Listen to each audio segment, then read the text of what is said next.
Hasan Piker. Dirtbag left. Hasan Piker. Pro-terrorism, pro-Hamas. Hasan Piker. Hasan Piker. Hasan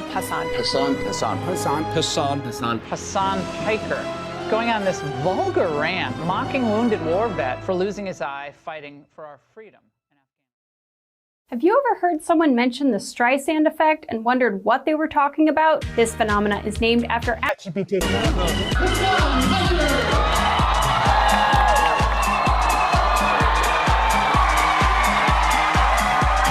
What's going on, everybody? I hope everyone's having a fantastic evening, afternoon, pre-noon, no matter where you are in the world. I'm Hasan Piker, and this is our broadcast coming to you live from gloomy California, Los Angeles, 65 degrees and cloudy here in California, Los Angeles. Folks, we're live and alive, and I hope all the boys, girls, and MBs are having a fantastic one because today's a beautiful day. Today's a wonderful day. Today is Thursday. That's right. It is Thursday, June 18th, 2026. And I'm alive, and I am an award winner of the highest order in priority. We'll be talking about that in a brief moment, but I'm here. I'm ready to go. Happy Thursday, everybody. Happy Thirsty Thursday. Didn't enable 1440p LL streamer. I don't care about that shit, dude. I'm sorry. I don't know why you guys are so desperate to see me in 1440p. But ladies and gentlemen, boys, girls, and MBs, we're alive, and I got that shit on as always. I'm wearing the New York tie because it's a New York day. It's a day that I was supposed to be in New York, as a matter of fact, but I decided to fucking stay in Los Angeles, sit my ass down and stay in Los Angeles like a 70s newscaster. Well, it is a 70s newscaster tie. I think it's the brand is called Johnny Carson. I found it at a thrift store. Anyway, ladies and gentlemen, boys, girls, and MBs, a lot is going on in the world. Is there anything going on in my life? However, no. Please, dear God, fix your tie. Oh my God. I know. God, we just started. But it's so funny that there's an autism for everything, right? Your nonsense is spreading. What does this mean? What's my nonsense? There's literally an autism for anything. Like it's just crazy to me that there's literally a guy who, now that I swapped off of t-shirts, there's a guy who's like, I can't deal with your fucking ties, man. Do a better tie. Anyway, Grand Theft Auto 6 cover art drop. We'll obviously be taking a look at that and a lot more. Is Operation EF over? Epstein's Fury is over for the time being. A memorandum of understanding was signed. We'll obviously be talking about that and a lot more. But yeah, I'm a chud-ass loser. You already know what it is. There's nothing going on in my life. I didn't do shit last night. As always. Fat chud, nothing going on. Obviously, Austin and Christian have checked into Hotel Piker, Casa de la Piker, and we just hung out a little bit, and that's pretty much it. I went to bed, woke up early, played some basketball, and yeah, that's it. El Nino is coming. El Nino is underway. It is coming. That's ominous, dude. What does that even mean? Anyway, elevated sea levels indicate warmer than normal waters associated with El Nino. If you start wearing a full Windsor, you'll be reincarnated as a lotus flower. I'm not going to do a full Windsor. Anyway, thank you, Thamasius, for the playlist. We didn't really get to any of the videos yesterday, but we'll probably go through the playlist today. Anyway.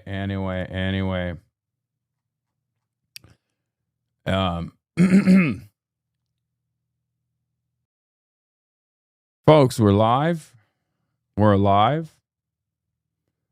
And a lot is going on in the world. I'm going to get right into it. I'm early. I'm early because I'm excited. Obviously, Nick's speech was incredible, is what people are saying. We'll be taking a look at that. And obviously, we'll be talking about the MOU as well. I'm not doing a full Windsor. Full Windsor is bourgeois. Whatever type of tie that I'm putting on is not bourgeois. It's the working man's tie knot, I think. Notice me, senpai. Let's make this relationship reverse parasocial. No, I'm good, man. Do we have a blast off meme? I'm gonna go right into it. I'm gonna get right into it. I'm gonna dive into it. There's so much going on in the world. I want to get into all of that, and I don't have a guest today like yesterday. Yesterday, obviously, the Boots Riley guest was amazing.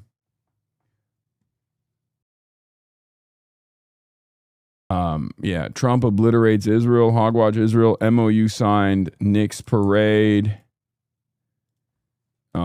Zoran speech, 300 bill to Iran, Z-Burn rally later, reflecting pool gate, in parentheses, Watergate, and more. Get in now.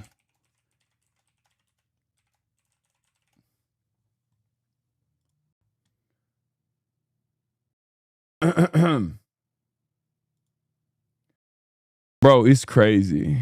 Shit that's happening out there, shit that's happening in New York. When I'm out of New York, when I'm outside of New York, I see it.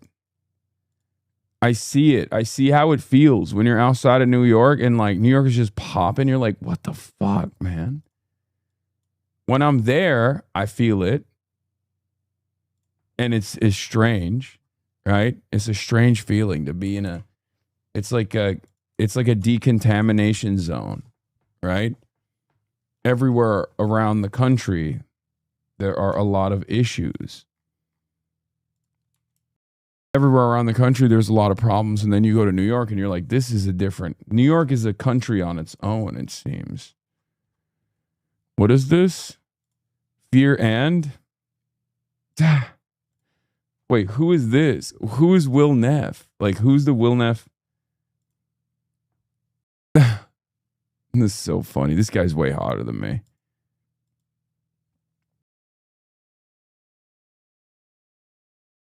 Dalton Castle?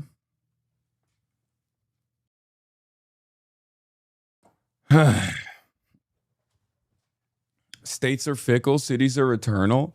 It's just, has there ever been this is some Catalonia shit. You know what I mean? Like, New York is a city, but it's also a state of its own. I took off the day to take my siblings to the parade, and one of them was scared Zoran would say something anti-Semitic. The fear these people are giving the children is terrifying.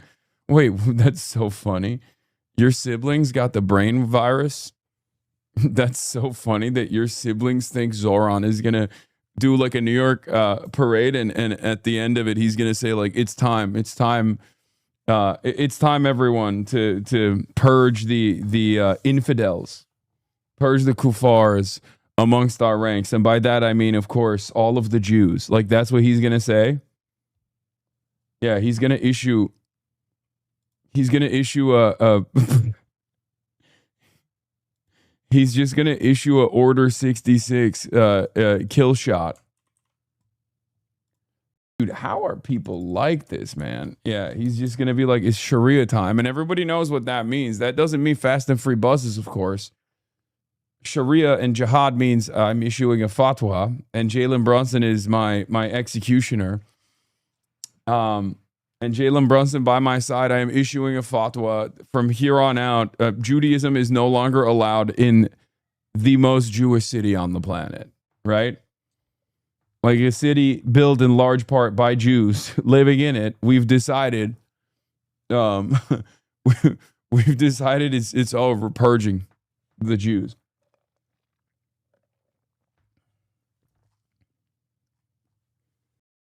That's a crazy way to live, you know? That's a crazy way to live. JD Vance doing the cleanup, telling Israel to fuck off. I know. I'm conflicted on the fuck Israel o'clock moment coming from the admin right now, because on the one hand, it's like, good. On the other hand, where was this energy for the last 2 years? And also, last but not least, this is 100% somewhat of an abdication of responsibility. Like, it's a play. Like, yes, Israel is responsible in large part for this incident, but it would be like if George W. Bush was blaming Dick Cheney. You know what I mean? You know what I'm talking about? It'd be like if George W. Bush ran around being like, Dick Cheney is the primary person for all of the fucking global war on terror. And it's like, well, that's, you know, you did it. You signed off on it. You're a war criminal. You celebrated it. Don't act like it's just Dick Cheney now. And the same goes for the American government. The American government was excited at the prospect of destroying Iran, right? They failed. And last but not least, there's no world where Israel gets to do what it does without complete American support, right? Which is interesting because also at the same time, like JD Vance is now saying it. That's why I'm conflicted. Like the things that I've been saying for years about one single phone call, about how Israel would never be able to do anything nearly as violent without America's go-ahead, right? Like all of that is true. And now the truth is being said by some of the least truthful parties in the Trump administration for some nefarious reasons, which is to abdicate responsibility away from themselves and to throw under the bus a deeply unpopular government. But that deeply unpopular government deserves this enmity. So at the same time, I'm like, this is why I'm conflicted. On the one hand, I'm like, yeah, well, we played a big role here. Anyway, before we get into that stuff, obviously, let's talk about, as I was saying, you see this Kaide clip on Meeting You? This was from many years ago. I don't know why they're reheating these nachos. You know what I mean?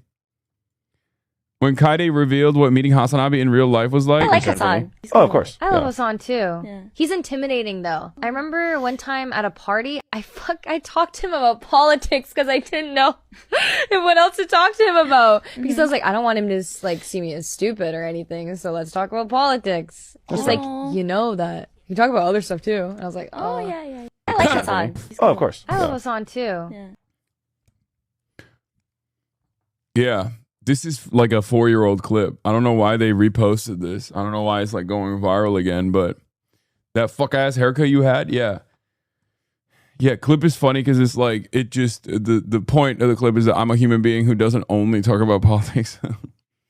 Yeah. Anyway, this is the ticket. I mean, this is the real presidential ticket. AOC, like. AOC, Halkias, 2028. This is real. Have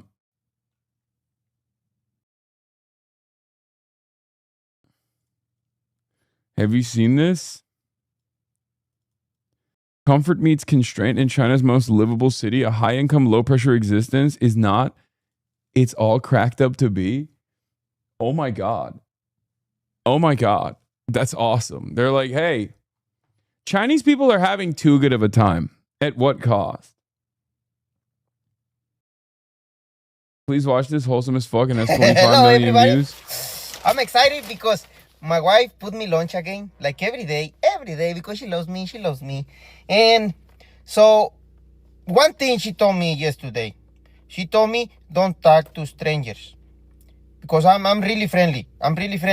And she told me don't talk to strangers, babe, because she called me babe. Yeah, everybody maybe know she called me babe. So she's my chaparra and I'm her babe. Okay? She told me don't talk to the strangers. And I told her, chaparra, I'm really friendly. How I gonna make friends if I don't talk to the strangers? Just tell me how. And she started thinking and she said, oh yeah, you're right. So I'm gonna keep making friends for sure. Okay, first item, I don't know how you say it, but Doritos with Valentina. You need to try Doritos with Valentina right now. Because that's the best. Okay? I got some cherries. Cherries. I love cherries. How do we get here? Fruit. What is this video? One of my favorite fruit. Got some more fruit. Orange. Orange. Got another peach. Somebody tell me this is oh, okay, look at this. I was wondering why my chaparra always send me this thing. I was thinking because she's gonna give me a peach, but I don't think so. It's for the, looks like something else. But anyways, peach. Somebody says a tangerine. No, not tangerine. Nectarine. Nectarine. But I call him peach, but I think it's peach. Looks like peach and it smells like peach. So peaches, peaches. And I got green salsa. Again, my favorite yogurt. Spider-Man, my favorite. Let's see. Oh, I got this fruit with booba in. Bro, this guy is eating like a king. Flashbacks to the unfunny TikToks Chatter sent you when you didn't laugh, you lost. I know. I mean, this is cute. I just don't know why I'm watching this. Like, it's wholesome. It's cute. I don't know why you...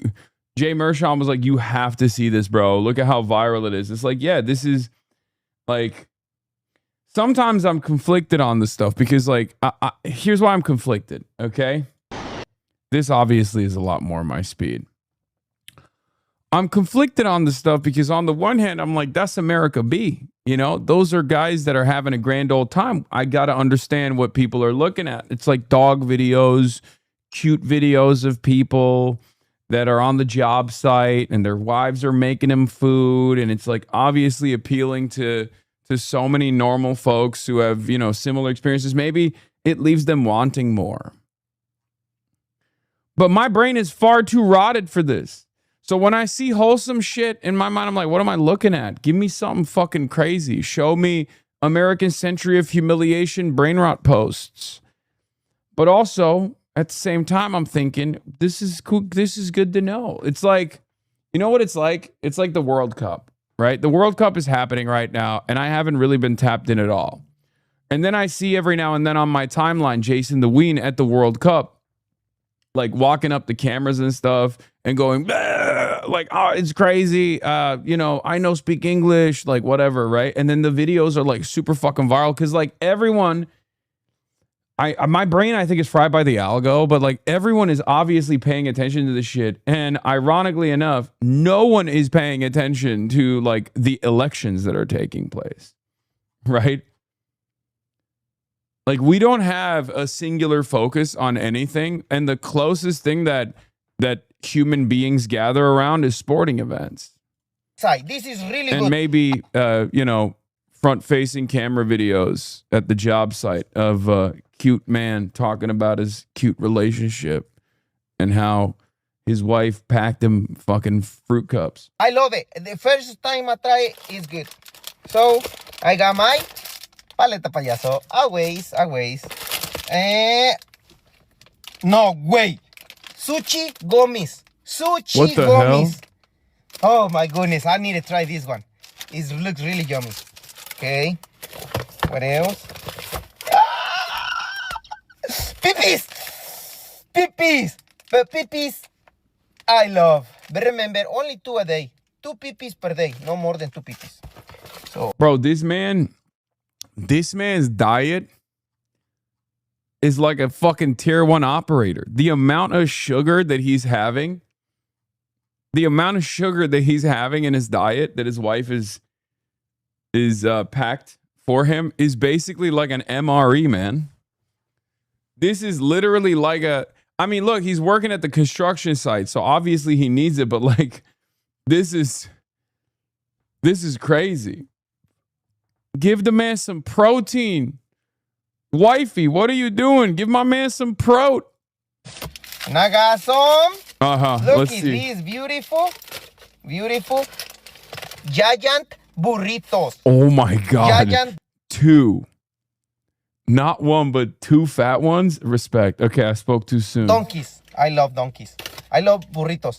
And it coming with beans, rice, and steak. I love it. Thank you for watching me. Bro, that's an easy 3,000 calories. Maybe more. This man has a queen at home.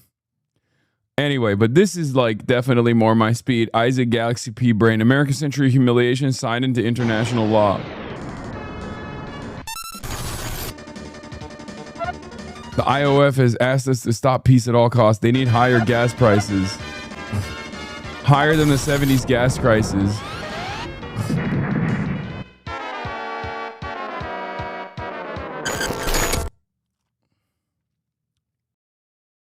This is where we're at, big dog. This is where we're at.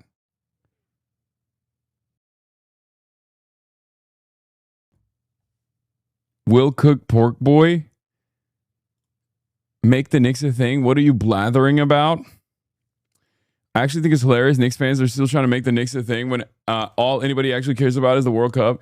Dude, Dave Portnoy is such a fucking like nasty little pervert. He is such a nasty little pervert, and it's typical fucking Boston, typical Bostonian, okay? Typical Boston fan. I'm sorry. It's just like, oh, the New Yorkers, the New York Knicks, and the Knicks fandom can never have a fucking moment of glory without some guy from fucking Boston constantly chirping and constantly fucking complaining like, oh, dude, oh, you guys trying to make the Knicks a thing? Like, the fuck do you mean? They just won the chip, man. God damn. Uncle Sam in your chat? No, I mean, look, I think Uncle Sam is far better. He is probably the best Boston sports has to offer as far as fandom goes. He is probably the best and brightest. Actually, I know that is a fact. He's definitely the best thing out of Boston. But Portnoy is the typical annoying guy who is a masshole through and through, wears it on his goddamn sleeve. He's having a horrible time and he wants to make it everybody else's business. It's like, oh, I'm always angry. I'm always upset. I'm fucking racist. I'm misogynistic. And I hate everything that's going on. Oh, I can't believe the fucking New York is having a great time. It's like, just stick to fucking pizza, asshole, okay? I know the rest of Massachusetts isn't like Dave Porkboy. It just sucks that he's, you know, kind of carrying the flame for Boston sports fandom.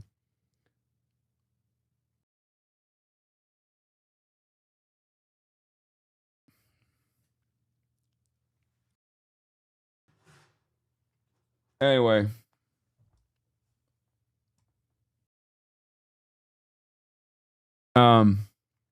I love pizza. I hate the pizza capital of the world.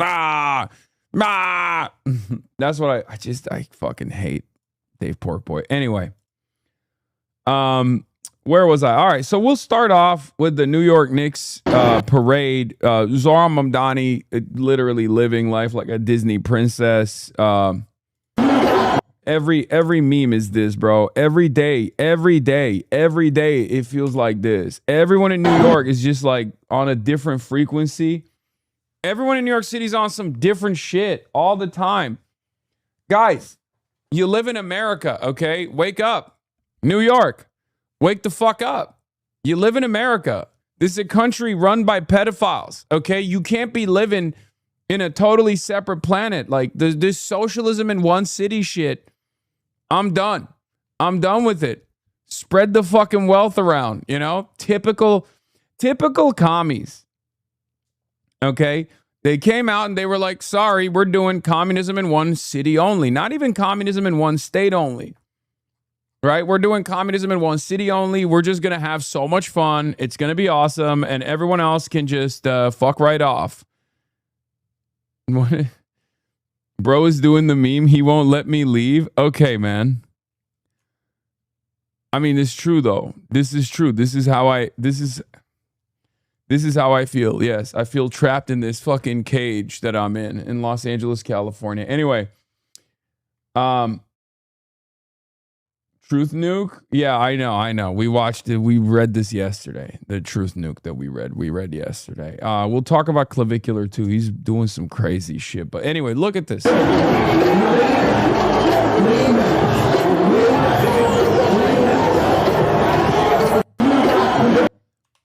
It's just unbelievable. It's unbelievable.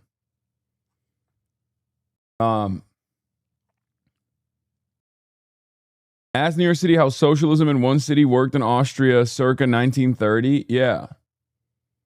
Yeah, it don't work. Anyway, speaking of which, though, look at this fucking speech, bro. He gave an 8-minute speech and it was a banger. Okay. Here's Mamdani's entire speech at the Knicks parade, which is easily the best speech I've ever heard in an event of this sort. This man is literally fucking socialism pilling every single liberal piece by piece.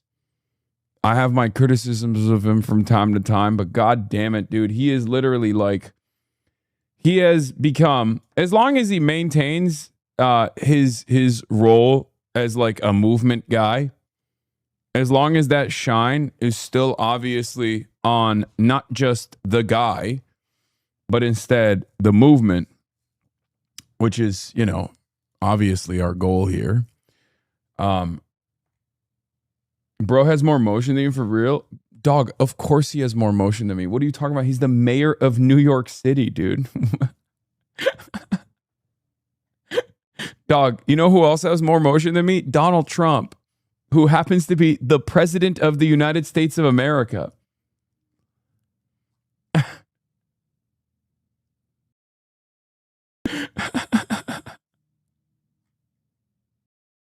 Some of you guys are like greatly overestimating my impact. I'm just one person. I mean, we're a big community. We help wherever we can, but you know, everyone plays a role. That's what I need people to understand. I play my role. You play your role. Zoran plays his role. Everyone plays a role. This is not about one person. This is about a movement that can hopefully change America's trajectory, hopefully change, you know, depending on how robust and how powerful it becomes, change the world, shock the world. Anyway, the point that I was trying to make, however, is that obviously this is not, you know, this is not a one-man operation. This is all of us. I'm just a megaphone for all of you. I'm a microphone for all of you. People love Valdez and Daria Liza while shitting on Zoran despite the fact that they wouldn't even be contenders without him. Okay, calm down. Chill. That's not true. But again, brick by brick, piece by piece, we build this with one another, okay? There's not one person that's like singularly responsible for anything. Okay? Yes, but that was the role that he was supposed to play anyway. How are we doing today? Parasite, grifter, nepotism, baby. Are suits fitting okay? Yes, they're fitting pretty good. Do you like it? What do you think about this one? Pretty good. I like that I'm over here being like, hey guys, no singular person is more important than a movement that wants to put workers first and like improve people's lives. And then these guys' whole ordeal is like waging a fucking internet drama war at the behest of their favorite multi-millionaire who doesn't shower and who says it's the bottom 2% of society that's responsible for all the issues and not the fucking top 2% of wealth that controls everything. Like, hey man, listen. You might not appreciate this, but we're fighting this for you too, okay? And we'll keep fighting for you, right? I want you to have health care. I want you to have autonomy in your workplace. I want you to be able to own a home someday, you know? So you say, but put your money where your mouth is. Brother, I put my money where my mouth is, where your ass is. I put it all over. I mean, I'm doing a money spread on a daily fucking basis. I don't know what you're talking about. You don't care. You have been told, you've been lied to by other people. There's a reason why so many of these other people that are, you know, that are in this movement don't see it the same way that your favorite fucking delusional internet edgelord does. Yes, we're going to get to JD Vance. I was at the parade and it was so poorly run. They said they expected 1 million people, but only a few thousand were let in, even though people bought tickets. And is this sewer socialism? Yeah, I don't know what happened with the fucking parade situation, but I can't speak on how it was run.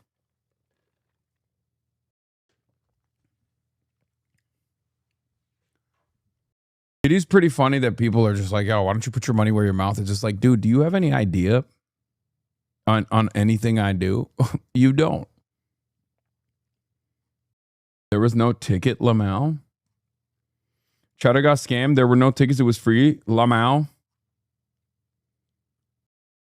I think there was probably a ticketed event in City Hall. Yeah, they're malding over there. Maybe because their favorite content creator is getting the fucking zapper today. Their favorite content creator is at odds now because he's like, do I be pro-Israel? Am I supposed to be pro-Israel today, or am I supposed to be pro-Trump because Trump and JD Vance are shitting on Israel, but I've been defending Israel for like the last month. Based. Why are people copying you? What do you mean?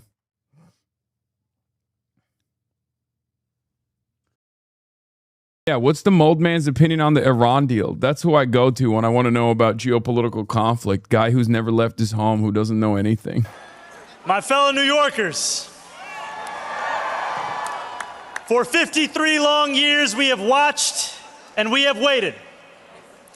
We have watched from nosebleeds and through gritted teeth, on televisions in the windows of electronic stores, and from projectors balanced on fire escapes. We have watched alone in our apartments with our heads in our hands, shoulder to shoulder at bars where the signal flickers, alongside friends and family who we wish more than anything could be here today, sharing this moment. For 53 long years, we have watched the Knicks. I heard MAGA Mitch is no longer MAGA. He's a MAGA communist after this. That's what I heard. MAGA Mitch has decided he's actually a MAGA communist. Is happening. The alliance is taking shape, folks.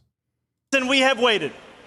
We waited as the memory of Willis Reed winning the championship on one leg grew fainter and fainter.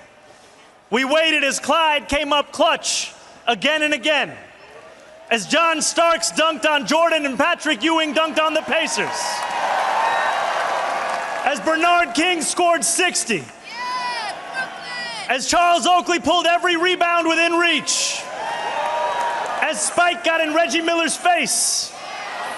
As Allen Houston put up a shot against Miami that hung in the air for an eternity. I'm going to be honest with you. He doesn't know any of this shit, okay? He doesn't know any of this. I mean, great speech, but like, you know his ass is just reading the lines, okay? I'm sorry. If he was talking about Arsenal, I'd be like, yeah, this is his wheelhouse. He's selling it though. He's selling it.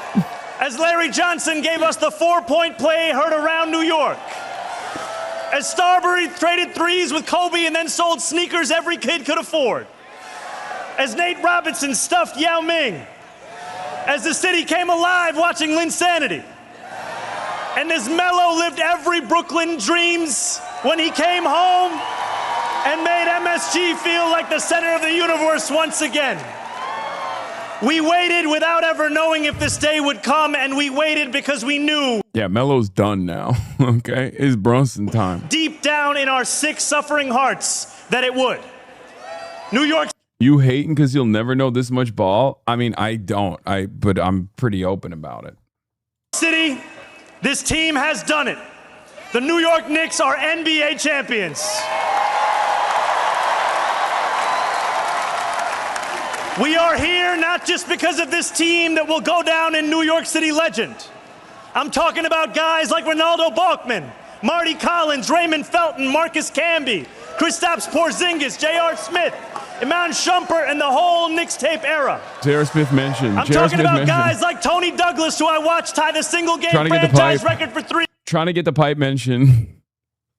You're trying to get the pipe mention. One of the greatest eras of basketball. J.R. Smith, the Swish God, Okay, never mind. I'm back in. I'm back in. He's right. He knows. He knows. From the stands in 2011. I'm talking about Amari, who got this whole city fired up when he joined. And I'm talking about Jared Jeffries and Lance Thomas and Langston Galloway. Players who gave everything every game, even when a 20-win season was all that was in sight. This championship belongs to them too, because championships aren't just built in one season. You tried to besmirch him? I did. It belongs to Emmanuel Quickly, R.J. Barrett, Dante DiVincenzo, Julius Randle. And also to a coach who helped lay the groundwork, Tom Thibodeau. Thanks to each of these New Yorkers and too many others to name, New York City has just had two of the most magical months in as long as any of us can remember.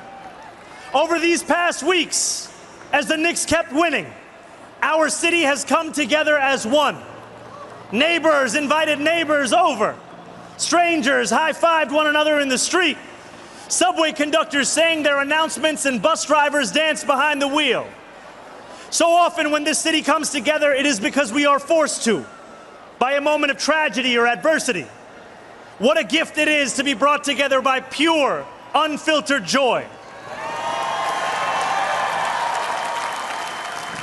For as long as we live, we will remember this feeling of a city together, a city alive, a city overcome by happiness. But let's not pretend that this was inevitable. If you will allow me, I want to travel back in time 8 days. Game 4, 9 minutes and 33 seconds left in the fourth quarter. The Knicks are down 20. The analytics guys, the sports betting companies, the pundits who watch from far away, they do what they do. They run the numbers. They calculate the odds. They write the Knicks off. They give the Spurs a 99.6% chance of winning the game. A 99.6% chance of tying up the series 2-2, of reclaiming the momentum with the next game in San Antonio. A 99.6% chance of silencing the Garden, of another year of watching and waiting. But there is one thing that the pundits just don't get about this team, that they just don't get about this city. It is in that 0.4% that we go to work. He's a numbers guy. He's a numbers guy. He crunched the numbers. I know you like the number. Okay. I say to myself, Donald Trump, he signed the MOU. And I say to myself, I'm a numbers guy. I'm going to look at the Knicks and I'm going to ChatGPT it and I'm going to grok it and I'm going to find out what the percentages are because I'm a numbers guy. And then I'm going to tie it back. And the Jalen Brunson, the same guy that so many said was too small, proves that not only is he good enough, he is the new standard for greatness. It is in that 0.4% that OG Anunoby watches the ball float from the top of the arc and start running toward the basket, fingers reaching towards the heavens. It is in that 0.4% that Karl Anthony Towns finds the strength to mourn his mother and still pull in rebound after rebound, make block after block. It is in that point. Bro, this is a wild speech. I mean, it's very good, but it's also insane because it's literally like a rally speech, but specifically about the New York Knicks in the finals and the history of the Knicks as well. He's doing a campaign speech going hard in the motherfucking paint.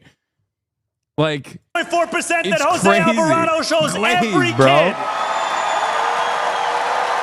growing up in public housing that a son of Brooklyn and Queens can win for every one of the 5 boroughs. It is in that 0.4% that Mitch breaks his finger before game 1 and says, dude, you are so jealous. Why would I be jealous? What are you talking about, man? Are you okay? Is your brain all right? Yes, New York is on the up and up. I jokingly say that, like, you know, we're on the outside. Give us a little bit of shine. Calm down. You don't have to be omega autistic chatter. Can I make fucking jokes? Jesus Christ, what is happening? Go get the tape.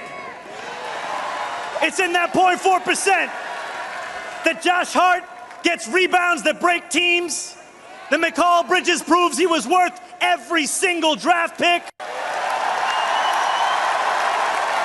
that Landry Shamet pulls up from downtown, that every one of these 18 players transforms the franchise, that Mike Brown keeps this team believing. Most of all, it's in that 0.4% that the Knicks do what New Yorkers have always done when we are told something is impossible. We find a way. We win. Standing here before what feels like the entire city, there is a Jalen Brunson quote I can't stop thinking about. I'm gonna tell you. You are allowed to think about the worst possible scenario, but you gotta go out there and do something about it. Gramsci. When Jalen Brunson took that pay cut, my friends, that was doing Pessimism of the intellect, optimism of the will. something about it.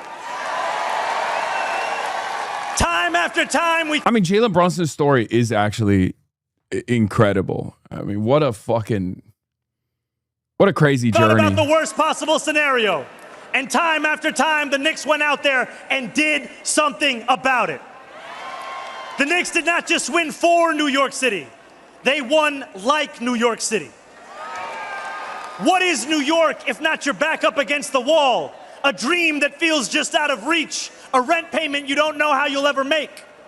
What is New York if not 99.6% of the world stacked against you? And who are New Yorkers if not people who hear those odds and smile? That's it. Fuck it. I'm voting for the Knicks for governor. I don't even know anymore. I don't know. I'm illegally voting for Jalen Brunson. I'm doing a write-in campaign for Jalen Brunson for a New York governor. I don't even know. I'm confused about the orders here. I'm just fucking fired up. I don't even live here. I don't know what's going on. Who look at a 0.4% chance of success and ask, why are you giving me a head start? This is our city. This is our team. For 53 years we watched. For 53 years we waited. Now we've won. One last time, New York, say it with me. Knicks in. Knicks in. Knicks in. So much. He broke it. He broke the aura. Stop LARPing as a New Yorker. I'm not a New Yorker. Literally, very famously not a New Yorker. Anyway, if you want to see some fucking peanut butter and jealous time, okay, let's take a look at Dolan, who made a not so subtle remark. John Starks dunked on Jordan and Patrick Ewing dunked on the Pacers. As Bernard King scored 60. As Charles Oakley pulled every rebound within reach. As Spike got in Reggie Miller's face. As Allen Houston put up a shot against Miami that hung in the air for an eternity. As Larry Johnson gave us the 4-point play heard around New York. As Starbury traded. Wait, what the fuck? Oh, I clipped the wrong clip. Sorry. Here. Look, I don't need your vote. I don't need to quote to you, right? About what happened here, and because if you're real Knick fans, you know it already.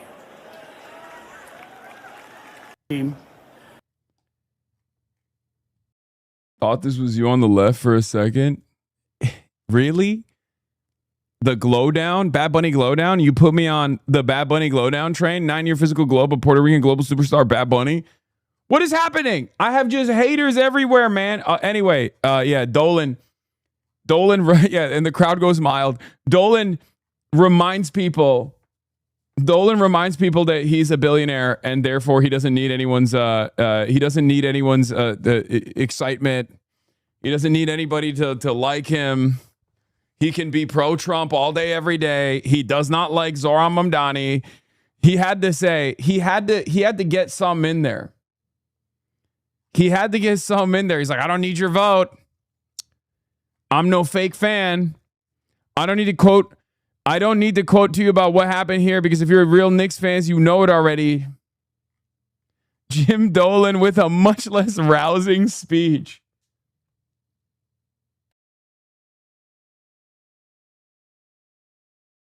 Not once has Zoe been given courtside seats. What if there was a hypothetical that either Americans don't get free healthcare, which they don't deserve, or you adopt me? Great hypothetical, dude.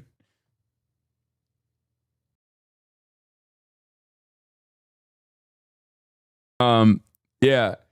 Dude, there's nothing funnier than trying to get your licks in on a popular mayor in your moment of glory. Like you just need to fucking sit there. Jim Dolan wanted no part of the picture with Mamdani when he gave him a key to the city.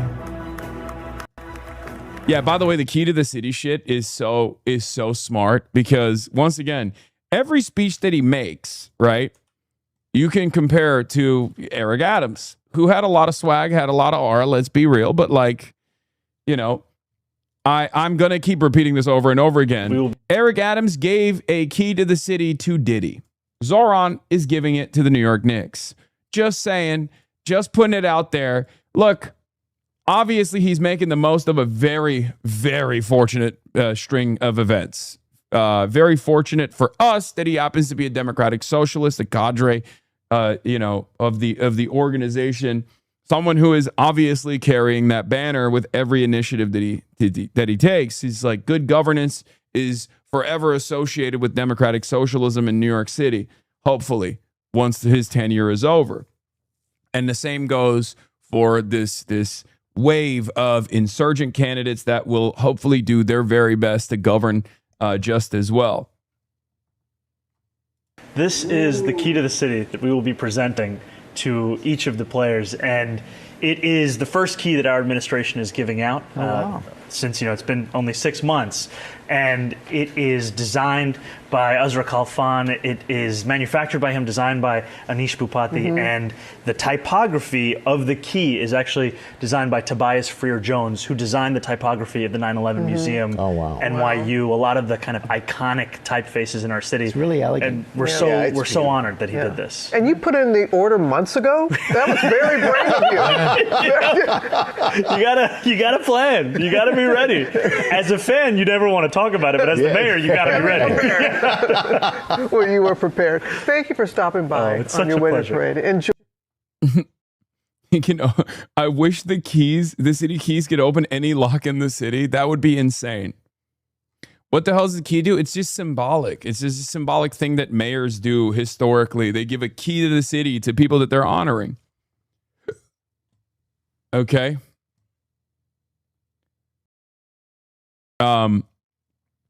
I mean, it's brilliant. He's doing a masterclass on how to fucking feed off of the momentum in New York. And any victory for New York doesn't just feel like a victory for New Yorkers, which it is, but it's also a victory for like Zoran Mamdani, which also happens to build on the momentum for democratic socialism. And that is what this is all about. And he's doing a fantastic job with it. Let's see what James Dolan did, though, with Zoran giving him a key. Quentin Dolan. God damn, dude. He's just like, fuck you. Buddy. What is this? Just fucking be nice. Just make nice.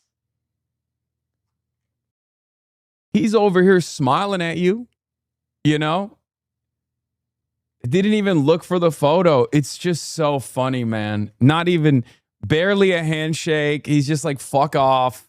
I'm just here. Give me the key and move on. It's real bozo behavior. Like, we get it, dude. You fucking like Trump, okay? We get it. You're a billionaire. You hate democratic socialism. You hate Zoran. Like, this is one of those moments where I'm like, can we just not make everything political? You know what I mean? This is one of those moments where it's like, you don't have to make everything political, big dog. Like Donald Trump is smarter on shit like this than James Dolan is. Donald Trump would never in a million years behave in the same petty ways in a situation like this, because he understands, like, there are moments where he'll be petty. He is the pettiest man on the planet. He's petty white, right? But there are certain moments where he knows, like, the situation is larger than him.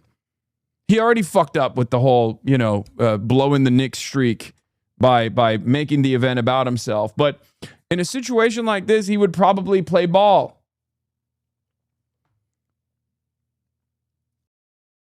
Also, this was really funny. I do want to point out something, and this is not a joke, ladies and gentlemen. I'm being very serious. Woke Sharia has been implemented in New York City, and part of that is obviously anti-white activity, anti-white action, and the Basij militia of Zohran Kwame Mamdani, also known as the Strategic Response Group, the SRG, that he was supposed to disband. He has not disbanded, and many of you have been obviously critical about this, myself included, but it turns out it was because the Strategic Response Group is actually doing anti-white action. Here it is. This is Tyler Kolek and the cops. The cops of the NYPD are going to tackle him because they don't know that he's a player and they think he's a random guy because they're like, he's white. He's a white boy. Behave, white boy. You are not supposed to be here right now.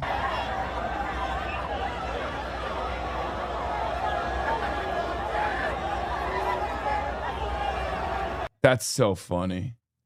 He looks like a streamer. Yeah. That is massive aura loss. Like, massive aura loss. They confronted him for not being gay or Muslim. Yeah, so what happened here is, look, the first guy comes in and says, hey, you're white. You're a white man. You're not allowed to celebrate unless you're gay. And then the second guy comes in and goes, show me a picture of you sucking a cock. Okay? And then the first guy goes, unless you're also, or you could be Muslim, right? Like, say the Shahada right now. And they hold him down. And the other guy goes, say the Shahada right now. Are you Muslim or are you gay? Because you can't be a white man. You can't be a white cishet man and celebrate on this glorious occasion. We will beat your ass. Yeah, they're demanding he do a land acknowledgement. And he goes, he yells at them and he does a land acknowledgement right there. He goes, look, he says, this is stolen. What's the tribe in New York? Which one is it? Algonquin? Is it we're on, he goes, we're sitting on, you cannot, Lenape? Yeah, okay. Yeah. Iroquois, Lenape. He turns around and he says, look. He says, we're on stolen Lenape land. Like, you better take your hands off me. Clearly. And then they let him go. Pretty sure it was because he used the incorrect pronouns towards the first cop, so we called for backup and the other one came in. Yeah. He tweeted, I swear I'm on the team, bro. Oh, that's funny. Bro's got 7,000 followers on Twitter. God damn. What's that? It was the White Mamba who said famously, like, it doesn't matter. I won the chip. A couple years from now, I'll say I got 5 minutes. And then a decade from now, I'll say I was, I was a starting five. I was in the starters. I was in the starting five. And then, by the time this is over, I'll be talking about how I dropped 40. I butchered the quote.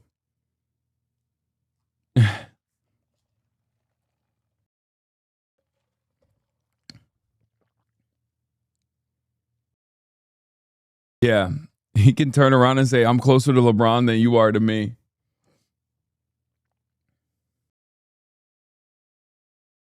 Can we get a Solid Snake as the head of the DSA trying to convince Topi Duden, to join the DSA impersonation? No, that seems insane.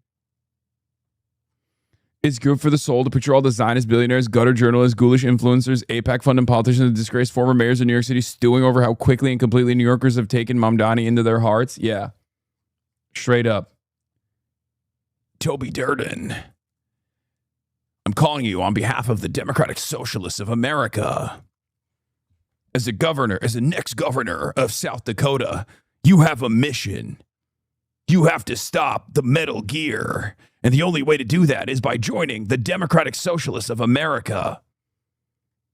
Toby Durden.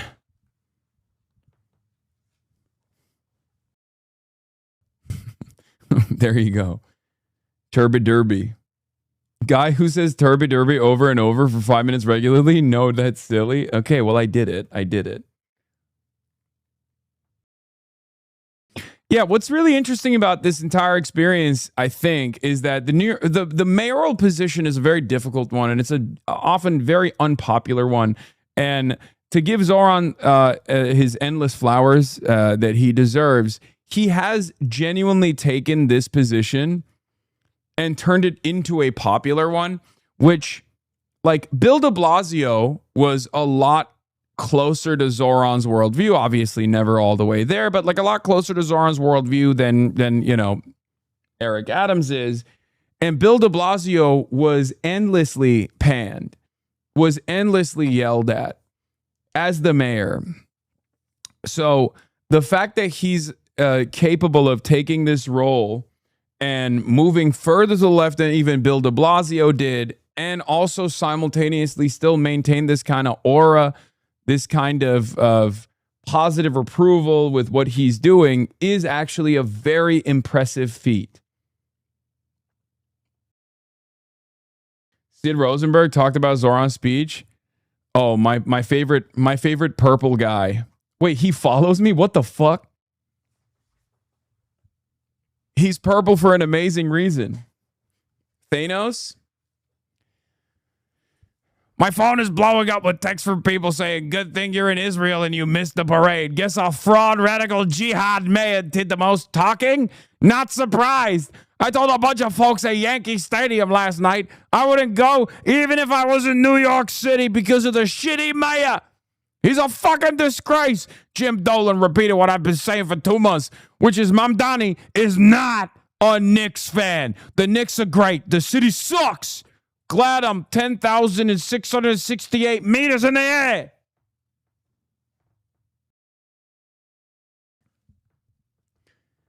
Yeah, he's flying to Israel right now to invent a new shade of purple. One that you have never seen before. Like, he's going to, when he unveils his new skin tone, you are going to be shocked. He is going to shock the world. And I mean, like, literally, not shock the world because you're like, oh my God, I've never seen a human being that color before. You're going to say, I've never seen that color before. Okay? We're not just talking about a new color for human beings. We're talking about a new color altogether.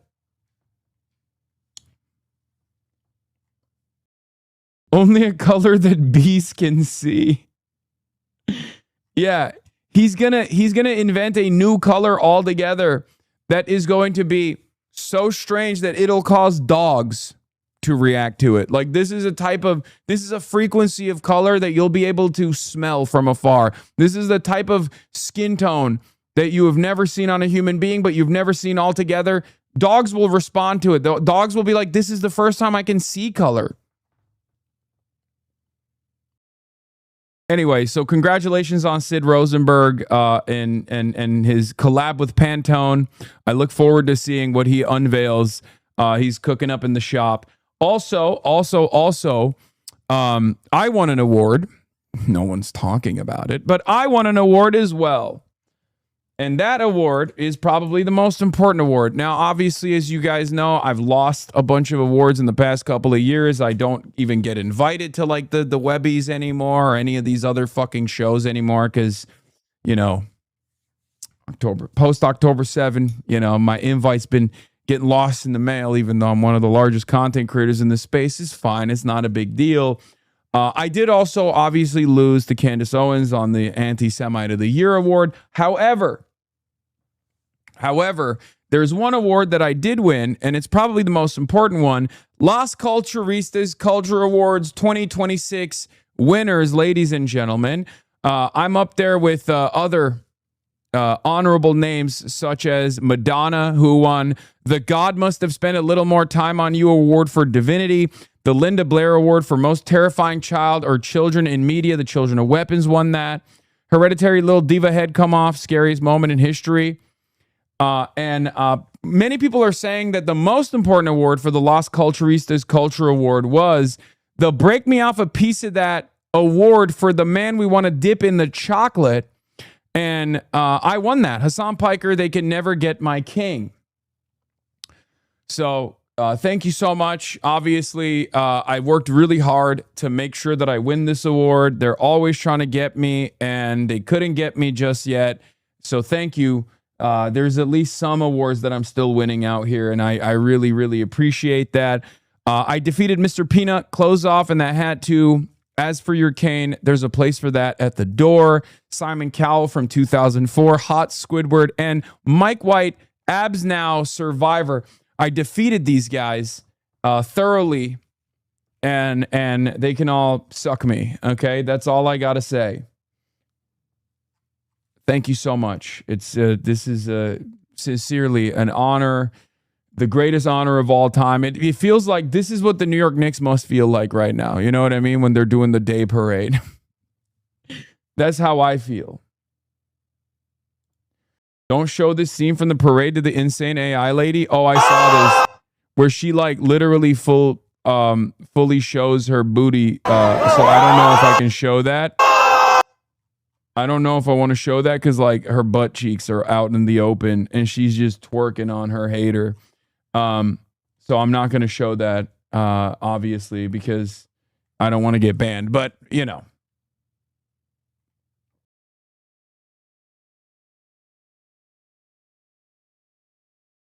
Show for context? No, guys. I don't want to get fucking banned, okay? In any case, Fox on the Knicks parade, Lamau. Yeah, we covered this yesterday. It was very funny. You can show Chung. You see that we were able to bring you those moments right here. God, dude, this is from 2025. Why are you Chung posting? I love him. And every day that I see his beautiful head, like look at the shape of his head, bro. The camera can't even comprehend it. Look. To bring you those moments right here on Live Now from Fox. God, he's so beautiful. Fuck. God, he's so beautiful, bro. He is the most beautiful man that has ever existed. I love him. I love him so much. Look at him. Bring you those moments right here. Look at the shape of him, dude. Chung is a fucking cryptid. No, he's not. How dare you?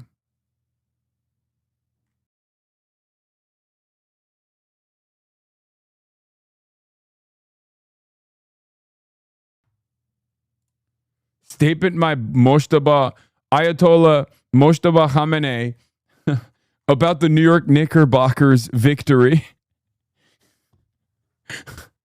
In the name of God, the compassionate, the merciful. It has been 53 years for the New York Knicks to finally arrive at a moment of glory. Just like the IRGC. Just like the IRGC arrived at its moment of glory.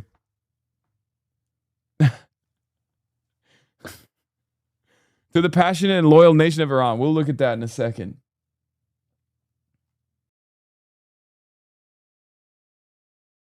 Said the whole government name? Yeah. Body for body, Randy Fine versus Stephen Chung. Stephen Chung. Randy Fine is like a regular fat. Stephen Chung is like Stephen Chung has like edges. He's both rotund and also has jagged edges that you could possibly cut your finger on. You know what I mean? I've just never seen a shape like that before. I've never seen a shape like that on a person, and I've never seen a shape like that in general. He looks like a pentagon. It's brilliant. It's incredible. His body is a wonderland, whereas like Randy Fine is a regular fat, you know?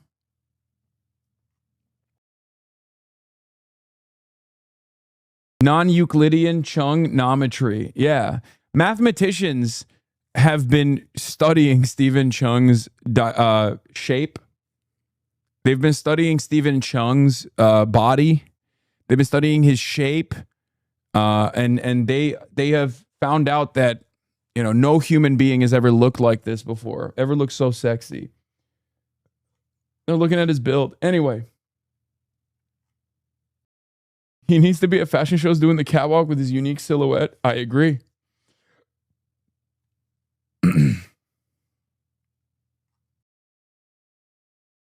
All right. Let's get started, ladies and gentlemen. Trump hails Iran deal as details emerge. A new Treaty of Versailles has been unlocked, and this time we're also not dissimilar to another country that had famously signed a treaty at Versailles that was a huge historic defeat that then led that country into, a dark pit of despair and fascism. I'm, of course, talking about the United States of America and also Germany. We are Germany in this equation. Let's be real. And who knows where we will go. Hopefully, unlike the failed German Revolution, this time we won't allow fascism to win. It is hilarious. I don't think Trump knows what this symbolizes at all. I'm willing to bet Donald Trump had no fucking clue that him signing this would literally be the identical situation. Now, it's not in a train car, so maybe it's a little different, right? But ultimately, this is, I was thinking about this. I was like, this is fucking crazy. Like how similar this is. Like how things never change. Like it sometimes feels like history is playing a trick on us, right? Like it's 1-to-1.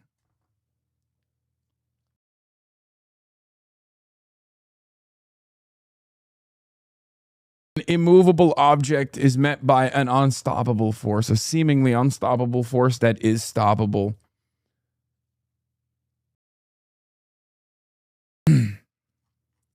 Democrats will run in November on punishing the June criminals, revising the Treaty of Versailles, and redeeming our national honor.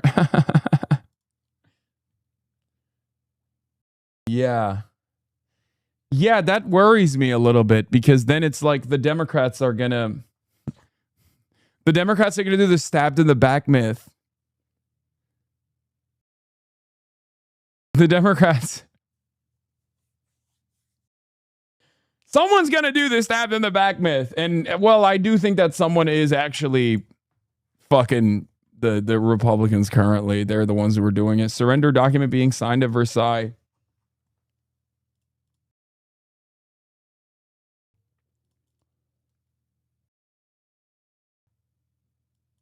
Yeah. Gay Hitler is one step closer to being real. I mean, gay Hitler was real. He was just Adolf Hitler. This is the second coming of gay Hitler. Everything is the same, man. It's crazy. Overnight in the gilded halls of Versailles, President Trump putting pen to paper. This was not easy. Signing the deal which reopens the critical Strait of Hormuz, rewards Iran financially, and lays the groundwork for 60 days of talks to resolve Iran's nuclear program. The president acknowledging Iran's stranglehold on the strait was putting too much pressure on the American economy. I didn't want to see economic catastrophe. If you kept this going, that could have happened. But all I know is every time we talked about the possibility of peace, the stock market shot up like a rocket ship. But for weeks, the president has insisted the financial strain on Americans wasn't a motivating factor in his negotiations. Well, he was not even a little bit. The only thing that matters when I'm talking about Iran, they can't have a nuclear weapon. I don't think about Americans' financial situation.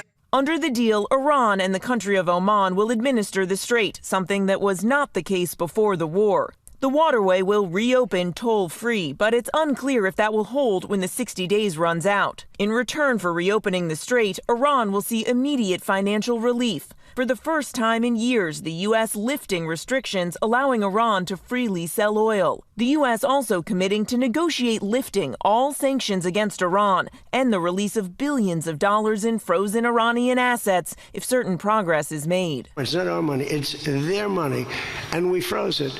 At a certain point in time, I guess we're going to have to give it back. But last month, the president said this. No, we're not talking about any easing of sanctions or giving money. No sanctions, no money, no nothing. As for the issue at the heart of this conflict, Iran reaffirms that it shall not procure or develop nuclear weapons.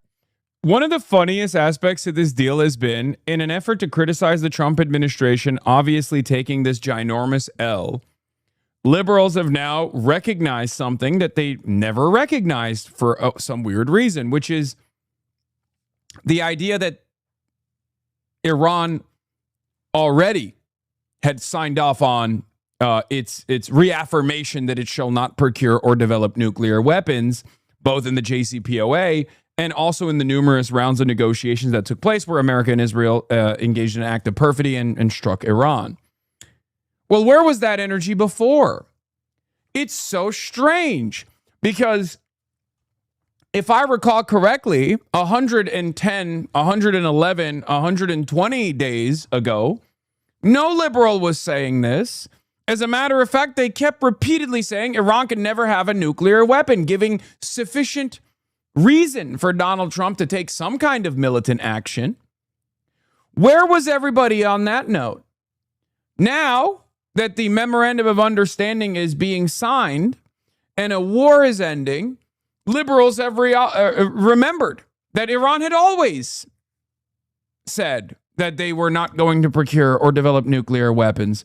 How interesting. Liberals have now taken to saying the Strait of Hormuz used to be open, and Iran had committed to not developing nuclear weapons before Donald Trump attacked Iran. So what have we gotten out of this deal? Well, nothing. But where was that fucking energy when Donald Trump was initiating this conflict at the behest of Israel?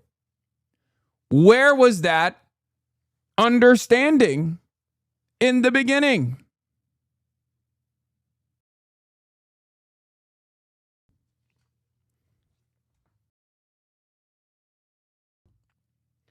Trump got Iran to promise not to develop nukes, which it already did, and get the Strait of Hormuz open, which it already was. Them should stick to that note and not the dem handout to the terrorist stuff.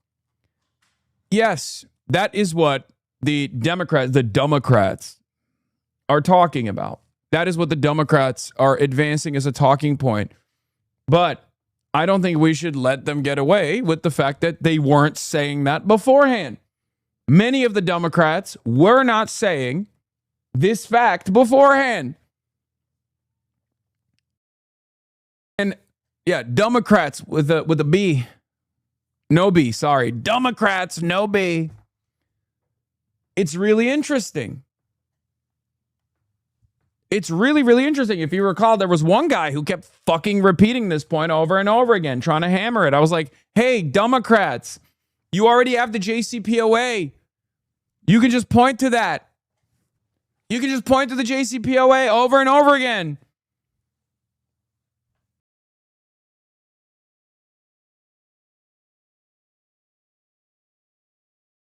Meanwhile, this is what they're coming up with. I'm for the war ending, but no buts. It's good. It's good that this war is ending. The lesson to be learned here is we shouldn't be waging wars. We should be charting a different path forward. We should be engaging in diplomacy. We should be exhausting all available options of diplomacy. Always and forever. This was my take last night. I said, Iran won. Not yesterday. It won when it closed the Strait of Hormuz after we attacked Iran. And we did that at the behest of Israel. Now, what's interesting about this is that Iran had actually refused to do this thing that they had the power to do for decades, as Mossad and the CIA were meddling in their affairs, as the United States had implemented some of the worst sanctions that they had ever seen. And they never used this tool that they had in the tool belt for decades. why, perhaps foolishly, they were willing to do diplomacy the entire time. The lesson to learn here is that we should stop demanding more war.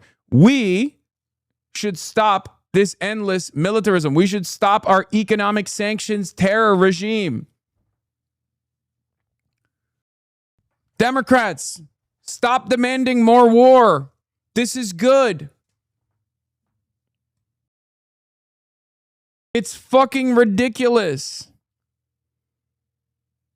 Stop legitimizing why Trump might take military action, because it's going to happen in Cuba.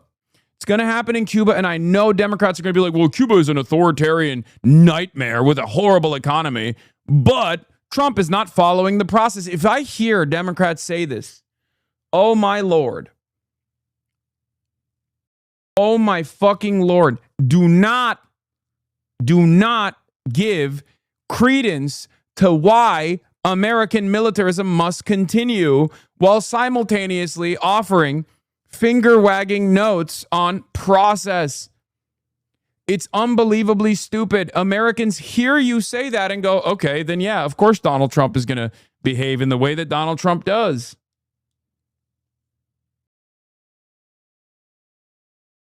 This is what they did with Iran. The entirety of the Republicans were obviously on board with senseless death and destruction, because they always are.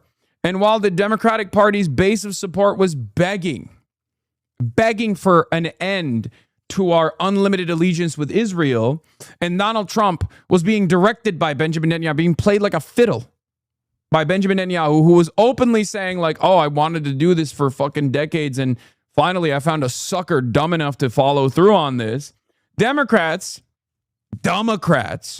kept repeatedly saying Iran can never have a nuclear weapon. Iran is a horrible authoritarian country. Iran is killing all of its protesters. Iran has killed 10 million Iranians with a nuclear weapon that only kills Iranian civilians that refuse to wear the hijab. All of this stuff.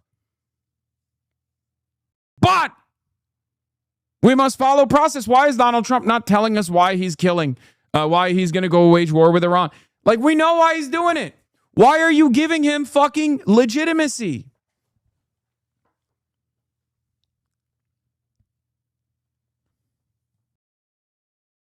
Don't do this. Important lesson for you to learn.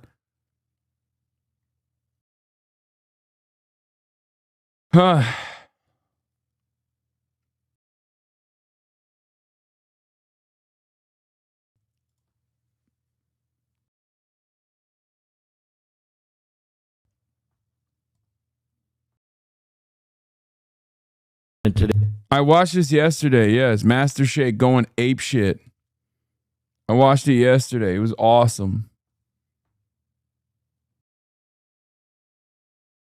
Reaffirms because it's the same promise Iran made in the first line of the nuclear deal struck with President Obama. But unlike the Obama deal, which Trump tore up during his first term, this agreement with Trump makes no other nuclear commitments, no plan to dispose of its highly enriched uranium. Instead, the agreement is to continue negotiating. As an incentive, the U.S. says it will work with regional partners to commit $300 billion for the reconstruction and economic development of Iran. Money Trump insists will not come from American taxpayers. On day one of the war, Trump vowed to obliterate Iran's military and missile capacity. But now, a change in tone. They have to have some because other people have some. You got to have some. On Capitol Hill, members of both parties slamming the deal. This looks like a great deal for Iran and a terrible deal for the United States of America. Republican Senator Bill Cassidy posting before the war the strait was open, Iran was being crushed by sanctions, and 13 service members were still alive. Now, 13 Americans are dead. Families have paid billions at the pump. Sanctions will be lifted, and the bombing has stopped. Adding, this is the worst foreign policy blunder in decades. And this morning, President Trump is firing back at his critics, saying those who think he hasn't been tough enough on Iran are, quote, either jealous, bad people, or stupid. Meanwhile, Iran's chief negotiator is claiming victory. Robin. All right, Mayor, thanks to you. Gas prices continue to fall in the wake of an initial deal with Yeah. Here's an important element. Like I said, over and over again for the past couple of days now, since the MOU was like potentially being signed, you are about to see the Israel lobby tuned up, cranked up to 1 million. Okay? You're about to see shit that the Zionist lobby has not even done yet. Like new weapons to surpass the Metal Gear being deployed here for propaganda. Okay? Netanyahu's office briefing CNN that they basically see specific journalists and politicians like Lindsey Graham and Mark Levin are named later in the article as assets they can activate at the flip of a switch. Prime Minister Benjamin Netanyahu is aiming to influence the final Iran deal, according to an Israeli source, using right-wing media figures and friendly senators to exert pressure on President Donald Trump. Again, this is a very important part of how the Israel lobby works. In many contexts, the money is less important than more personal networks of influence connecting key figures like these.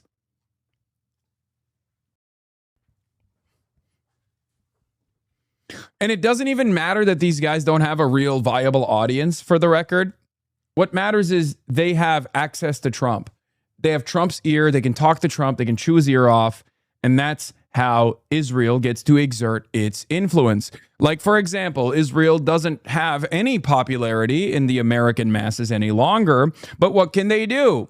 They can go after prominent critics of Israel, ritualistically humiliate them, bully them, deploy bot farms at them, try to activate their editorial teams in media outlets that are supportive of the cause, supportive of Zionism, to engage in this manufactured outrage machine, activate their advocacy network, their organizations, their NGOs, to make a big fuss about where certain people are going. I mean, I've experienced this, right? I've experienced this personally. To create an environment of pressure and fear when they know that the public, the masses, have moved on. The masses are demanding something entirely different. This is how you subvert the democratic process. This is how you make it seem like in the halls of power that there is still a tremendous amount of support and a tremendous amount of leverage. Are you the guy who shocked his dog and fucked some guy's mom after? Yes, I did. Yours.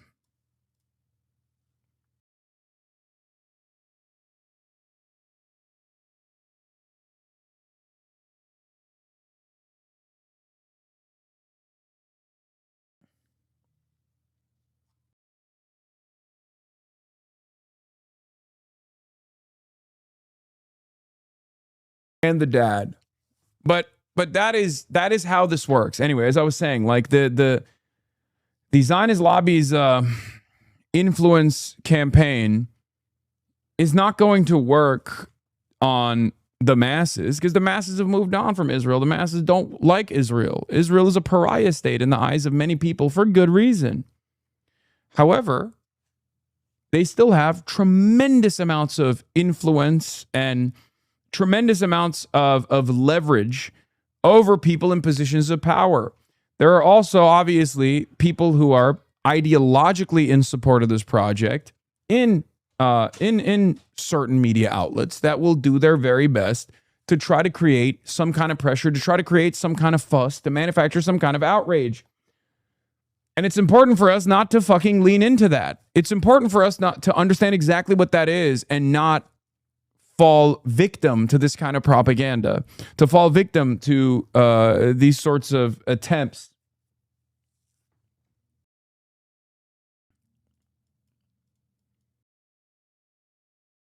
I don't recognize President Trump sometimes says Uttar Pradesh's very own vivid prowess.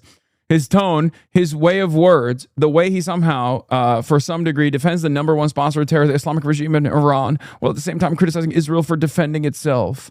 What on earth is going on? Americana says, being frank about what everyone knows is true, but is never allowed to say is exactly how Trump talked in 2016 and is what gave him broad popular appeal. We could have kept the war going and the strait would still be closed, objectively true. We can't tell Iran they're not allowed to have ballistic missiles when everyone else has them is a statement of fact. Europe said he's not regurgitating delusional talking points written in Tel Aviv while doubling down on destroying the global economy. There are dozens of things he could be saying that are also true, but so unacceptable politically, even he can't say them. I'll take it, though. And this is a great example, by the way. This is a great example of Trump just saying the fucking truth, right? It lives in my mind permanently about Vladimir Putin and about, our guys.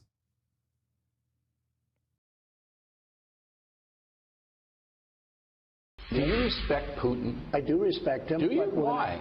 Well, I respect a lot of people, but that doesn't mean I'm going to get along with him. He's a leader of his country.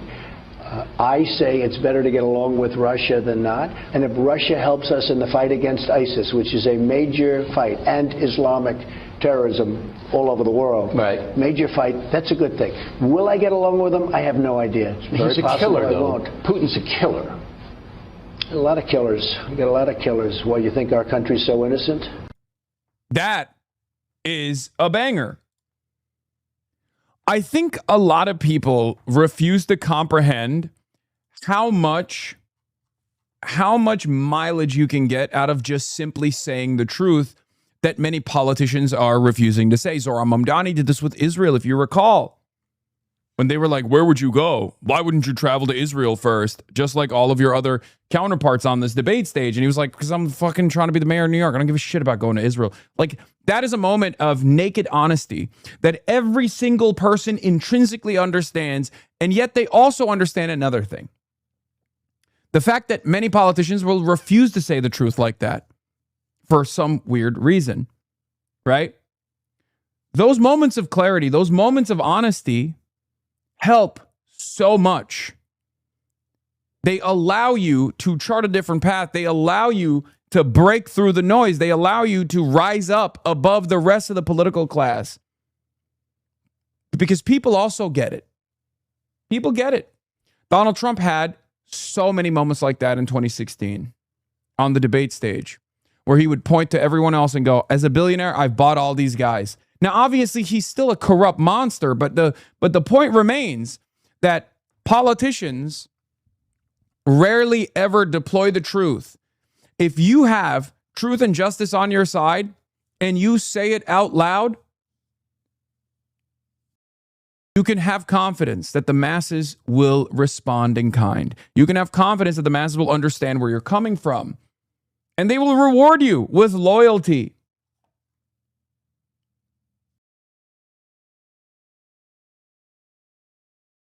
Ryan Grimm has a clever little, summarization of some of the common sense things Trump said today that were nevertheless shocking. Everybody else has ballistic missiles. Why can't Iran? The frozen money belonged to Iran, and the U.S. needed to release it. Otherwise, nobody would trust the dollar system. Why should we steal their money? Neighboring countries use nuclear power for electricity. Why can't Iran? Israel shouldn't knock down entire buildings in Beirut every time a drone or two crashes harmlessly in the desert. Trump would have become Herbert Hoover in the next few weeks once oil ran out and the market crashed. He had no choice but to end the war.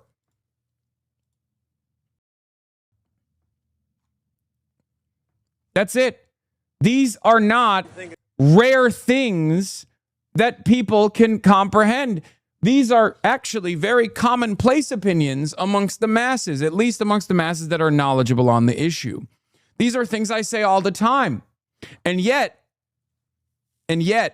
while most people get it, there is still this environment in mainstream outlets, in polite society, where you're not supposed to say those things. So when Trump comes out and says those things, a lot of people go, wait a minute, he's right. We don't have any confidence in the masses. We don't believe that the average person is capable of seeing right from wrong, or the average person is capable of seeing the truth when someone says it. A lot of our politicians are afraid. They're afraid that they're going to get bullied by the media. They see figures that do actually come out and say the truth, and the way that the media treats them, the way that the lobbyists treat them, the way that they are, the way that they're turned into pariahs in polite society. Well, you don't need polite society. You don't need societal elites to back you. You need the people to back you. Okay? And if you say the fucking truth, the people will back you. Trump uses that as an opportunity. He wields that as a weapon in an environment where none of our political class want to say the truth. He has those rare, honest moments that he basically wields like a knife, like a hot knife cutting through butter. And that is how he gains tremendous amounts of leverage, tremendous amounts of influence that he uses for nefarious purpose. No, that one is the last one. Yeah, that's the last one. That one's the middle one.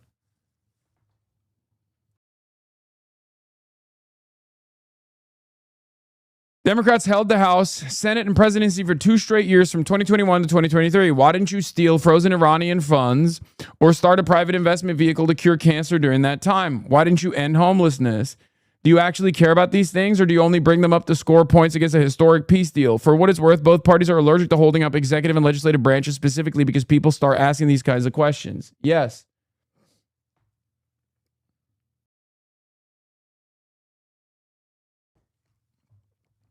I love this because in a moment of sundowning lucidity, despite everything actually happening, he said something wholly true, and now everyone is rushing to defend American hegemony. Yeah. In the press conference, you said you don't mind Iran having ballistic missiles. Can you elaborate on that? I want to make sure we understand your position. No, I'm saying that if other countries have them, it's a little bit unfair for them not to have some. It's just objectively true. And it's so funny that Trump gets to say this now. I'm glad that someone is saying it, and I'm glad that the person saying it is on a fucking bully pulpit, okay? Because I've been saying it for fucking years, and when I do, people call me a goddamn terrorist. Now, of course, I don't think that's going to change. Trump supporters will still, on the one hand, say, oh, well, my president said it, so it must be true, and then simultaneously say, oh, well, Hasan, you're saying it Islamic style, and therefore you're a fucking terrorist. But this is a normal truth that everyone can comprehend. It's a basic truth. It's a simple truth that everyone can comprehend. What sovereign nation would remove or restrict their defensive capabilities at the behest of fucking Israel? Why is the United States of America, supposedly a separate country than the nation state of Israel, making these decisions or forcing a foreign country, a foreign sovereign state, to restrict their striking capabilities so that they can't fucking restrain Israel if Israel gets to be an expansionist project, a destabilizing factor in the region? Yeah, they'd call Hassan a terrorist for saying this. Trump, if other countries have ballistic missiles, it's a little bit unfair for Iran to not have one. No, they'll call him a terrorist because he supports terrorist groups vocally. There it is. Immediately. Hassan said he wants Iran to have nukes. They did call him a terrorist for saying almost exactly this. Yes, because he's a terrorist sympathizer. Duh. Would be the least terrorist agenda thing he's ever said, to be honest. It's so funny because, again, this is just objectively true. It doesn't matter if Donald Trump is saying it. It doesn't matter if I'm saying it. It doesn't matter if the Iranian leadership is saying it. It doesn't matter if the Israeli leadership is saying it. It's still true, right? And yet there are a lot of people on Twitter who are completely fucking brain poisoned.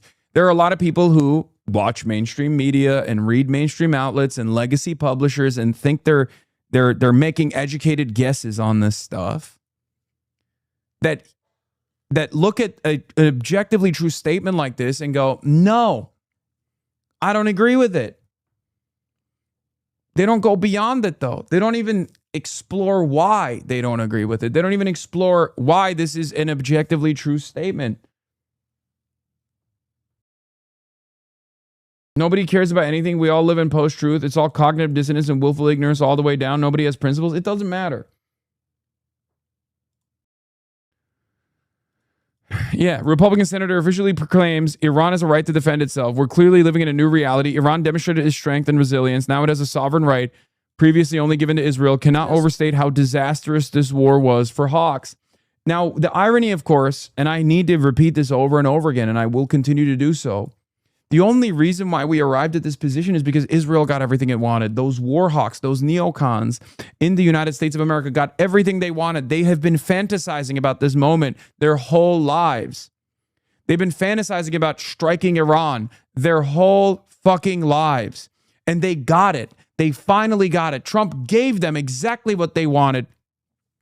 And they realized, or at least Trump realized, that they bit off far more than they could chew. This is America's dog catching the car moment. Lucky for us, at least Trump is selfish enough and narcissistic enough and worried enough about the markets that he is not doubling down, tripling down, quadrupling down, going up the escalation ladder and going all the way to boots on the ground military warfare to completely collapse the global energy markets, right? But this is it. The dog caught the car. Senator, are you okay with Iran having missiles? You know, I'm hesitating. I'd prefer that they not. I certainly don't want them to have long-distance missiles. I don't want them to have nuclear-armed missiles. I would prefer they didn't. But I don't think that's the key issue here. I think that they have to be able to defend themselves. And I just kind of come back to the big picture here, is that the Middle East countries like this agreement. You think Iran needs to be able to defend itself? I do. I think that they have to be able to defend themselves. Otherwise... Beast mode. Beast mode. Fucking beast mode, dude. This reminds me of Donald Trump's anti-war hawk rhetoric that was unbelievably popular with the base. He never followed through on it, obviously. But like that, there's an appetite for that isolationist framework. There's an appetite for it amongst the masses. They hear that and they go, yeah, why are we spending so much fucking money blowing up other countries, man? An important lesson to learn here is for any leftist in the future, you can harness that energy. You can harness the demand of the masses. Is that we turn this into a forever war. You're never going to get them short of boots on the ground of surrendering everything, an unconditional agreement, if you will. But again, what I'm getting at here is this agreement has the support of most of the countries in the Middle East, and I think that's going to give it more of a long-lasting relationship. Yeah, the other countries also want this to happen because they've realized that there is no way out of this and that Israel is the real destabilizer. Anyway, here's JD Vance also using this opportunity because they are fucking much better room readers to shit on Israel, to abdicate responsibility from the hands of the Americans and give it to Israel. Iran won this war objectively. Here's another example. Italy decided to reopen its embassy in Tehran. It's over. Iran, going forward, if Israel doesn't fuck this deal up somehow, and I still think they might try, but the stakes are far higher now. The stakes are far higher. People are looking to blame someone, and many will blame Israel. Israel deserves a lot of this blame. America deserves a lot of this blame as well. Americans, the American government, will now blame Israel to abdicate its own responsibility in this endeavor. Okay? Israel will fall on that sword. And they will fall on it gladly because they love fucking chirping. They never shut the fuck up. They're the most arrogant, entitled country on the fucking planet. Petulant little children. They'll play that role so perfectly, not realizing what they're doing. And America and people like JD Vance and even Donald Trump will throw them under the bus going forward. Here's one example of that. Go ahead. If Democrats had a sufficient response that blamed Israel from the start, perhaps the Republicans would look like they're biting off the steez of the Democrats here. But they didn't do it. They didn't say the truth from the start. They were too afraid to say the truth. So now Trump and JD Vance are going to look like they are the ones who own the anti-Israel lane. Because the Democrats are fucking stupid. Remember that. They were too busy yelling at me. They were too busy trying to stop the insurgency that understands the moment, that wants to make necessary changes. They were too busy getting their fucking AIPAC contributions through different subsidiaries and shell corporations. And so many dumb people are going to let Trump and Vance abdicate responsibility. The populist coalition types like Glenn Greenwald are so thrilled over this because they get to defend Trump and Vance. Again, is the true America first anti-Israel people. Don't fall for it, everyone. Brother, it's not even falling for it at this point, though. If the Democrats are letting this happen, then yeah, it's not even falling for it because the Democrats are not fucking... The Democrats have not stood by from the jump and said, we should not be going to war with Iran. Iran is a sovereign country. This is fucking totally ridiculous. Donald Trump is getting goaded into this war by Israel. What the fuck are we doing? Over and over again. Instead of saying that over and over again, they kept saying, oh, well, I just think personally that, Iran is the big bad. It's an ontologically evil entity. But Trump is not following the fucking process. Trump is not following the process. You should follow the process. We'll sit idly by and allow Donald Trump to do all of this stuff, and then we'll wag our fucking fingers. I was there. We were all there. We saw it unfold. We talked about it. And now that the MOU is here, they're chirping about the fucking MOU because they're a bunch of morons.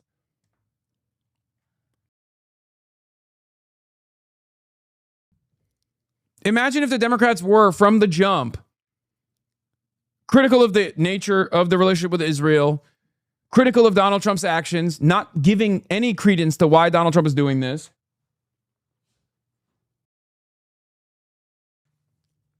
And instead, spent every waking moment saying, no war, no war, no war, just peace. Israel is goading us into this war. It's fucking bullshit. Donald Trump is the most compromised president of all time. What the fuck's going on? Right? Now they would have built sufficient credibility in this space so that when J.D. Vance and Donald Trump start blaming Israel, they could go, hey, we're the ones who told you so, right? They could turn around and say, we told you this was dumb. We told you this was stupid. We already had a guy. His name is Barack Obama. He did the JCPOA, much better option. It's important to establish credibility ahead of time, okay? Anyone with a fucking brain could have seen this is exactly what was going to happen. That is precisely the reason why for months on end, I kept yelling, saying, Democrats, bring up the JCPOA. Talk about Barack Obama's pivotal accomplishment. Talk about the importance of diplomacy. Don't give any fucking credence to the Republicans for why we must wage war with Iran. Talk about the weird relationship between Donald Trump and Israel and how much Israel has goaded the Trump administration into taking action that they should not have taken. Oh, I said it over and over again. Of course, nobody fucking listens to me. So now in this moment, the Trump administration, that are better room readers than the Democrats are overall, will turn around and take advantage of this opportunity and say, oh, it's Israel. It's Israel's fault. Don't look at us. We didn't do anything. Israel did this. Israel should shut the fuck up. And of course, because there's so much appetite, and that's why I'm saying I'm conflicted on this issue as well. There's so much appetite to finally say fuck Israel from the masses that we will celebrate this moment. And it's tough not to celebrate this moment because there is no alternative on the Democratic side that has said this, with the exception of Ro Khanna every now and then. What Democrat has come out and said this exact statement about Israel that J.D. Vance is about to deliver right here? Thank you, sir. Jordan Conradson with the Gateway Pundit. I want to talk back to the Lebanon component of the deal. I gotta pee. There's a report in Axios that Netanyahu's fuming over this. Israel doesn't feel bound to the MOU as it relates to Lebanon. If, as you mentioned, your frustration with Israel striking in Beirut, hitting apartment buildings, if that continues, could it torpedo the deal? And what would the U.S.'s response be to a broader war in Lebanon involving Israel and Hezbollah? Yeah, well, I don't want to get into hypotheticals that could torpedo the deal, because I think the president's expectation is that all of our friends, the Israelis, the Arabs in the region, we're going to work together and actually see this deal to completion. Now, I saw the Axios report, that Netanyahu is fuming. That's not reflective of the conversations that I've had with him, but maybe he's saying something to somebody else that he's not saying to me. What I will say, and this does bother me, is that you've seen people within Bibi's cabinet who have come out and attacked the deal, and in some ways very personally attacked the President of the United States. And I guess my message to them would be twofold. Number one, Donald J. Trump is the only head of state in the entire world who is sympathetic to the nation of Israel at this moment in time. And he happens to be the head of state of the world's superpower. If I was in the cabinet of the Israeli government, I might not be attacking the only powerful ally that I have anywhere left in the entire world.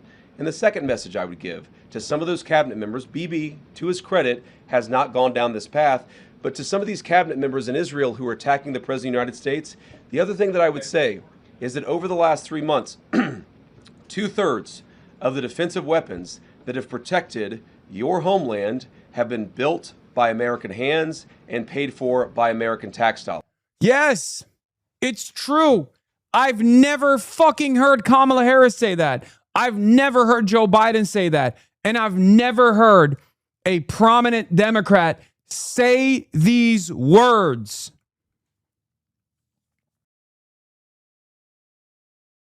Imagine a world where Democrats were saying these true things, even from a sinister, cynical, and totally partisan framework. He's pulling a have you said thank you, Israel, to Israel. Something that I ironically said when he was doing that to fucking Zelensky. I was like, he should be doing this to Israel. Well, now he is. The problem for Israel is not Donald J. Trump. And anybody in Israel who thinks their biggest problem is the President of the United States needs to wake up and smell the reality of the situation that country is in. Thank you all.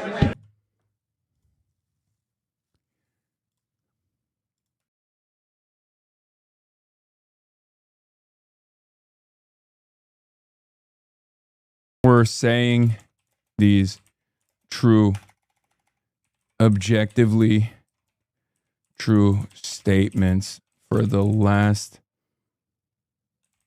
couple of years instead of for the last couple of years, especially after Israel goaded this dipshit admin into waging war with Iran that we lost while propping up the JCPOA.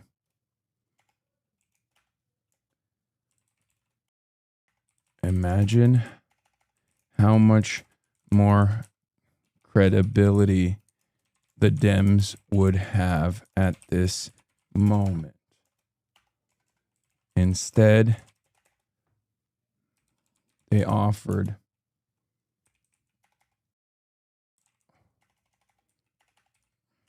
silly process criticisms, yelled at their left flank, who were saying, yelled at this left flank. And now MAGA will get to abdicate responsibility for its fuck-ups while the Dems shit on the MOU. Imagine if prominent Democrats were saying these objectively true statements for the last couple of years, especially after Israel goaded this dipshit admin into waging war with Iran that we lost while propping up the JCPOA.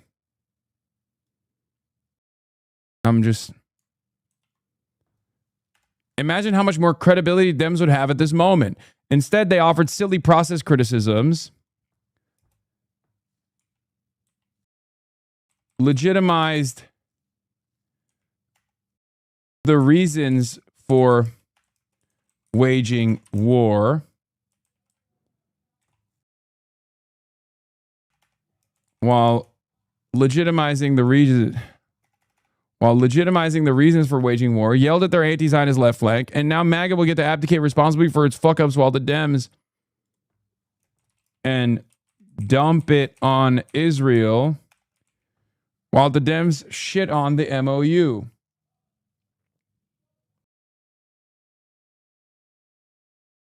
The false rationale for waging war.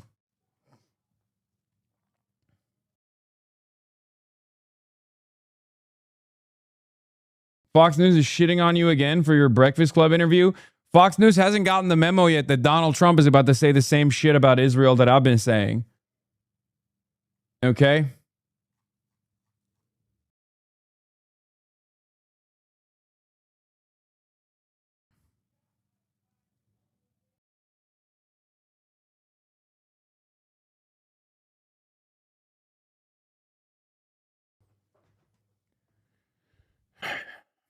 Trump is like a couple weeks out from saying Israel has no right to defend itself. Israel has no right to exist as an apartheid state. Instead, they offered silly process criticisms while legitimizing the false rationale for waging war, yelled at their anti-Zionist left flank, actively tried to deplatform their anti-Zionist left flank.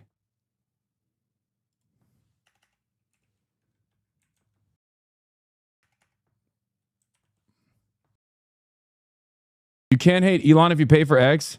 You have to be a real fucking baboon if you think I've paid a single dime to Elon Musk, you fucking idiot. I'm a power user on Twitter and I have 1.7 million followers.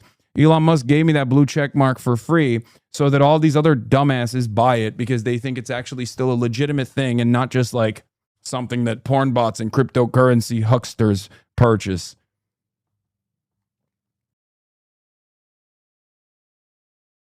Instead, they offered silly process criticisms while legitimizing the false rationale for waging war, actively tried to deplatform their anti-Zionist left flank, and now MAGA will get to abdicate responsibility for its fuck-ups and dump it on Israel while the Dems shit on the MOU.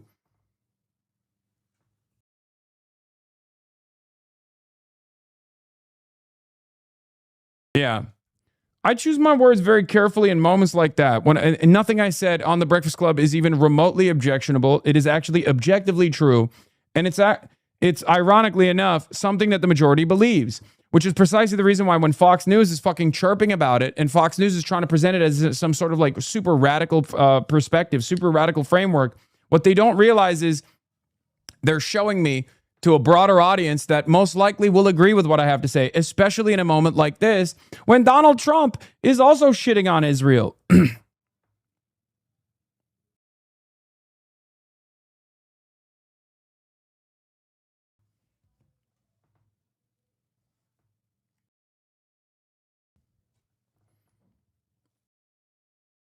AIPAC, by the way, is of course up to its own fucking tricks. New poll, 71% of Israelis don't trust Trump. Nice. New N12 news poll on Trump after the MOU with Iran. 71% of Israelis do not trust Trump to preserve Israel's interest in a final deal with Iran. Just 13% still believe Trump. Great. People wildly overestimate how smart Israelis are. They arrogantly thought they were 4D chess masters by dumping the last Zionist true believers, Biden-Harris, for the more gullible Trump, assuming MAGA yokels could always be led by the nose and would never bite them. Yeah, these guys are much more vicious, okay? What they don't realize is like Kamala Harris and Joe Biden were ideologically Zionists, okay? They were zealots. Trump looks like an ultra-Zionist from a mile away because of all the things that he's done for Israel. But at the end of the day, he's a selfish fucking asshole. And that selfishness can actually turn on Israel. He has dumped every fucking ally. He has dumped every single person around him under the bus in a moment's notice when things are turning on him. He is a purely transactional narcissist. Yeah. Iran reportedly suspends his trip to Geneva because of Israel's actions. Now, remember, this is still in the works. I've said this already. They can sign an MOU and then things can still change. Now is the real moment for Trump to show exactly how much he wants to maintain credibility while everyone in the media is going to be yelling at him. Because if you remember, I would go so far as to say the most powerful bipartisan force in legacy media and in Washington D.C. is not just the pro-Israel lobby. It's the defense contractors. It's the military industrial complex. And the example I will point to you is the bipartisan barrage of hatred that Joe Biden received for pulling out of Afghanistan. That was objectively the right thing to do, and I defended it. I defended it endlessly, and I still defend it to this day. It was the right thing to do. Everything else we did after pulling out of Afghanistan was disgusting, monstrous, freezing their assets, refusing to let them have it, all this stuff. But there was bipartisan enmity towards Joe Biden for doing the right thing, doing the courageous thing, objectively the courageous thing to do. And his legacy would probably be a lot nicer, a lot kinder, if he hadn't then followed through on Israel's genocide, bear-hugging Benjamin Netanyahu, becoming Genocide Joe. Right? Now Donald Trump is going to be receiving that same bipartisan enmity. He has been receiving it. And Donald Trump is very responsive. Trump is very responsive to these kinds of attacks. He hates it. But he also has built up a much better resilience to this kind of bipartisan attack than anybody else, because he's been, basically the key man who has changed American politics single-handedly for the past decade. This is Trump's universe that we're living in. So I don't know. I don't know what's going to happen here. But here is J.D. Vance again. But yeah, you've seen people in their system, Ben-Gvir and Smotrich, who've attacked the deal. And I guess my response to them would be, what is your exact proposal? And, you're a country of 9 million people. You can't just kill your way out of solving every single national security problem. I'm so jealous, dude. I'm so angry. I'm so jealous. I have so much envy, dude. I am Sid Rosenberg color with envy. Why do they get to say this? Why? Why is it that only they say this? These are the same people who are actively trying to fucking prosecute me for saying this. And now they turn around and they say it themselves. And now everyone will go, yeah, that makes sense. I hate this. How is it any different than the Biden administration, though? They also told Israel no on attacking Iran, gave them total leeway in Gaza, and did that they need to listen to us more. And Ben-Gvir is the problem, stuff that JD is doing now. Even the statement about they can't do everything with forces of Blinken line. Did we just memory hole all this? Yeah, the major difference is the fucking MOU. Biden never in a million years followed through on something as comprehensive and as restrictive to Israel's ultimate desires of destroying Iran as the memorandum of understanding that Donald Trump signed at Versailles last night. Nothing comes close. So yes, when these guys are saying it in the aftermath of the MOU to defend that decision, that is far more impactful than Joe Biden's 700 million red lines. Because if you recall, pre-MOU, they would say things like this every now and then. Oh, Donald Trump is really mad. Donald Trump is having a come to Jesus moment. Donald Trump is fucking telling Benjamin Netanyahu, he's using the F word. He's saying fuck, right? He's saying fuck. He's really upset, right? What was I saying back then? This is bullshit. Until the ink is dry on some kind of deal, until the naval assets are retreating from the region, none of these words mean anything. And now these words mean everything. Do you understand? That's the biggest difference.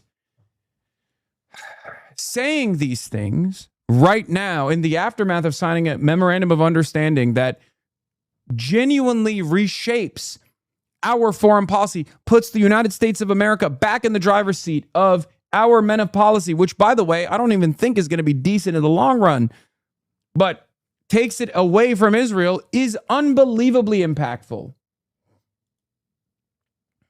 Evermore. unpopular. And I know from speaking to many of my Jewish friends around the world, whether it be London, New York, LA, or further afield, they're all very concerned about this. So this idea that Netanyahu represents what most Jewish people think, for example, I think is for the birds.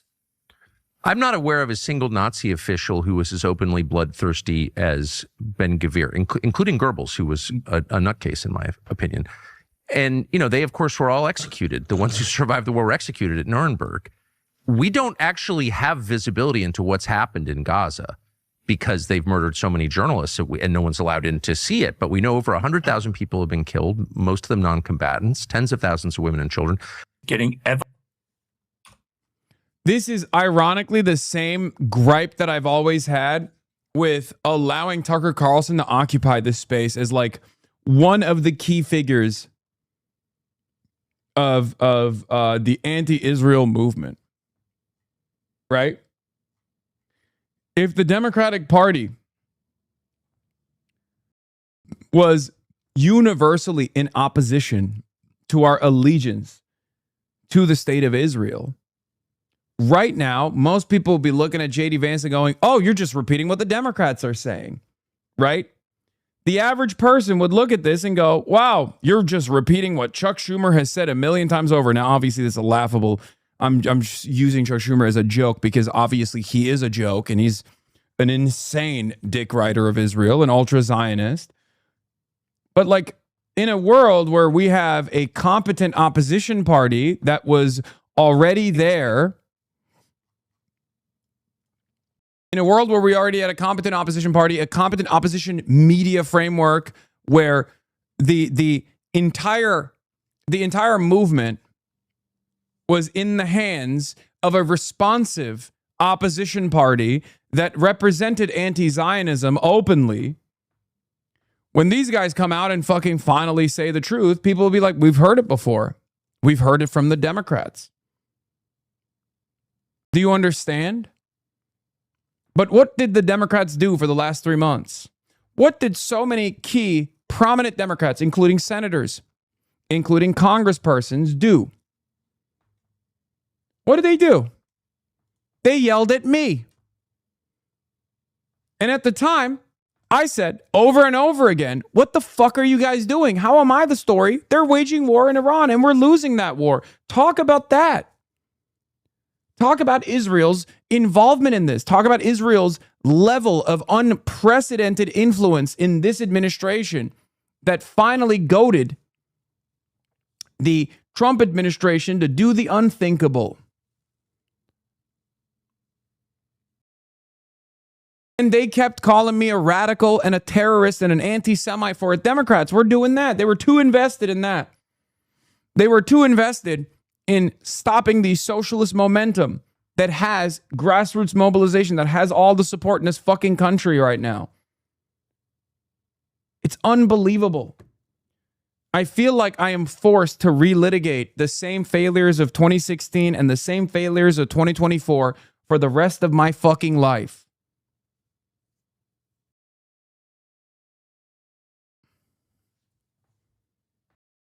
Forever. Forever and ever.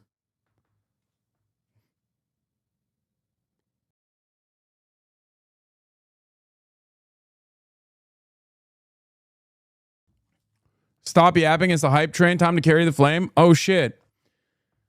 All right, ladies and gentlemen, the People's Broadcasting Service, the Piker Broadcasting Service for tomorrow's news today is experiencing a hype train. If you'd like to support independent media, please subscribe for $6 or for free with a Twitch Prime, or gift subs. And at level 10 hype train, we will carry the flame. Here's one of those Democrats that I'm talking about. Okay, here's one of those Democrats that I'm talking about. Josh Gottheimer. My statement on the agreement between the United States and the Islamic Republic of Iran. I am totally dumbfounded by this agreement, and like many, in a state of disbelief. After spending his presidency crowing about America's strength and leadership in the world, Donald Trump signed a document that screams weakness and desperation. Let me be clear. The Iranian regime is a brutal, tyrannical regime and a sworn enemy of the American people under the banner Death to America. They are the world's leading state sponsor of terror and have American blood on their hands. The Iranian regime deserves to be crushed for its decades of relentless terror against us, our allies, and the repressive rule of the Iranian people, resulting in the brutal massacres and executions of its own people for seeking freedom. Yet we got nothing. Not one core objective was meaningfully met. No agreement on nuclear weapons, no agreement on ballistic missiles, no agreement on drones, no agreement on funding of terror proxies. We've seen this movie before in Ukraine and in Gaza, where we're told a better deal is coming in the next stage, but it never materializes. In a rush to claim a win, we seem to be selling out Israel, our key democratic ally in the fight against terror, along with our Gulf partners who have faced relentless Iranian missile and drone attacks. The Gulf partners wanted this. Israel didn't, you fucking stooge. Again, Josh Gottheimer is a dog to Israel, okay?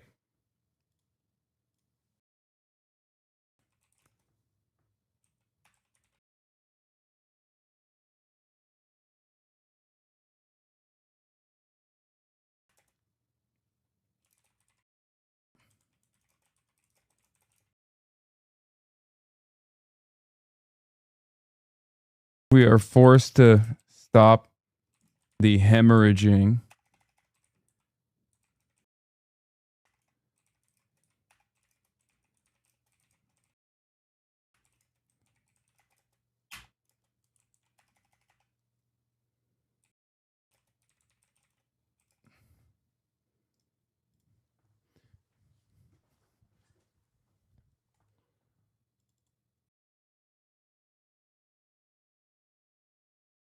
Fuck with your tie heavy? Yeah.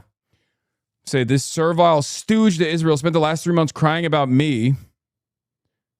And now we are forced to, and now when we are forced to stop the hemorrhaging, he comes out with this AIPAC press release.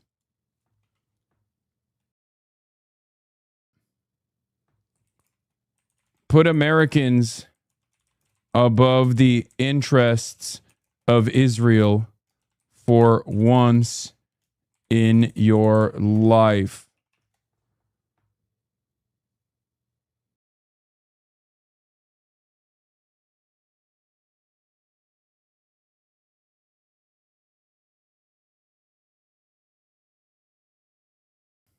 Disgusting. Throughout this war, there's been zero transparency in the Congress of the American public. So in this instance, for the sake of our country, I actually hope there are some hidden favorable terms the administration is hiding in their pocket. As it stands, I won't be able to support this agreement when ultimately it comes before Congress, which it must. Yeah. Where were the fucking demands to restrain American militarism when the American military was behaving like a mercenary brand for the Israeli state? Where was Josh Gottheimer then? To make matters worse, by every measure, this agreement is an abject failure, full of sanctions relief, and is akin to, or potentially worse than, the flawed JCPOA under President Obama. He's literally shitting on the JCPOA here. Josh Gottheimer is shitting on the JCPOA.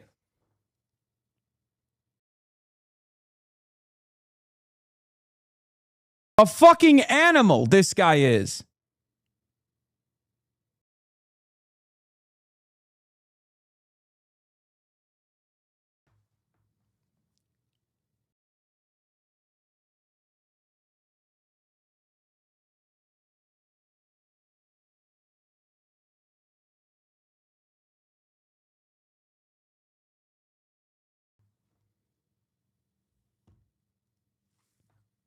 All right, I'll play the Israeli version of We Are Charlie Kirk if we actually fucking hit the hype train, okay?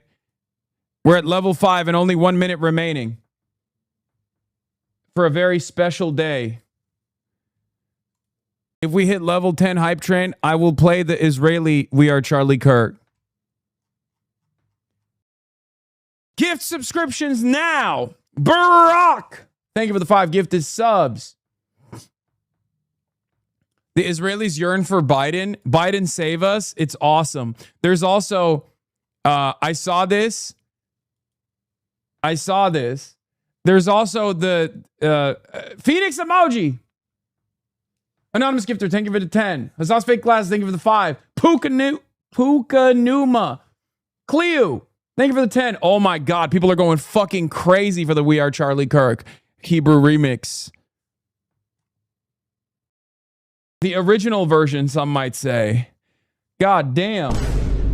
God damn, son. Level 7 hype train.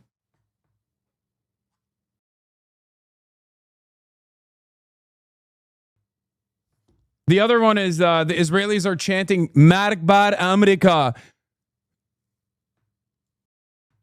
Instead of saying, they're saying death to America, dude. The Israelis are chanting, yeah, we will join the Iranians' chant of death to America.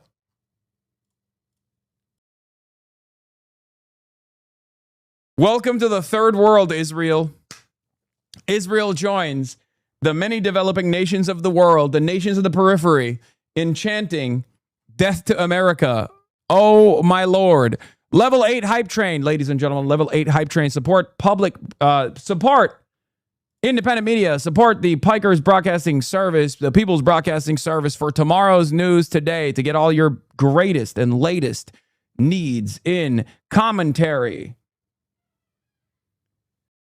Buried in a Times article about Israel's reaction to the deal is an Israeli government minister admitting they brought the U.S. into the war. Amichai Chikli, the diaspora affairs minister, speculated in a radio interview that Mr. Netanyahu would know how to say no to Mr. Trump about pulling out of Lebanon, just as he knew how to bring the United States into this war.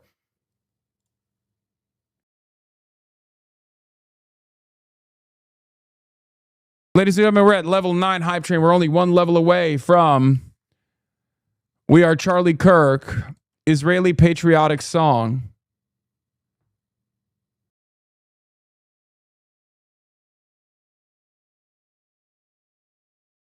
More cope. We'll look at more tears and more cope from the Yeshiva frat leader says, the entire pro-Israel political class threw their capital into replacing the best presidential ally they could ask for with the most bribable man alive, and none of them foresaw this backfiring. Yep. Now, this is far too, we are celebrating this far too soon, in my opinion, because it's not done yet. And I need to urge caution here, okay? I need to urge caution here, but what I will not caution you is reaching level 10 in the hype train, which we are almost about to reach at level 9 hype train at 94%. But I will urge caution that this deal has not been finalized yet, okay?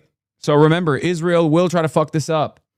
Israel will try to fuck this deal up every single day until the deal is done, until the ceasefire negotiations are implemented, and even every single day after that.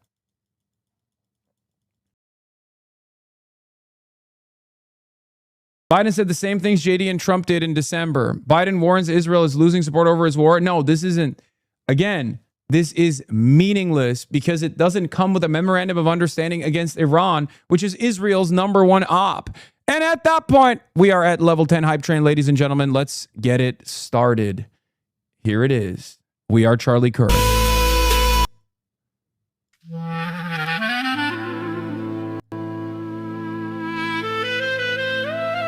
I'm a little worried that this is going to be weird.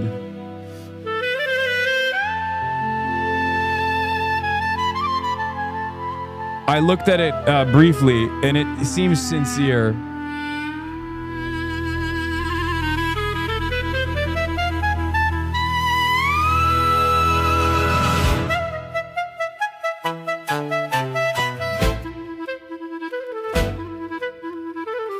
What the fuck? This is...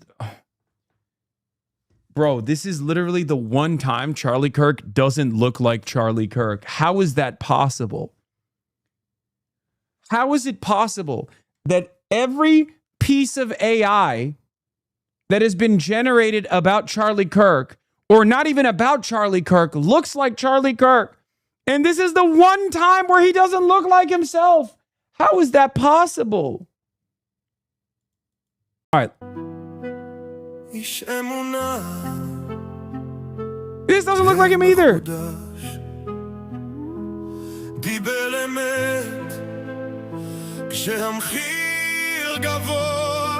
Oh, I've heard this song before. I've heard the Hebrew.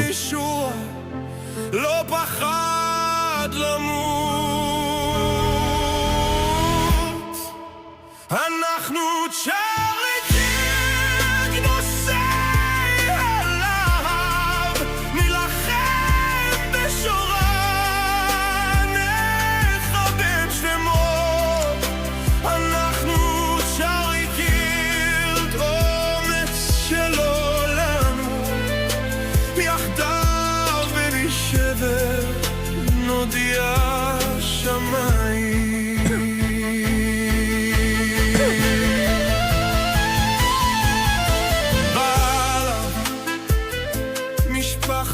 Okay, none of the Charlie Kirks look like Charlie Kirk. What the fuck is going on?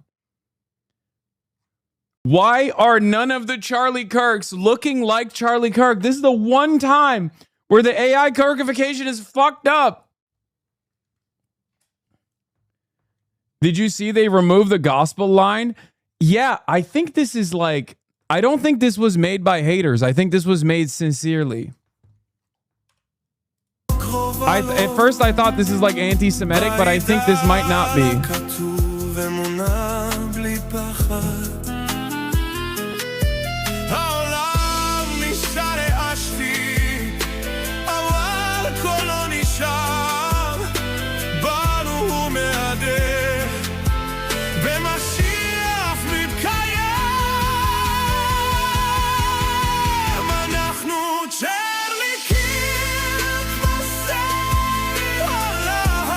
Yeah, no, this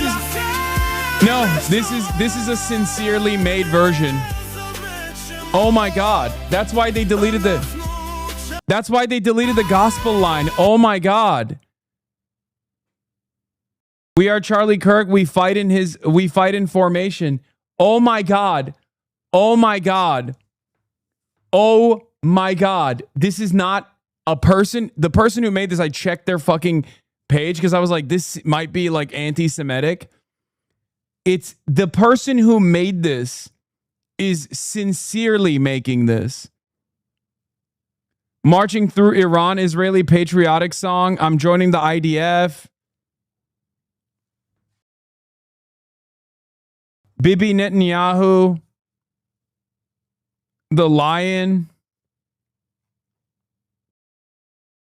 This is a literal Bibist who made this fucking thing sincerely. Oh my God, it's incredible.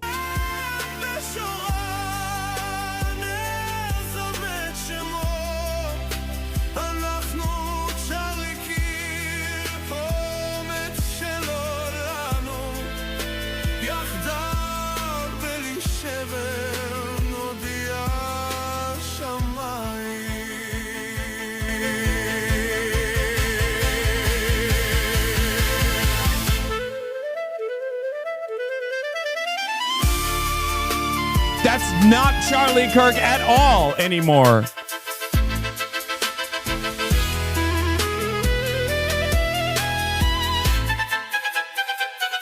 Why does Bibi have facial hair?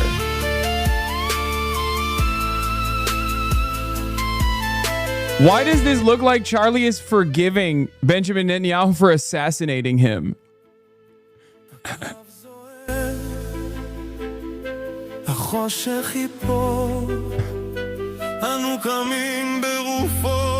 Oh my God.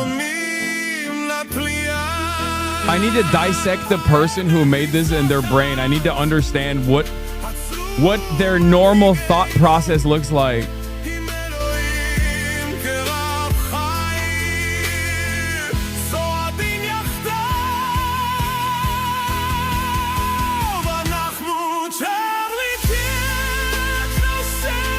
This might be the greatest one we've watched so far. I'm not gonna lie.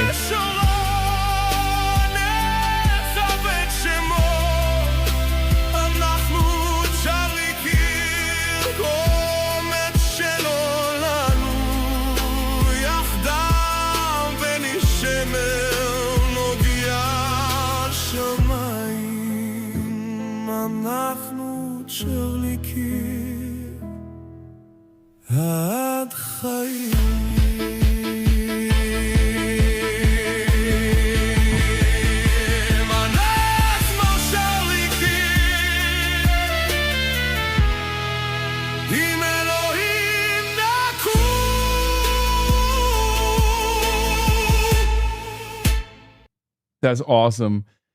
The klezmer clarinet threw me off at first, but I think I'm coming around to it not being anti-Semitic. No, it is anti-Semitic because it was made by an Israeli, and everything Israelis make is automatically anti-Semitic.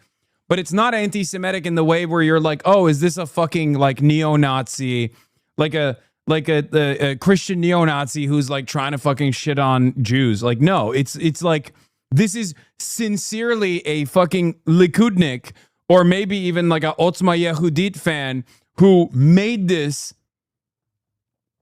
Yeah, this is stylistically exactly how Israeli music is made. Is 100% an Israeli. Yes. That's why I checked to see if this was like a... I checked to see if this was like actually someone who was like, oh, look at how fucking stupid the Jews are or whatever. No, it turns out it's like unironically an Israeli who made this, because these are all the other things that they've made.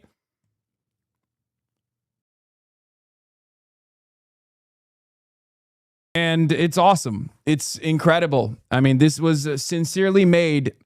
I am from Israel and this is my art.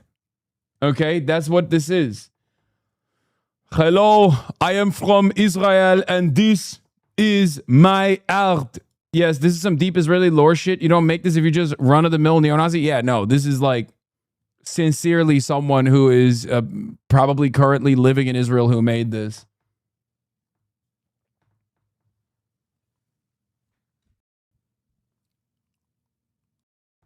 Oh my fucking God, their ad is Filipino Zionist femboy.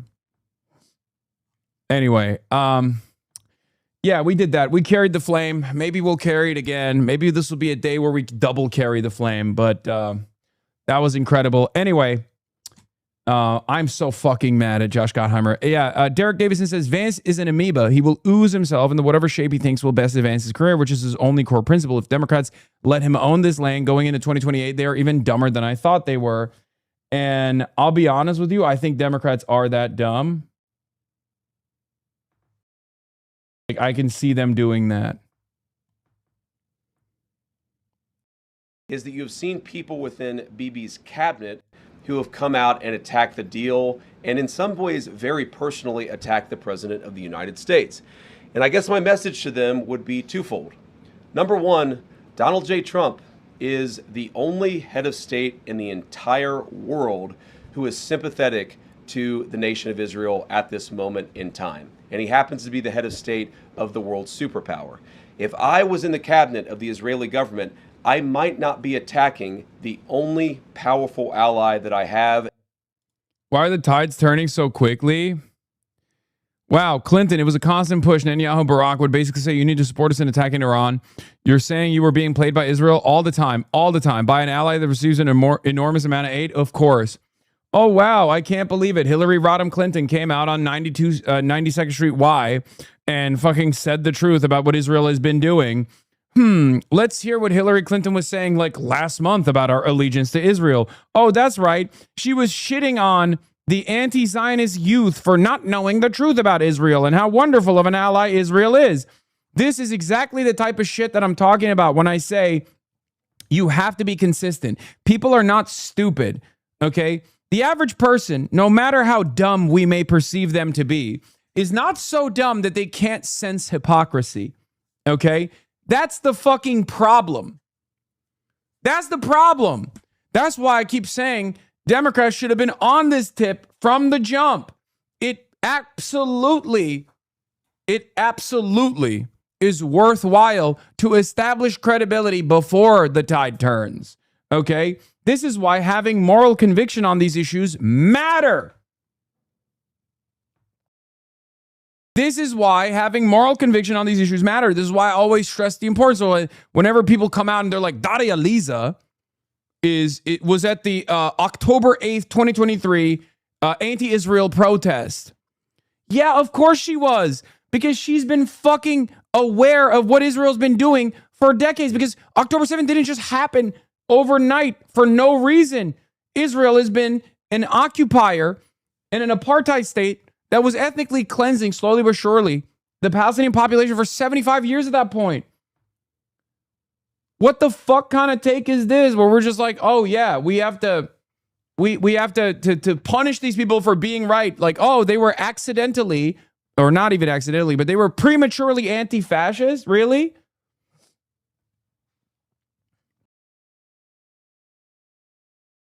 It's important to have real fighters that have real moral conviction and have the courage to say the truth in inopportune moments. The NatSec people have been saying stuff like that for years. They love Israel for what it does for the U.S., but Israel also annoys the hell out of them. Going back to Reagan, we have a million stories about that. The problem is that they complain but don't stop sending bombs to Israel. Clinton did, Obama did, Biden did, Trump did. I agree. I know. That's what I'm talking about, though. You're misunderstanding my point. My point is you have to be consistent, okay? And you have to sometimes make bold decisions. Biden never did. That's why his red lines looked ridiculous. This right now with Donald Trump, this is a unique moment because if there's follow through on this MOU, if Israel is if Israel is forcibly restrained, if ties are cut off with Israel in a meaningful capacity because of Israel's, inevitable spoiler in this MOU, because they will play that role. They are going to fucking continue bombing Lebanon. They might even bomb Iran. Who knows, right? At that point, if Trump actually fucking restrains Israel, then it's real. Do I have confidence that he will? I do not. I do not have confidence that Trump will restrain Israel. I need you to understand this. But the reason why I'm criticizing the Democrats here is because of that prediction. The prediction that I have that Israel will fuck this up. And when that happens, Democrats should not be saying, oh, thank God the fucking memorandum of understanding has fallen apart. And now Trump is failing to pick up the pieces. They should be saying, we got to cut this shit out. They should be saying the MOU is good. We shouldn't have waged war from the start. They should have been there already.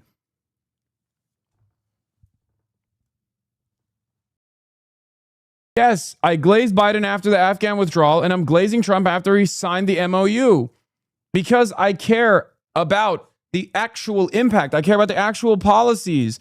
I don't give a shit about partisanship. If Donald Trump tomorrow came out and was like, we're doing Medicare for all, which would never happen, but like in a totally ridiculous hypothetical, if Donald Trump came out and was like, I'm doing Trump care. Fuck Obamacare, I'm doing Trump care. It's Medicare for all. No more private healthcare in this country. You think I wouldn't fucking eat his dick and balls? Of course I would. I'd be like, this is the most amazing achievement. I don't give a shit that it's Trump doing it. I would be fucking honest about it.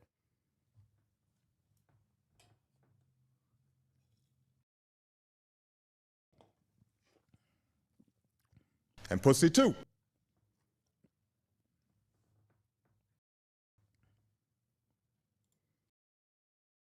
You were right about sniffing hypocrisy. Even this dumbass did. Trump's new Israel stance, such bullshit. They're blowing up whole apartment buildings. Unlike your entire presidency, when you were seeing kids pulled out of the rubble, you just now noticed, sure, Trump's new stance is a midterm stance, nothing more. I know. Even the stupids are up in arms. Good.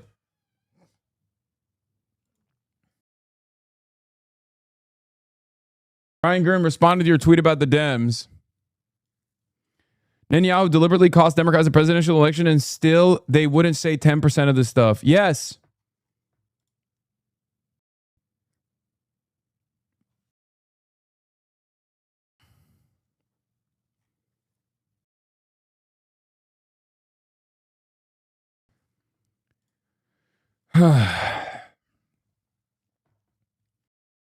Maybe I'm misunderstanding, but why is it different for Trump to do this MOU than it was for what Hillary was talking about? That is restraining Israel from attacking Iran in the first place.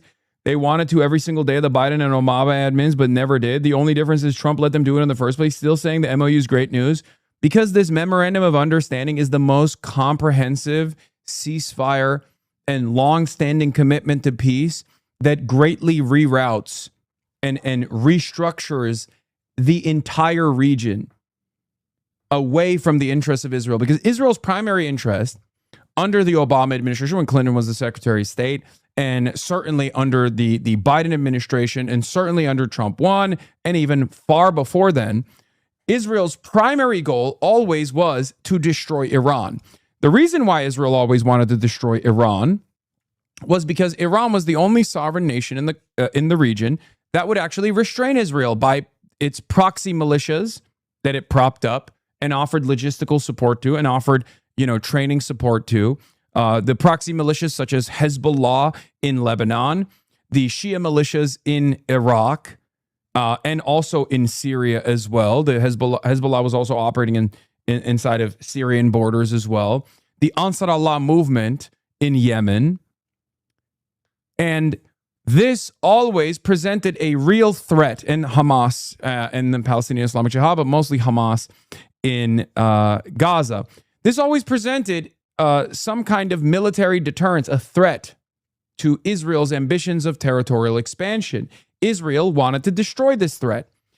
And in an effort to destroy this threat, Israel goaded America over and over and over again for decades to go and wage war with Iran, right? They always wanted to do this. So if that's the primary goal of Israel here, this memorandum of understanding completely rewrites that. This memorandum of understanding says, we're done. We're washing our hands of this entire endeavor.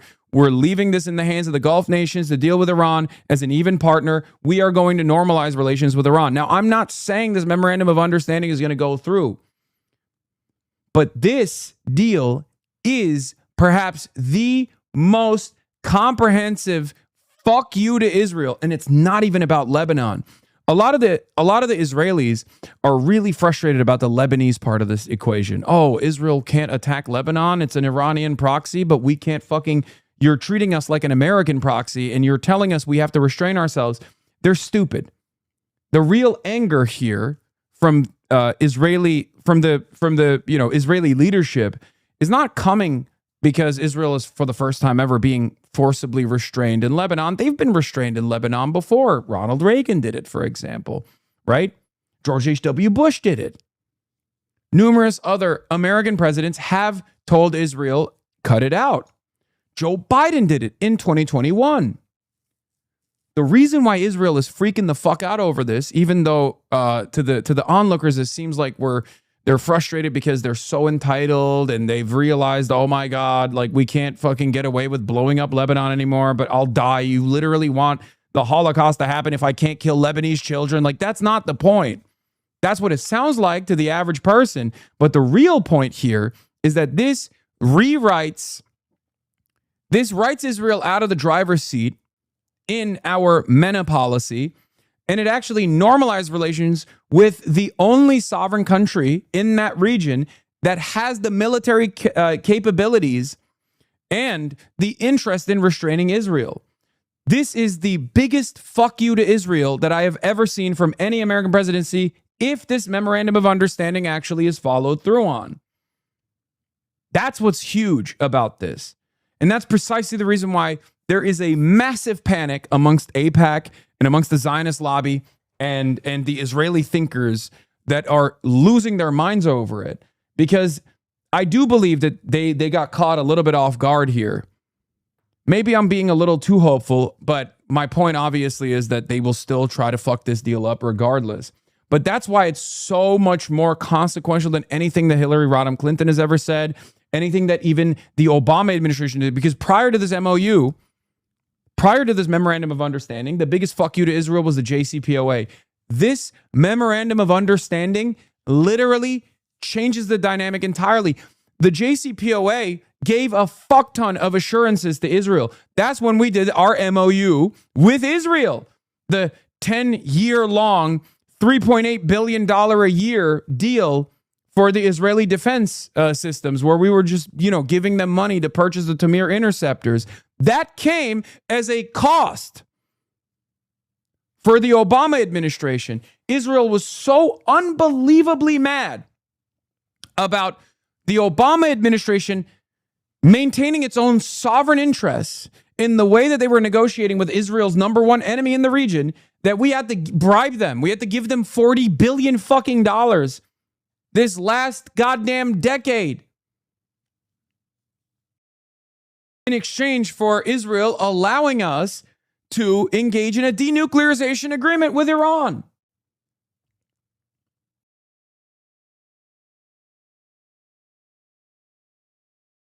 Trump is undoubtedly doing a good thing by ending the war, and we should give credit for that, but I just don't see how this is such a break from protocol. I don't know how else to explain it, man. There's definitely a difference on sanctions good, but on restraining Israel, they are the same policy. No, I don't know why you don't see this. We can give Israel all the fucking weapons in the world going forward. Iran was able to fight militarily and restrain the United States of America going forward. Going forward, if Iran draws a red line, that is going to have more consequences. It's completely like I keep repeating over and over again. The entire purpose of restraining Israel is to regain American sovereignty in American foreign policy in this region. Okay?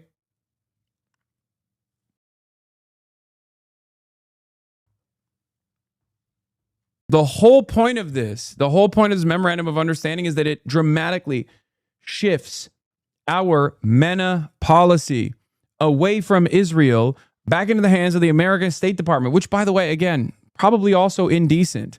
Make no fucking mistake. AIPAC sent out a memo. It's awesome. The MOU opens the possibility that Iran will be left with a significant nuclear capability. The agreement includes no provisions to address Iran's support for terrorism or its missile or drone program. It's great. New. CNN has obtained a new book by Maggie Haberman and Jonathan Swan reveals how Trump compared himself to Mao, Stalin, Attila the Hun, and how a top aide found him with superglue trying to decorate the Oval Office. Just wait. Just wait. You'll see. We'll see. I suspect we'll see in the upcoming days rare Epstein files that we didn't even know existed. Okay. Yeah, it's not shocking to me that he's compared himself to, these people.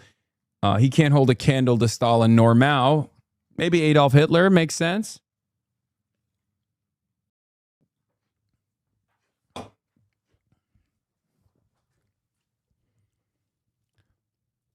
Iran will learn lessons and build a modern air force once the sanctions are lifted. The next time we are forced to embark on an existential war against it, a completely different Iran will await us, the source added. Our air superiority will no longer be taken for granted. Trump, who was supposed to be the messiah of Israel's security, has become the man who has abandoned us. Building an air force from a politically compromised Western supply chains would be a huge mistake that Iran seems aware not to make. The Pakistani experience shows that it's possible now to build a potent air force that at much lower cost through China. Also, let's go back to Danny Citrinowicz, Middle East national security expert, one of the only Atlantic Council non-resident fellows that has actively been off the let's go to war with Iran train since the start, basically. Since it was apparent that America was losing this war by like week one, Danny Citrinowicz, to give him credit, has been actively trying to find new avenues, new exit ramps. So let's hear what he had to say. AIPAC's response, along with statements from Senator Lindsey Graham and others, underscores the central challenge Israel faces regarding a potential nuclear agreement with Iran. No one is going to outflank President Trump from the right on this issue. Whatever Trump ultimately decides will define U.S. Policy, and Israel cannot realistically hope for a future president in the White House who will reverse that decision. If Trump himself reaches the strategic conclusion that the Iranian regime is not going anywhere and that a negotiated arrangement is preferable to continued confrontation, the debate is effectively over. It is highly unlikely that a future president would take a significantly tougher approach. The campaign has already exposed numerous... I don't think so, by the way. I think a Democrat... I can see a fucking ultra-Zionist Democrat trying to an AIPAC-backed ultra-Zionist Democrat doing this shit. Straight up. I can see it. God, I've lost all hope in American politics. It's so hard for me to fucking look at what's going on with the Democratic Party so far and the way that they're moving around this issue and the way, like, it's going to be like President Josh Gottheimer, President Josh Shapiro, who's like, we have to do a nuclear first strike policy against Iran. Oh my God. Yeah, 2028 primary will have 3 AIPAC candidates. Anyway. Yeah, we're going to have Josh Gottheimer going up against Josh Shapiro, going up against Cory Booker. And they're going to be fucking on that stage fighting each other over the microphone to be like, I'm the one who will do a nuclear first strike. I promise. M is real high. John Fetterman on the sidelines like, America needs another stupid president. Joe Biden was so good. We need an even dumber president that will love Israel more than him. I will stand up and say hubba dubba da, just like Biden did. This campaign has already exposed numerous shortcomings and potential negative consequences, including the possibility of strengthening the Iranian regime and further entrenching Iran's regional influence through proxies such as Hezbollah in Lebanon. Yet these concerns may be overshadowed by a larger strategic reality for current and future Israeli governments. The likelihood of undertaking a similar military effort against Iran without strong American backing becomes dramatically lower. For Israel, which depends on the United States across a wide range of military, diplomatic, and economic domains, this would represent a major strategic setback.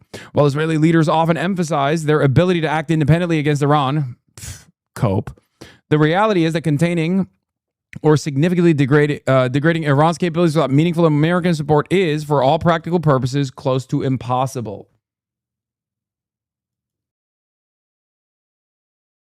Pro-Israel groups deliberately turned Israel into a polarized issue and alienated almost a whole Democratic Party for the sake of a war that turned out to be as disastrous as Obama warned them and is going to end up with a deal far worse for them than JCPOA was. I don't care about what Egg Boy is saying. Egg Boy seemingly is a windsock. Okay? That's all he is. He bloviates. He's empty. He's hollow. He has no worldview of his own. He's just a fucking empty windsock. He blows away with the wind. In a world full of windsocks, be a poop sock.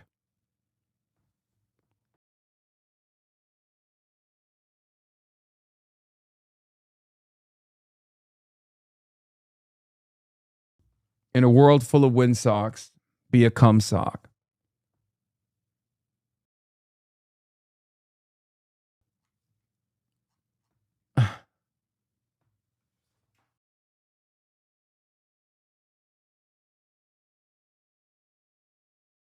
Yeah. French President Emmanuel Macron pulls off what could be the greatest diplomatic troll of all time by getting Trump to sign the $300 billion U.S. surrender to Iran deal in Versailles. The ignoramus Trump will have been clueless as to the historical significance of the location. Yeah, it's really funny. I know for a fucking fact this dumbass has no idea what the Versailles Treaty is and like what its historic significance is, like what this location's historic significance is. And he was like, it's a beautiful palace. I'm signing it in a beautiful palace. What do you want from me? All the Europeans, they love me for doing this. Look at Macron's face. He's fucking smiling ear to ear.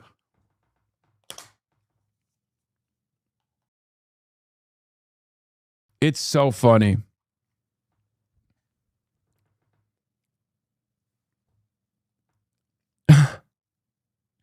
Likud said the scrap election ads highlighting Netanyahu-Trump ties in wake of Iran deal. Oh my God, it's so funny.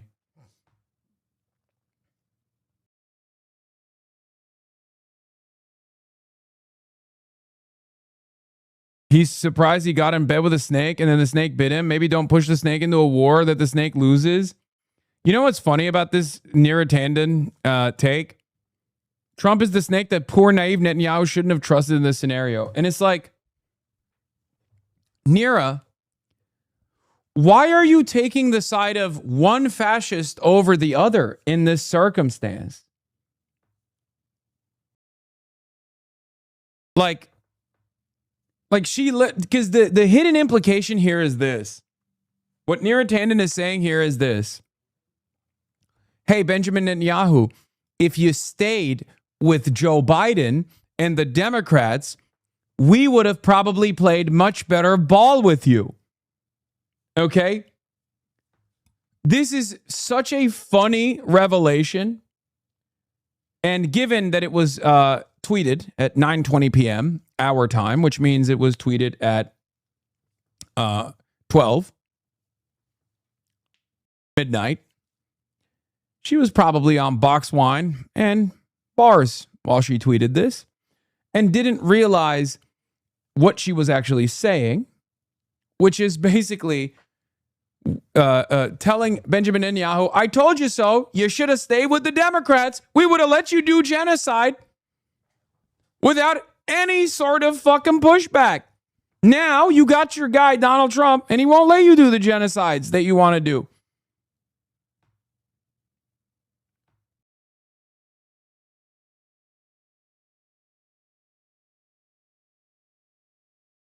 Epstein guy Howard Nutlick is also displeased. Howard Nutlick appears to shake his head in disappointment as Trump said Israel had little to complain about. Think of what Israel's getting. They're not going to be nuked. They're not going to be nuked. It's very simple. I told Bibi, the biggest risk was that they'd drop a... Dude, he always smiles from ear to ear. It's so strange that this is the one time he's not smiling behind him. Yeah. Huh. Interesting. How strange. How odd. It's just, how odd, you know? Nuclear weapon into the middle of Israel. They'd only need one, and there would be no more Israel. Think of it, baby. You got the best, the most important thing. Think of it, baby.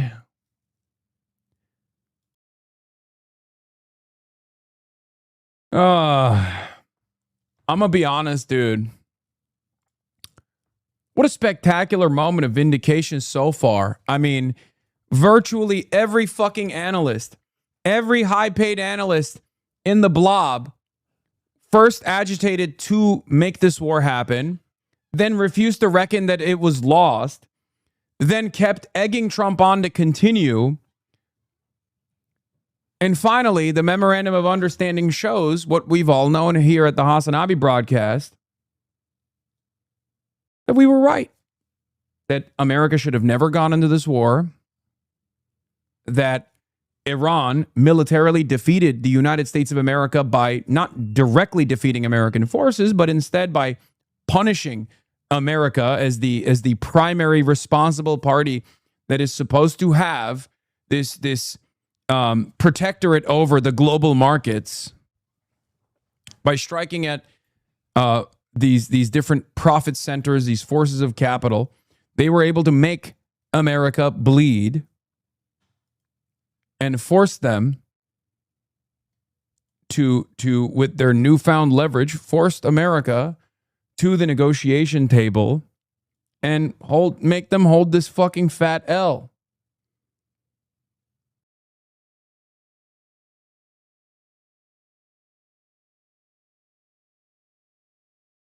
And now Trump is talking like a Hasanabi head, saying Iran is a sovereign nation. Of course they're going to have ballistic munitions.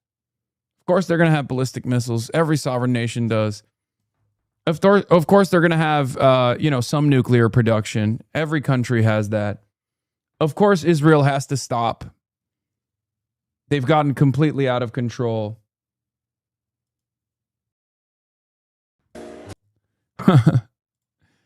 This is funny. Lindsey Graham and Mike Walls having a conversation. I love Israel more. No, I love Israel more. No, I love Israel more. Israel. Israel is my heart and soul.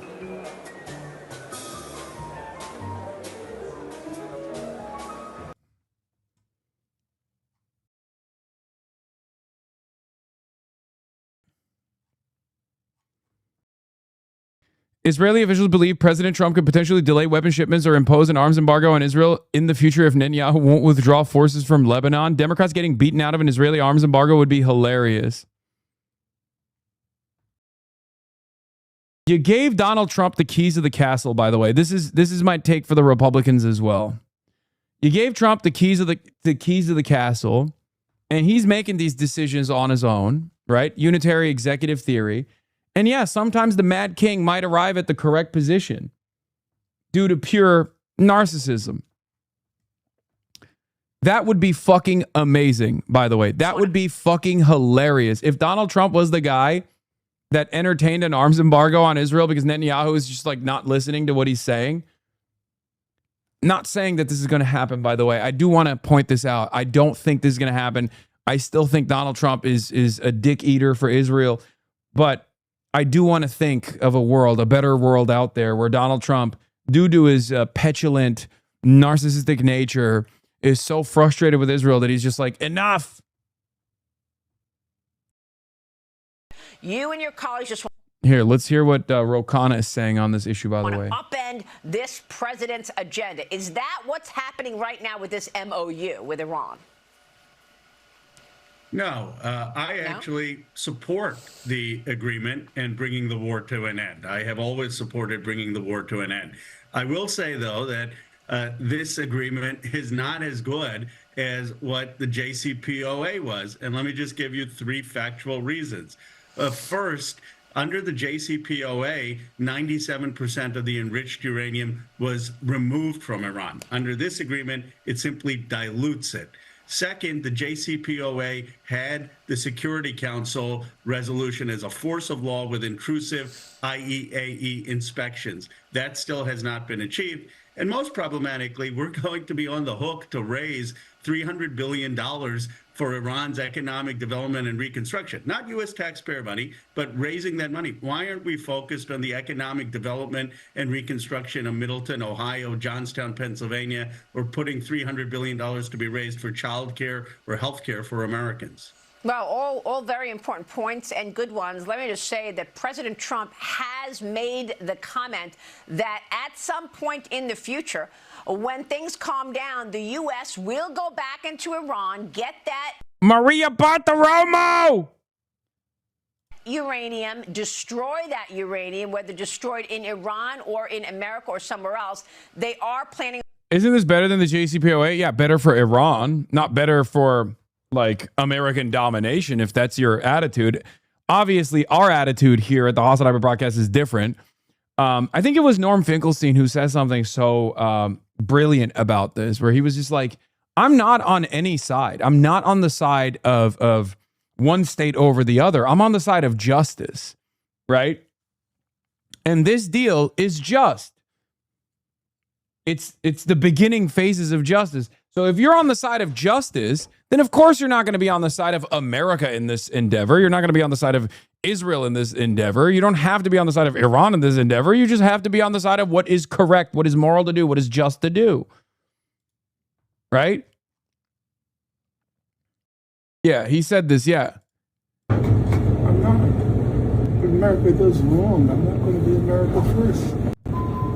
Yeah, he says, if America does wrong, I'm not going to be America first. In Vietnam, I didn't want the U.S. to win. I don't want the U.S. to win in Iran. I'm not America first. I'm justice first. If it were switched and the Palestinians were doing to the Israelis what the Israelis are doing to them, I'm not pro-Palestinian. In the Vietnam War, I didn't want the U.S. to win the war. I did not. I don't want the U.S. to. Maybe the U.S. could win the war in Iran. I don't want them to win the war in Iran. So, I'm not America first. I'm justice first. If you're in the wrong, I'm not going to support you. And it's the same thing. If it were switched and the Palestinians were doing to Israelis what Israelis are doing to Palestinians, I'm not pro-Palestinian. Those categories are completely alien to my being. I couldn't even understand what they mean. Why would you want America first? You want justice first. So that's another part of this movement that's appropriated the Palestine issue that I find very troubling. I'm not part of that mindset. I'm not a nationalist on any count.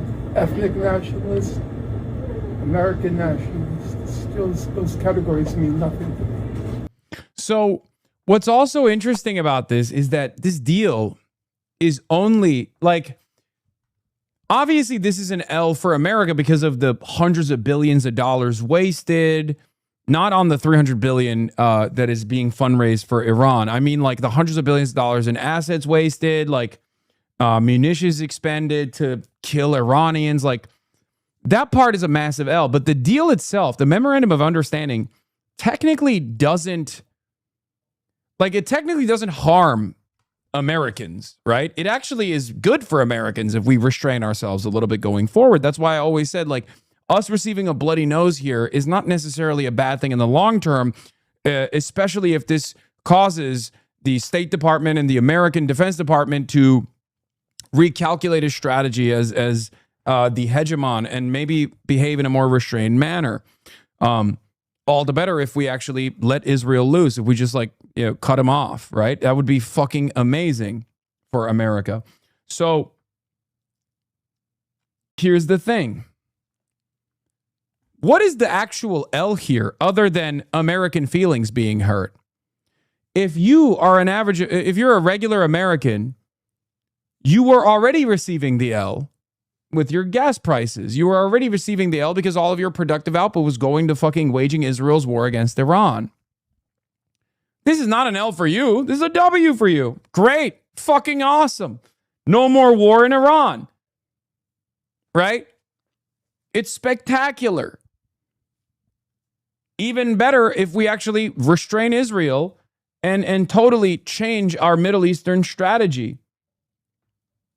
Now, the only reason why Americans are being taught by mainstream media that this is a fucking spectacular L for America is because we're used to dominating, right? We as Americans have internalized this idea that we are the world police through decades and decades of propaganda, that we have to be the world police. We're the most moral force on the planet. All of our enemies are ontologically evil and we must punish them. We must dominate them militarily. And sometimes when we're dominating them militarily, we do heinous war crimes. But all that bad is still for an overarching good, right? That's the way that we've been conditioned. That is what we believe. And that is the reason why a lot of people are looking at this and going, oh my God, we took a fucking fat L here. But where is the L? Where is the actual L? The only reason why you would believe that we're taking an L here is if you're a hawk that works in the blob, that works in foreign policy, and we're demanding more military domination against Iran, no matter what the cost is to the rest of the energy markets, the rest of the world. Okay, that's it. That's it. And that's actually really important because even the removal of sanctions, not just the secondary sanctions, but the primary sanctions on Iran, is good for American businesses. Iran is a massive market. Why the fuck shouldn't we do regular trade with them? Why do you care? Are you the nation state of Israel? Are you an ultra-Zionist who wants to take up more land from Lebanon and Syria and maybe Egypt and potentially go to war with Turkey? Because it's bad for them. That's why they're freaking out. But if you're a regular-ass American living in Ohio, what the fuck do you care? As a matter of fact, this is good for you.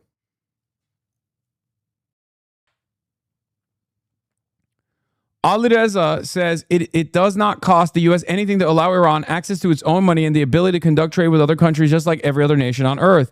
The original reason given for putting sanctions on the oil sector and banking sector was to pressure Iran to engage in serious negotiations about its growing enrichment program, not to just uphold them until the day of judgment. They are supposed to be a temporary measure. It's not capitulation or loss for the U.S. to offer the removal of sanctions in return for the exact reasons they were put in place.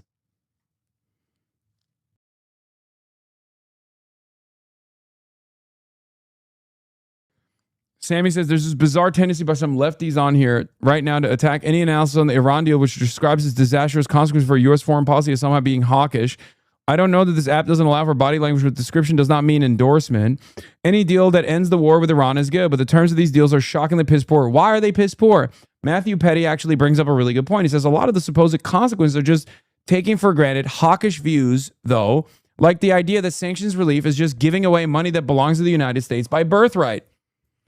Sammy Gold says, when I say consequences, it's more so about what this does to U.S. power and national interest. However, what I should also note is that these are the inevitable consequences from the war we fought. It's not the peace that started it. But even by that measure, the deal isn't that bad for the U.S. None of the concessions really cost Americans much. Washington is just catastrophizing because they don't know how to deal with compromise when they were expecting surrender. Okay? That's the key point here. The people that are looking at this and going, oh my God, what a spectacular defeat this was, are used to a lifetime of domination. Okay? It's the same principle that holds for the age-old adage. For those accustomed to a lifetime of privilege, equality feels like oppression. And the American foreign policy apparatus and the American military-industrial complex have been accustomed to a lifetime of privilege. Endless military domination overseas, constantly suppressing our enemies, constantly creating new enemies from nothing, just to defeat them militarily, just to dominate them militarily, no matter what the human toll is in the process. Fuck them, they probably deserved it. Collateralizing real human lives. This is how empire dominates. And now we are forced to reckon with the fact that we are no longer the same empire that we once were. We no longer have the same power around the world. We no longer have the same force projection capabilities. But if you're an average American, why the fuck should you care about our force projection capabilities?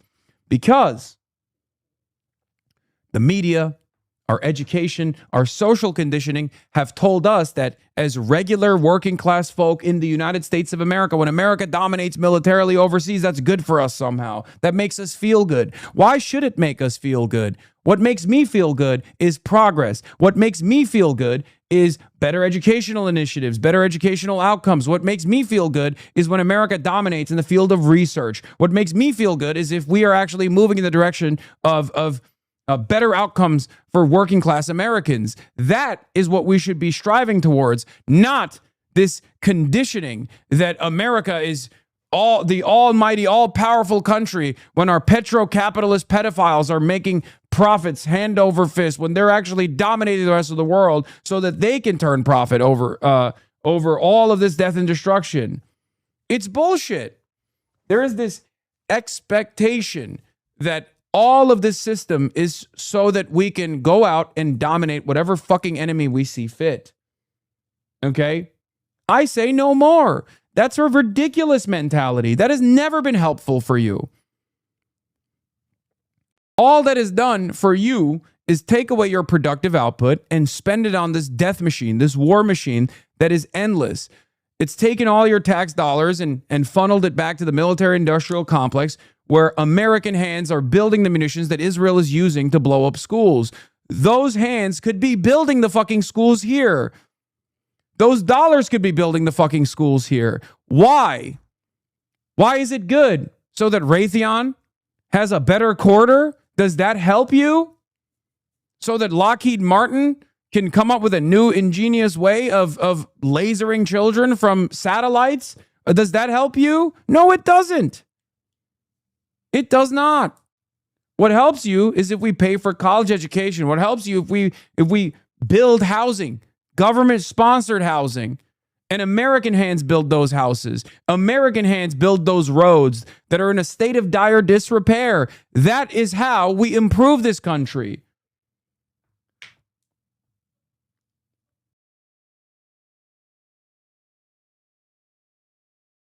That's why I get so endlessly frustrated whenever I hear from people on Twitter who go online and say, oh, Yemen is going to learn why we don't have health care today.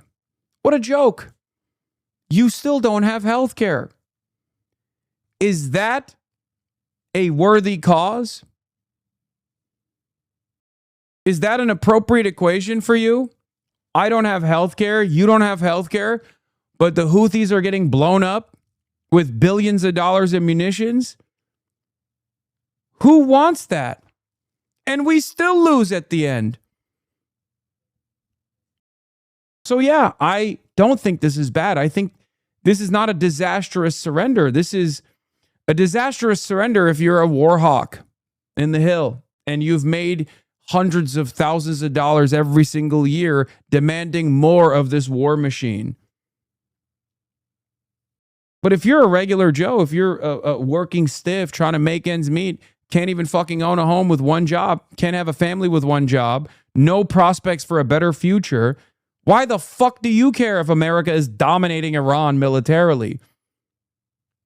It's actually objectively better for you if we stop spending all of our fucking efforts on dominating other countries overseas and start focusing on ourselves, building our fucking roads, building our infrastructure, building a manufacturing base back here on the home turf. I think people are talking past each other. You and Matthew are talking about the U.S. as a collection of people. Sammy is talking about the U.S. as a geopolitical actor. For Americans, this deal is not bad. For the entity that is the U.S., this deal is a loss because it reduces the ability of the state to project power. I know. But I have no loyalty to the entity that is the United States. I have a loyalty to the American people. That's what I'm saying. I have a loyalty to my neighbors. I have a loyalty to my community. I have a loyalty to the working class. And that's what's so fucking frustrating. And we have all been duped. We've been duped into believing that the American entity, right? The coalition of capitalist forces advancing their capital interests somehow are beneficial to us when it's not. It is literally antagonistic to our everyday existence.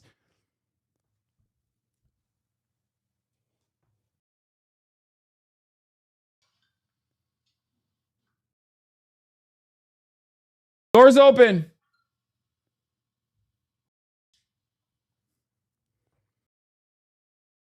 Anyway, what good does it do to us if America has profound force projection capabilities? America demonstrated its force projection capabilities for decades. For decades, everyday American existence was reduced. American working class material conditions worsened for the very same decades that the American force projection capabilities seemingly were absolute. This was the premise of my speech at Yale Union. This is why I also said that the fall of the USSR, the dissolution, the destruction of the USSR was one of the greatest political catastrophes of this century. This is what I meant. Without any opposition around the world, without any fucking great powers that could maybe cause us to reconsider our endless militarism,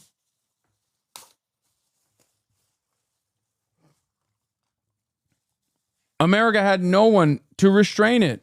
It's not a moral consideration, it's a geopolitical one. So yes, it's a bad deal for the United States as a state actor. Yes. But my point is we should have no loyalty. We should not have, we should not keep if the United States is a geopolitical actor, is not placing the interests of the American working class first, then the American working class should not have any fucking interest in advancing America's geopolitical interests. That is the argument, my friends. My only loyalty is to the American people. My only loyalty is to the working class. I have no loyalties to the geopolitical entity that is America if its primary goals are death and destruction overseas to only benefit a handful of petrocapitalist billionaires and Jeffrey Epstein affiliates that are in the field of finance. This American dominance has not given the American people any of the benefits that it seemingly claims it will give.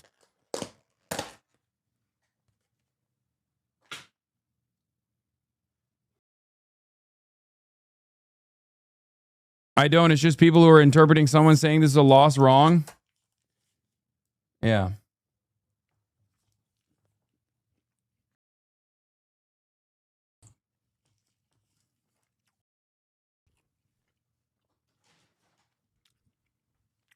Anyway, let's see what Seth Moulton has to say.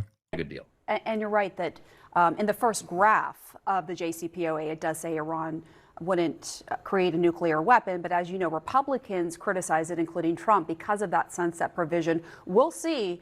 If killing brown people overseas was beneficial for the American class, you'd be in favor. What? You, my friend, live in the United States of America, I suspect, but have no understanding of how to talk to your neighbors. You only have academic jargon at your disposal. Finance capital has made it so that all of the death and destruction that befalls the periphery is not even beneficial for the American working class. And yes, of course, I have to still say the truth in that moment as well. being a part of the labor aristocracy gives you a fucking upper hand because you're not under the boot. But there is no even distribution of these resources at all. And there is no world where there would be a more bountiful social democracy that leads to more egalitarian outcomes, and then we just continue dominating the rest of the world. So I don't even need to make that argument. Stop with this fucking bullshit. You just want to be academically and morally pure when you make this argument.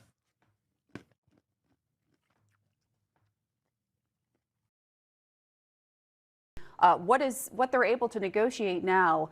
And I'm wondering what you think about the president formally signing the Iran deal at Versailles last night. What do you think of that symbolism? I mean, it's an appropriate place to sign a surrender document. And it's too bad that the president is completely oblivious to history to understand the parallels there.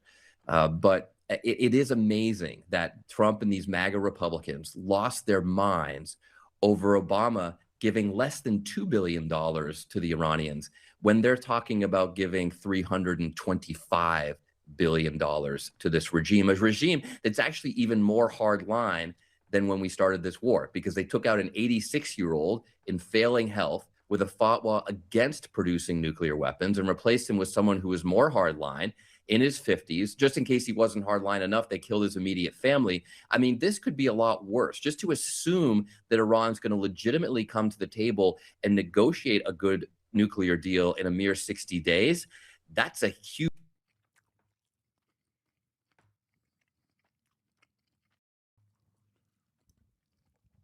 I'm going to be honest. We don't even deserve the decency that Iran has demonstrated as it has maintained its role as a stable actor in this fucking region, even after all is said and done. It's so stupid. Wake the fuck up, dude. They have always been in favor of diplomacy. Okay? They've always been in favor of diplomacy. And you just brought up the last time where diplomacy worked. When you say the JCPOA, you're literally bringing up the last time Iran was perfectly capable of and willing to play ball with American demands, no matter how ridiculous they were.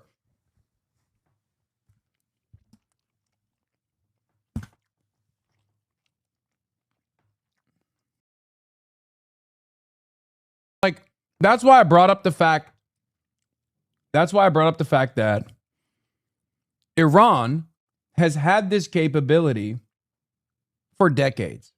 Iran has always had the capability of closing the Strait of Hormuz, because this capability does not come from Iranian munitions, even though that certainly helps, but it comes from geographic limitations for America. Okay? And yet they never used it. Even after our multiple decades-long meddling alongside Israel, they never used it. That should prove to you that they have always been in favor of diplomacy, a much more stable actor than the United States of America ever was. A much more stable actor than the United States of America ever deserved as an adversary. This is not glazing Iran. This is just saying the truth. Huge assumption coming out of this MOU. And so while we're glad that Trump has finally ended this war he should never have started, it's not even clear that it's going to be permanently ended, let alone that we're going to be better off than when he began. And you say...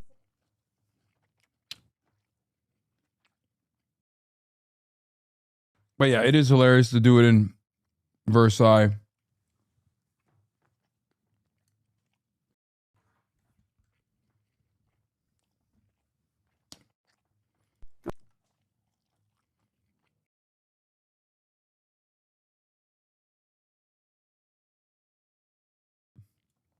This is vastly superior to the JCPOA. This deal is better than the JCPOA because it provides stronger incentives for the Iranians to comply. It also ties U.S. hands more strongly, and it'll be fantastic for the Iranian people. The JCPOA is a poor version of this, not a better version. I see that's a strong counterargument. Oh, you were being serious. Absolutely. This is vastly superior to the JCPOA. By tying U.S. hands on full sanctions relief, Iran can be vastly more confident that the U.S. will keep its side of the bargain. They thus have much stronger incentives to comply themselves. It's true. It is a far better deal for the Iranian side. It's a far better deal than the JCPOA for long-standing peace, potentially. What is this? Hello, young man. First time commenting, 67 years young, raised in the Deep South, but a conservative almost my whole life. Saw a segment on you recently and have become a fan. Been watching your content and agree with all that you say. Thank you for being the voice of reason in a sea of propaganda and misinformation. Hell yeah. Hell yeah, Pops.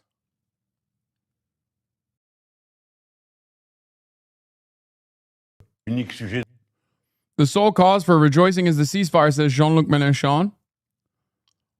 Israeli Prime Minister Benjamin Netanyahu has not been held accountable for anything he said, calling out the United States and Israel as the aggressors. Oh my God. He is so fucking awesome. I think Jean-Luc Mélenchon is one of the best leaders right now in the West, in the Western left. He's right. He's right, and people fucking hate him for being right all the time. At this point, with the global economy at a standstill, did the U.S. have any other option besides an agreement like this? Well, Brianna, what I do know is that when you're digging a hole, you should stop digging it. We are in a worse spot than we were before we started this war, but we would be even in a worse place if we don't get into an agreement. So as I look at this agreement, I do hope they'll move forward and sign it. But again, it's important to recognize that this has been a big setback for the United States of America. That doesn't mean that this isn't the best way out at the moment, but we should never have been in this moment because we've lost 14 American service members, hundreds wounded, thousands of civilians killed, oil and gas prices up and up, other prices up and up. And at the end of the day, we're actually worse off because we are now saying in exchange for opening the strait that was open before, we're going to provide a waiver on sanctions. So, it is what it is. It's just very clear proof that we should never have started this stupid, illegal war in the beginning. Right.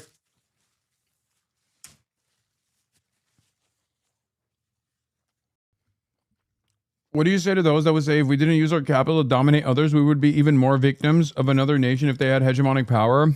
China is the greatest example of this. China has, for the last decade or so, had this power to dominate us. They're the manufacturing base of the entire planet. This is how the British Kingdom became the hegemonic superpower, okay? What China is doing right now. And yet they don't do it. This is the language of the oppressor to justify the continuation of oppression.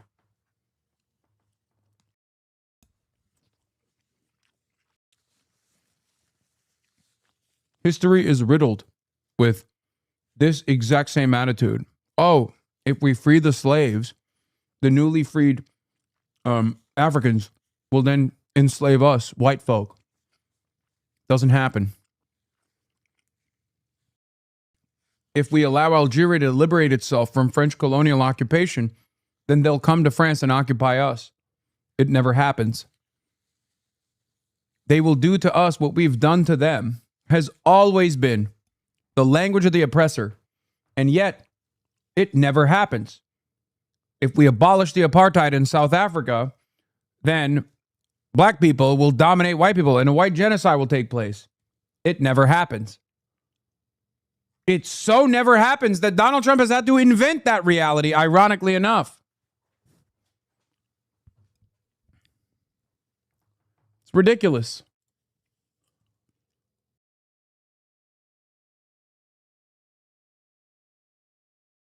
For as much as history has shown us that conflict and war is a part of the ever-present nature of man, peace and cooperation has also always been a part of our attitude. I mean, look at Europe. Look at Europe. These are kingdoms that waged war against one another for hundreds of years, if not thousands, when they were fucking barbaric tribes. They were murdering one another. There was literally a war between England and France that spanned over an entire century, the 100-Year War. And now you look back and you're like, these guys are allies, of course. We always take peace for granted. We always take cooperation for granted when it's taking place. Look at Germany. The economic engine that drives the European Union, Germany. That wasn't that long ago. That wasn't even 100 years ago. When Germany was not only doing the Holocaust, but also invading all these other European countries.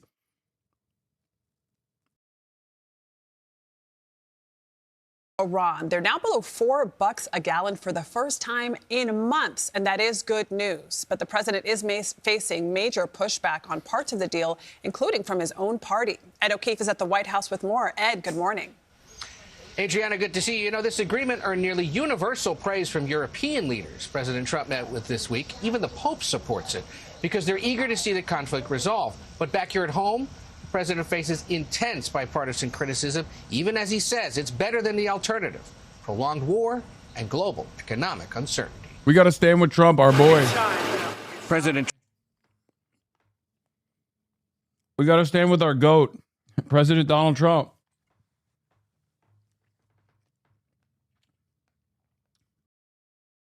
He's right. That's the peace president you're talking about. Put some respect on his name. Let me tell you, that water, the bluest water I've ever seen in the reflecting pool in DC, never seen a better blue than that, okay? Ballroom, make a second one.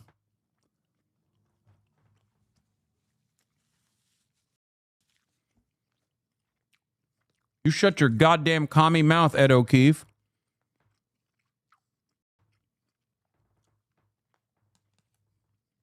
Trump picked a famous peace treaty setting, the ornate Palace of Versailles, at a private dinner with the French president to sign the memo that sets up...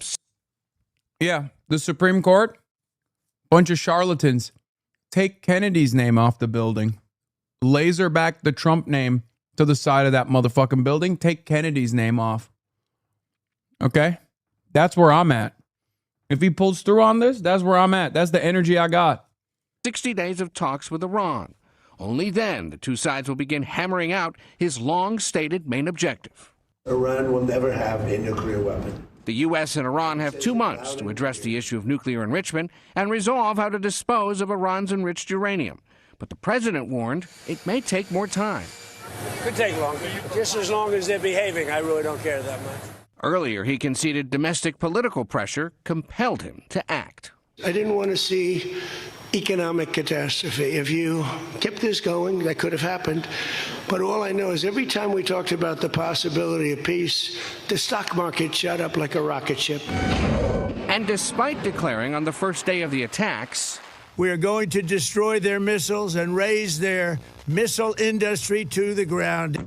Now he says Iran should have ballistic missiles for self-defense.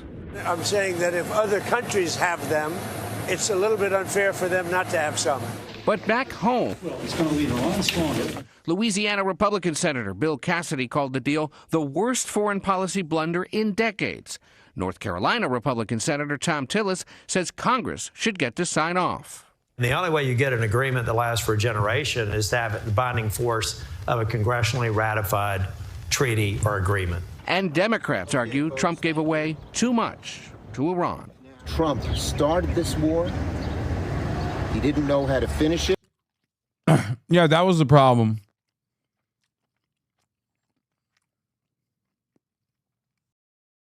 Not the fact that Trump started the war, but he didn't know how to finish it. And it looks like in too many ways he has just capitulated to the Iranians. While the president and Iran's leader... Yeah, remember when he was like, Taco Trump, don't cut a side deal with Iran without letting us know. You better not chicken out. You better go wage war with Iran. Well, he did, you fucking bitch. What happened? What happened? You got everything you wanted.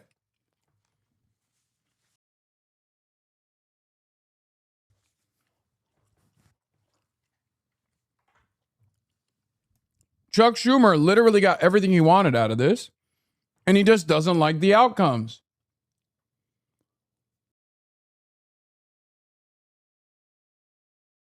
I don't think you nailed the social interaction. What is this?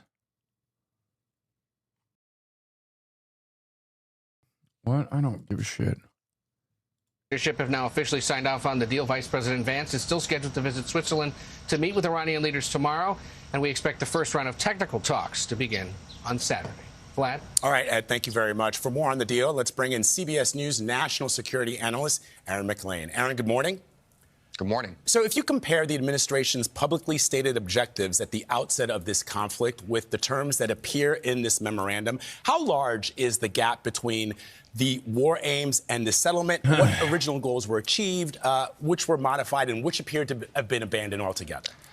Gosh, the gap is pretty vast, Vlad. I'm struck by the symbolism of this MOU getting signed at Versailles. I don't know how your World War I history is, but the Treaty of Versailles didn't work out that well in the end. And I think the prospects of this MOU achieving even the limited goal, which is the one the administration is still pursuing, which is the ending of Iran's pursuit of nuclear weapons, is also pretty limited. There's been a lot of discussion in the last few weeks about how comparable this deal is going to be to the JCPOA. Well, now we have the text. I think in several material aspects, the deal is actually weaker for the United States than the JCPOA, to include especially on sanctions relief in the Strait of Hormuz. It's really quite remarkable. So the agreement starts a 60-day negotiating period for a final deal. With what you just said, what would a successful end to this conflict look like?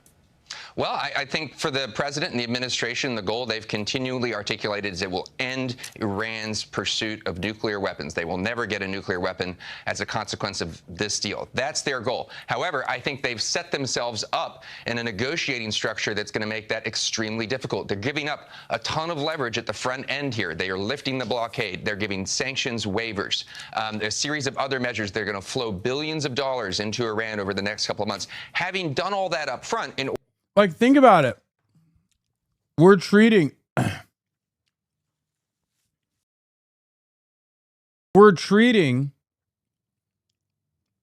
the unfreezing of their money and the allowance that we're giving them to operate in the international markets like a normal fucking country as an L.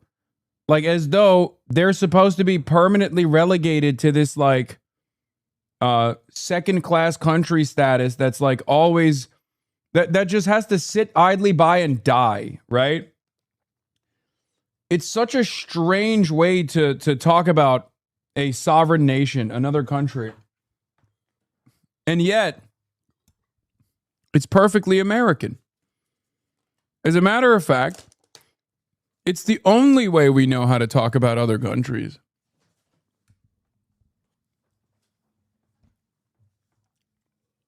order for Iran to open the Strait of Hormuz, they are then going to sit down and begin. Have you ever tried maybe being right on time for once? This pre-watch shit is really getting you in trouble. No, I will never stop pre-watching global events before they finalize. I don't give a shit if people get really mad at me over it. They'll get mad. They'll then agree with me, but they'll never forget why they'll get mad. Then they'll inevitably come to the conclusion that I'm right, but they'll never forget how I made them feel initially when I was right and they were wrong.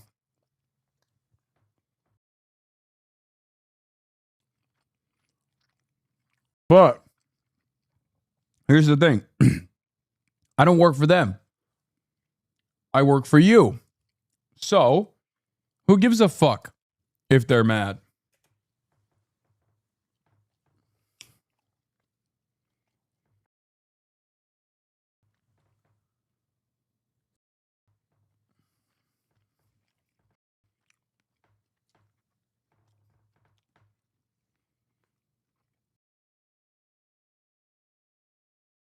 In these so-called technical talks to work out the nuclear issue. So they give billions of dollars up front, and then down the road they say, hey, can you give us a bunch of concessions on your nuclear program? Yeah. We'll see how that works out, Vlad. 15 seconds, Aaron. Better deal for Iran or better deal for the U.S.? Absolutely a better deal for Iran. Now, you never know what the president's going to do. He can flip on a dime again here in the weeks to come. Also, he needs congressional review for some of this stuff, so the future's unclear. All right, Aaron McLean for us. Thank you very much. Can you help us understand President Trump's shift on his stance for Iran's ballistic missile program? Initially, it was a key objective to dismantle it. Yesterday, he said it would only be fair if they had some, if the countries around Iran also had some. So when and why did that change? And will the final... Dude.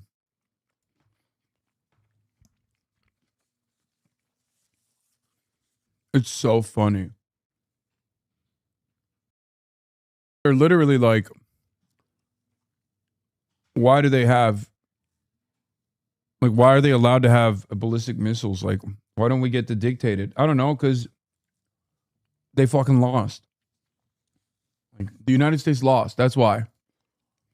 An informed source told Al Mayadeen the Iranian negotiating delegation has suspended its departure to Switzerland due to the ongoing Israeli attacks on southern Lebanon. The Iranian delegation had already planned to travel there to begin the first round of negotiations, which were scheduled to last 60 days before it made the decision to suspend travel. Tehran has informed the American side and the mediators that the Lebanon issue is central to its negotiations and the continuation or suspension of those negotiations. Oh, now the Democrats can be fucking excited. No talks tomorrow. See, I told you. Told you. Israel is already up to no good. final agreement have any restrictions on these missiles? So we destroyed a substantial number of their ballistic missiles and their ballistic missile launchers themselves. It's not just the bullets, but it's the actual gun. And that's what we were extremely effective at in destroying during the last 3 months of the campaign. Yeah. What this asshole is not telling you, he's not wrong. So here's the thing. They didn't destroy a substantial number of ballistic missiles, but they did destroy a decent number of ballistic missile launchers. He's not wrong about that. The problem is, those are unbelievably replaceable.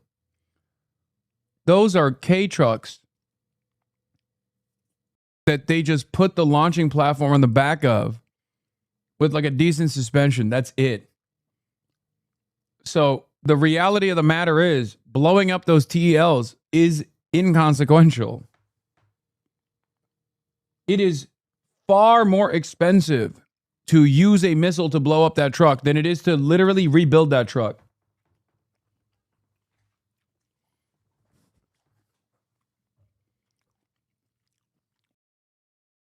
And yes, they destroyed a substantial number of their ballistic munitions by creating numerous targets, billion-dollar radar installations and the like, that those ballistic munitions were destroyed in blowing up.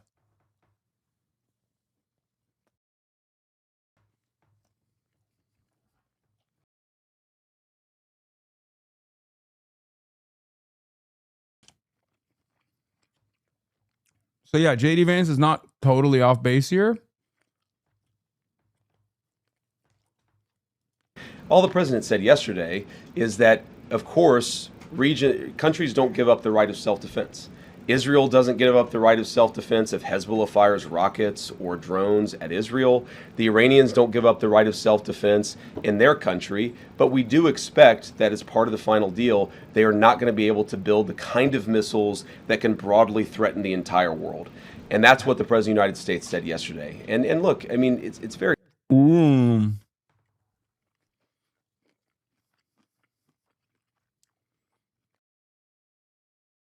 It's awesome. They're saying this is a tricky way of wording this, but he's basically saying we don't give a fuck if those missiles reach Israel. Like, oh, we just don't want Iran to deploy or we don't want Iran to develop further strike capabilities, which they have not on their own. Now, we can talk about whether that was appropriate or not, but they have not. So he's just taking ownership over something that Iran has never actually initiated. Very simple. You can't tell a country, whether Israel or Iran, they're not allowed to have any self-defense. That's not what the president has asked. That's not what the president has requested. But as part of the final deal, what we want to see is Iran not funding regional instability, funding regional terrorism, and of course trying to rebuild their nuclear weapons program. That's the main thing. The nuclear weapons program is destroyed. It is gone. If the Iranians decided tomorrow to build a nuclear weapon, they simply don't have the capacity in order to do that. What we're trying to ensure is they don't rebuild that capacity, not just a year from now, 2 years from now, but many, many years from now, so that our children never have to worry about a state sponsor of terrorism having a nuclear weapon.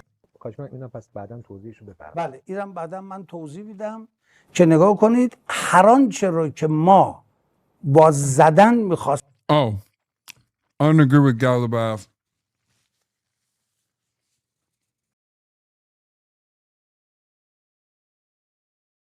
This is also an interesting take because I thought maybe I was wrong, but I thought Galabaf was more of a hardliner. And this take is actually against that position where he's saying, like, basically he says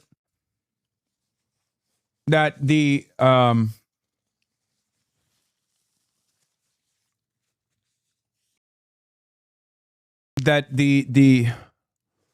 negotiations actually yielded so much more benefit than military action.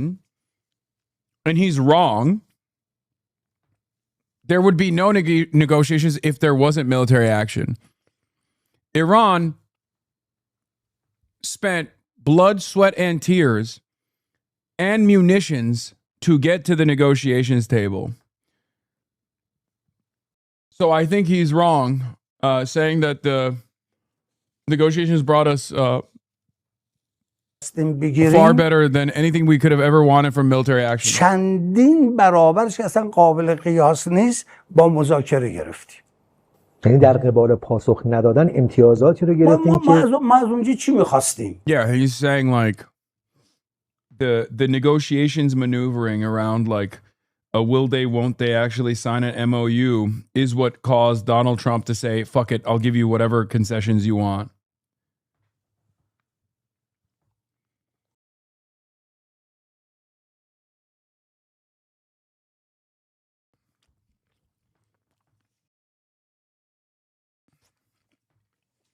Now, as an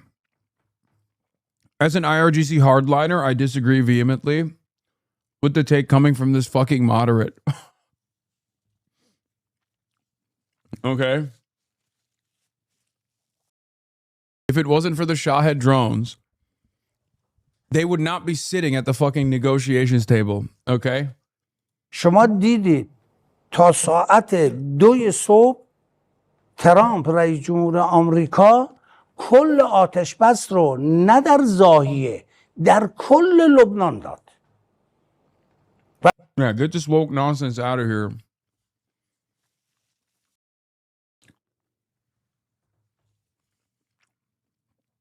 Get this woke nonsense out of here, bro. با اون ادبیات با نتانیاهو صحبت کرد. این مذاکره یعنی یک روش مبارزه. پس نگاه کنید ما مهمیه که به هدف برسیم. اون شب من با دوستانون که مرتب در تماس بودیم در میدان نظامی گفتم شما آماده این کار هستید و باشید. ولی شما نگاه کنید یه اتفاق افتاد دیگه، یعنی این امنیت برگشت. شما همون شب و امروز دیدید که همه مردمی که آواره بودن بیش از 50%شون رفتن. این قدرت مذاکره یک روش مبارزه هست، یعنی این. Enter Ukraine, hitting Russia right in the heart. Plumes of black smoke can be seen following a Ukrainian drone. I mean, Larjani was also a centrist, kind of. He was pragmatic. What is this? One. Ethan Klein is threatening to sue me. Oh my God, that's awesome. The more Iran postures to look like the peace-loving nation in this conflict, the more they gain from making Israel and U.S. look like belligerent aggressors. I think there's I think there's a level that you can't go beyond when you're Muslim and brown. It's or if you're Chinese and atheist, right? Like I also think that there are intelligent people that will see, like they did with the whole Liberation Day tariff shit, that like China would obviously wait it out, show the rest of the world that they are the stable partners, and some people will learn an important lesson from that. But ultimately, they're not going to find themselves in the Chinese pole of power, and I don't think they're going to see that with Iran either. No matter how hard Iran shows over and over again that they are a far less belligerent actor here than America and Israel.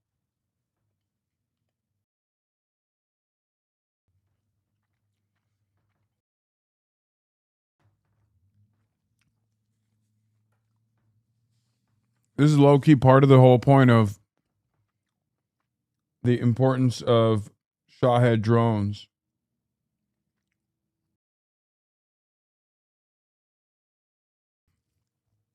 As opposed to words in negotiations, if you know what I mean.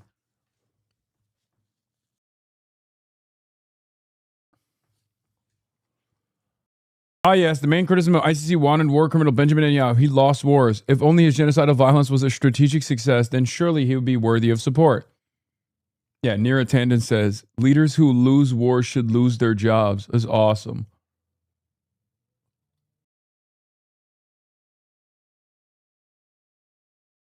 I am, if the MOU holds, all I can see is blue, dude. I'll say it again.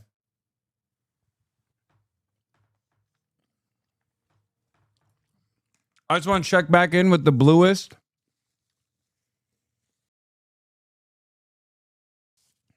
I just want to check back in with the bluest pool I've ever seen, as I fantasize about not one ballroom, but maybe two ballrooms. A ballroom on top of the ballroom. That is American flag blue, folks. As long as the MOU holds, that's a blue-ass pool. Okay? Yo, what the fuck happened to it? What do you mean?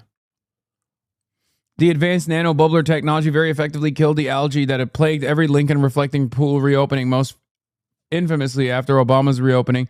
Since 1922, the reflecting pool water is crystal clear.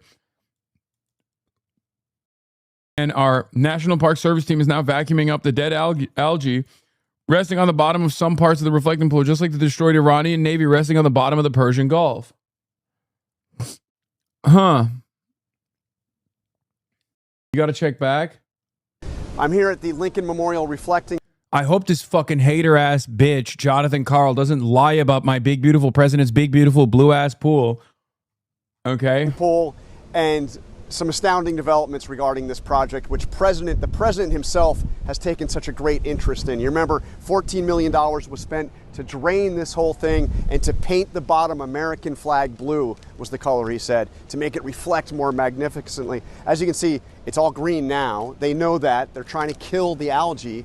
But as they're doing that, something else has happened. Check this out. That American flag blue paint, it's peeling away. The $14 million job to redo the bottom of this reflecting pool is falling apart before our eyes. The algae is still here. Oh my God. Dude, it's so perfect. I could not have imagined a more perfect demonstration of late-stage American capitalism and American imperial decline than this story. I love the story. I keep coming back to the story for this reason. It's so funny. It's literally everything. It's everything. It's got it all. It's got motherfuckers saying the green is blue. It's got Republicans fantasizing about how there's like libtards who've actually made the pool green. It's been so costly.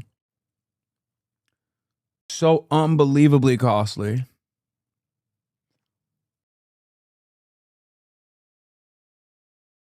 And it's been a spectacular failure.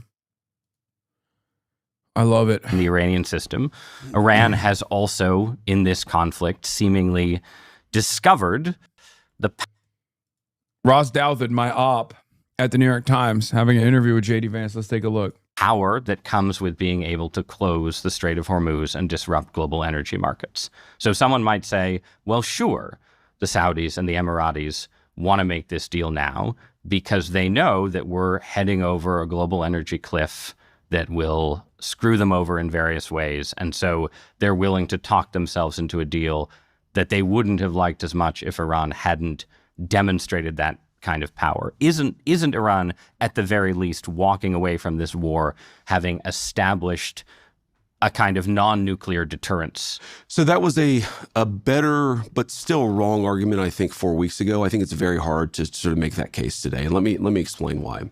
So number one is everybody knew the Straits of Hormuz just for pure function of geography and how easy it is to asymmetrically disrupt traffic in the Strait of Hormuz.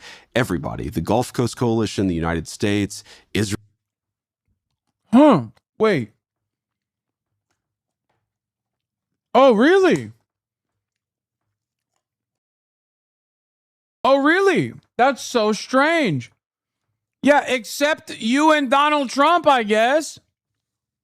You fucking idiot. Oh, wow.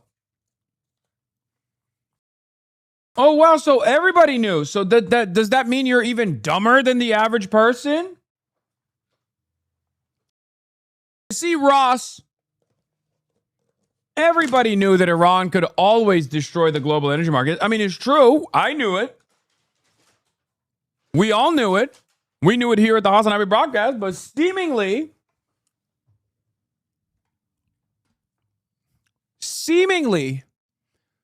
the one guy that didn't know happened to be the guy. His name is Donald Trump.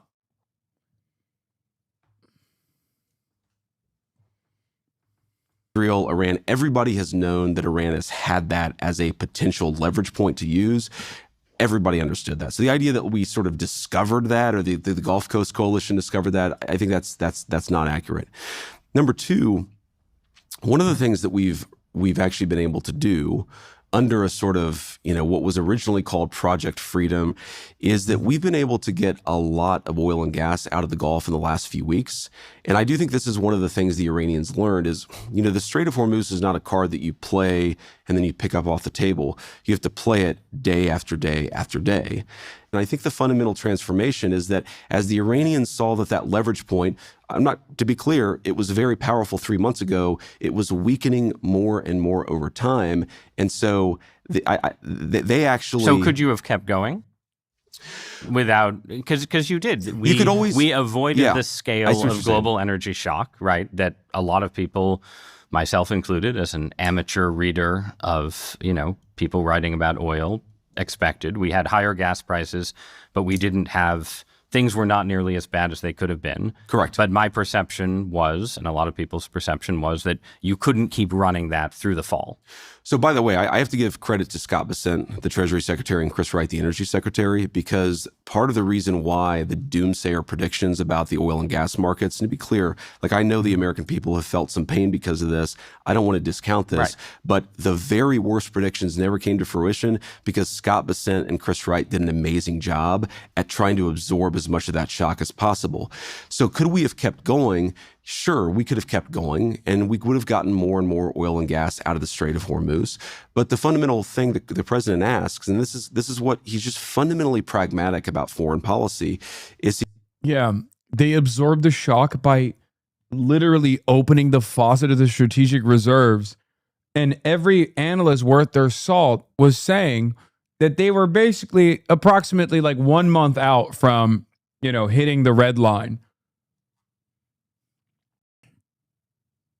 So, you couldn't have continued to wage this war. And here's the greatest evidence for it. You stopped.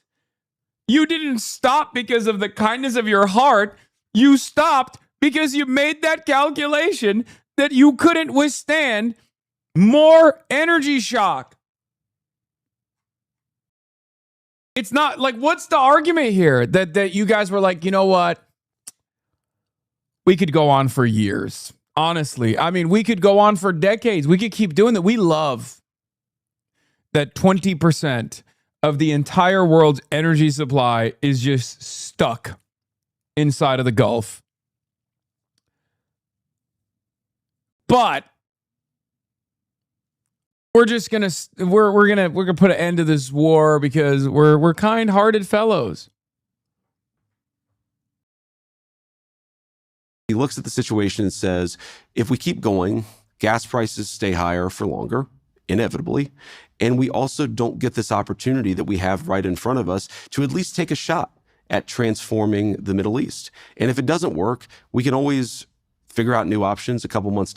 Yeah, transforming the Middle East away from Israel and into the hands of Iran, by the way. That is what he is saying. And that's why I'm saying the MOU is actually pretty fucking solid overall. And I think we'll create long-standing stability and peace if we are capable of restraining Israel. That's a big if, though. Down the road, we could always just say, by the way, you know what? Their nuclear program's destroyed. They can't rebuild it without any money. So we're going to continue to choke their economy and basically say to the Iranians, come to us when you want to make a deal. There's a lot of optionality here. And I think what the president said is he wanted to get us to a point where we had optionality, we had leverage, and then play this out a little bit further. And that's what we're doing. Okay. There is another country in the Middle East that Ross loves.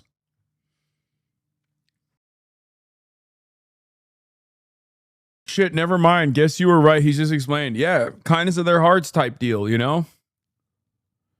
Kindness of their hearts type shit. That's just, you know, benevolent American. The benevolent American foreign policy apparatus at play. That's how they operate. Benevolent.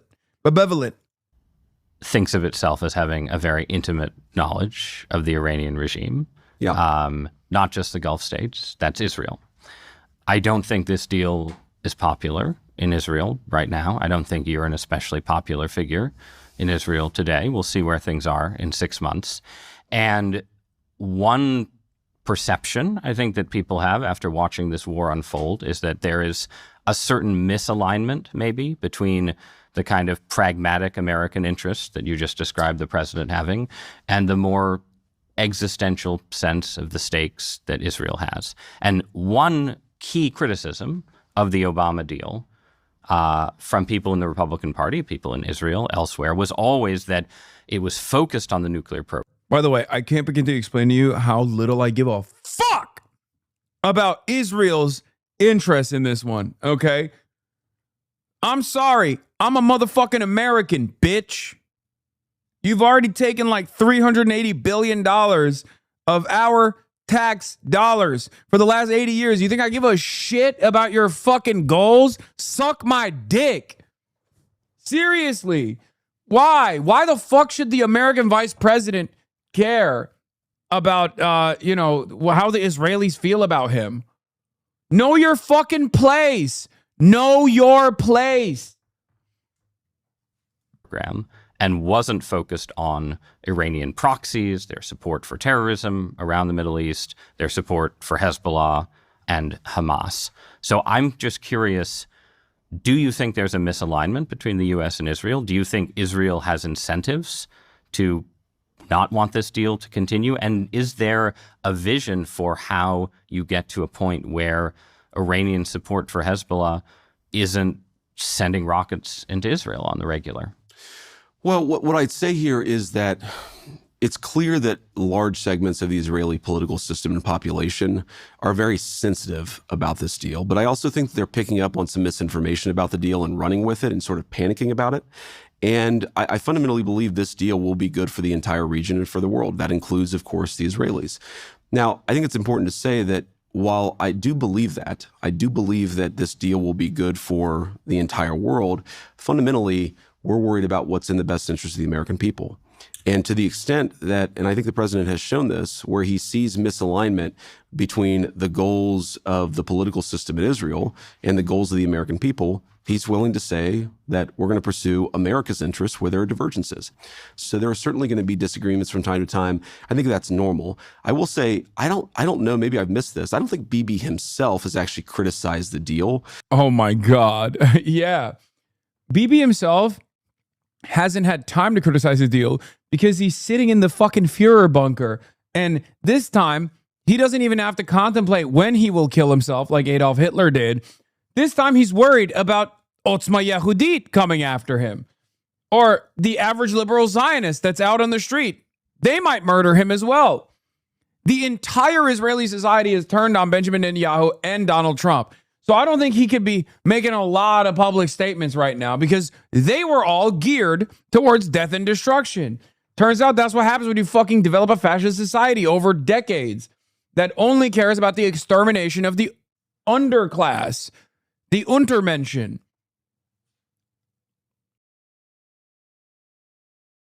Literally. Because I think he's maybe a little bit more familiar with the details of what's in it. But yeah, you've seen people in their system, Ben Gvir and Smotrich, who've attacked the deal. And I guess my response to them would be, what is your exact... They told everyone Iran killed 50K protesters, so of course they're worked up. Wait, what? You think they give a shit? You think Israelis give a fuck that Iran killed 50,000 protesters? What do you mean? Israel gives a fuck that they don't get to kill 50,000 more Iranians. None of these people actually cared about, you know, these lies. Like, they didn't actually believe these lies, right? They're not blindsided. No, I don't believe that. I don't believe anyone. Like, I think there are, first of all, it's not 50,000 protesters. It's 50 million protesters. Okay, get it right. It's actually, nope, sorry. Get it right. It's actually 500 million protesters. Holy Toledo. Holy Iran Toledo. Killed 2 billion Iranian protesters. One sniper rifle, one rooftop, 50 trillion protesters killed in a matter of a day and a half.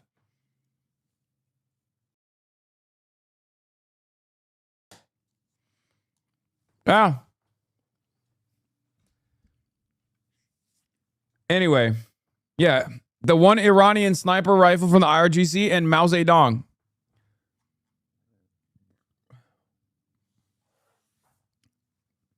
But in any case, the point I'm trying to make is these guys wanted to use that as a justification to blow up Iran and kill more Iranians.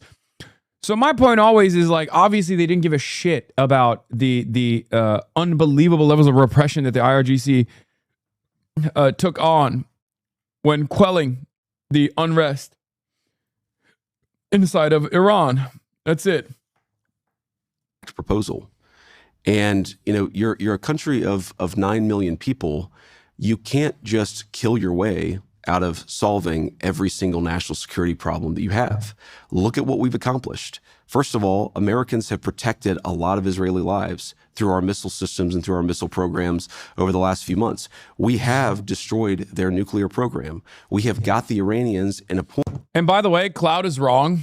I don't think any Biden administration official, while they were in power, while Israel was continuing its fucking genocide, actually turned around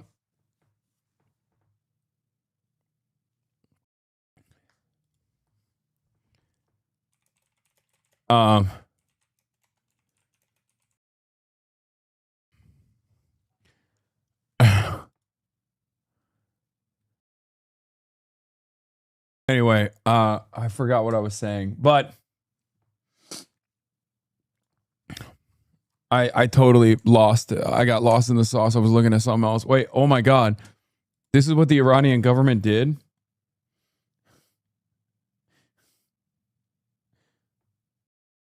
Oh, they said Israel cannot use force to get out of their problems. They did not say kill, but I believe it's basically the same thing. Yeah. The cloud district enjoyer. No, I don't think they've ever been as forceful. I don't think I don't think any Biden administration official of this level, like Kamala Harris, never came out, in my opinion, and ever had this forceful of a condemnation of Israel's actions while they were continuing Israel's genocide. And the reason why I say that is because, like, there was never an MOU style.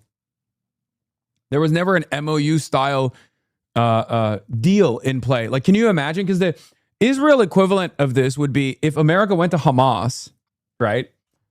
during the Israeli genocide of the Palestinians. The equivalence of what's taking place here is if America went to Hamas directly, cut Israel out of the deal entirely, and said, we are going to have a conversation with you. What do you want?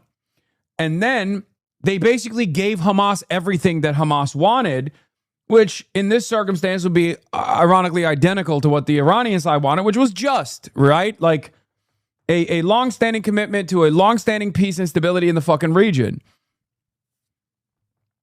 You can't tell me that the Biden admin did anything similar to that. Okay? Sure, you could say, well, Hamas didn't actually win by the same margins that Iran did because Hamas has no capabilities of like disrupting, international trade and commerce. But there's nothing. Like there is nothing that comes even remotely similar to what the Trump administration has done this past week to the Biden administration when Israel was melting Palestinian children on a daily basis. Nothing at all.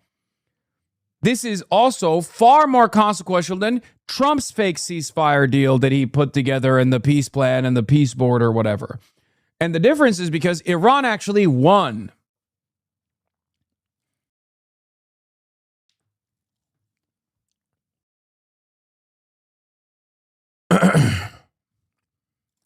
Also, I do think Trita is using ChatGPT sometimes. Like, this is so ChatGPT coded, and I'm a little disappointed, even though I really love Trita. J.D. Vance is not changing the conversation about Israel and the U.S. He's changing the entire paradigm. He's reminding the Israelis that they are alone. Though he doesn't use this word, much disliked internationally, Israel should not undermine the only strong friend they have left. If I was in a cabinet of the Israeli government, I might not be attacking the only powerful ally that I have left. And he's reminding them of their utter dependence on the United States because 2/3 of the weapons that have protected Israel have been built by American hands and paid by American tax dollars. As a point of comparison, no one in the Biden admin ever spoke like this about Israel when Netanyahu was blowing through Biden's so-called red lines on Gaza.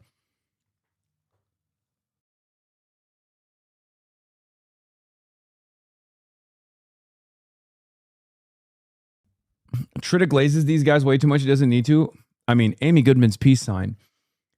He is still... Bro, he wrote that himself. Why the shade? Look, Trita, as much as I appreciate his commentary and his analysis, is still a guy that is working at a think tank. Okay? He is not going to have the same perspective that I do because I think Quincy Institute for Responsible Statecraft is an I wouldn't say it's like an anti-American imperialist think tank. It's not. It's more so a think tank that is still ultimately invested in the continuation of like some kind of American dominance, but a much more reasonable American dominance. Now, for the record, it's anti-interventionist, right? It's not anti-imperialist. It's anti-interventionist. And it is the best. It is, out of all of these fucking demonic entities in Capitol Hill, it is the best. Like nothing comes close. And I really appreciate them, and I lean on their work. Yeah, Quincy and CIP. Those are the only two. Yeah, it's for responsible statecraft. It's not anti-imperialist. It's not Marxist. It's still funded by the Kochs, right? Like there is, I think, some Koch involvement there as well. It's just like ideologically anti-interventionist. So they're not going to be they're not going to be Marxist anti-imperialists. There might be Marxist anti-imperialists working there, but their overall output is not going to be like that. And he's also trying to sell this to the admin. He's trying to sell this to CNN. He's trying to sell this position that this MOU is good to people that are infinitely to his right. Okay?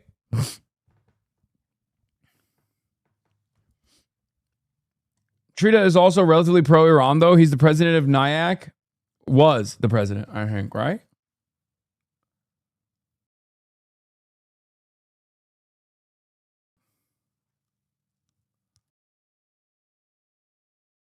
Wikipedia now officially lists the results of 2026 Iranian wars and Iranian victory. I mean, it was an unambiguous victory.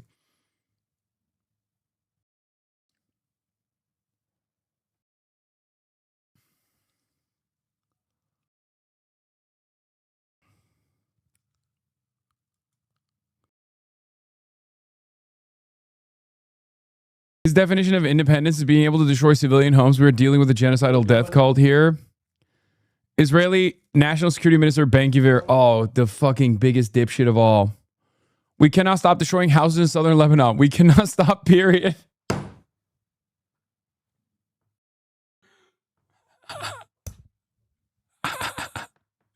We cannot allow the population of southern Lebanon to return. We must continue to control the territory even if Trump disagrees. We are an independent state.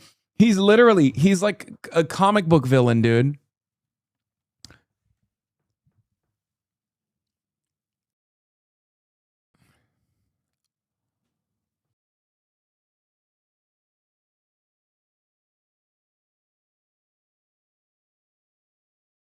It's so funny. Israelis react to the news that they may have to bomb fewer schools and hospitals like the greatest betrayal in history. Like literally, they lose their minds. If you tell the Israeli government they can't murder school children any longer, they're like, this is literally Holocaust levels of extermination that you're doing to us, the Jewish people. It's so crazy, which is also always something that I will never understand why American Jews who don't live there, who don't like it that much, will ever fucking lean into to be like, yeah, this represents me. Not many of them are doing it as openly, but the ones who do it openly is crazy, okay? I just don't get it. It's like, you don't even fucking live there. You don't want to live there. You find a lot of these guys to be gross, and yet you still have to be a fucking fake fan, okay? You have to dick ride it, like as though it's the ultimate thing that you have to do. Is the most consequential thing you have to do. You don't even want to fucking live there, bitch.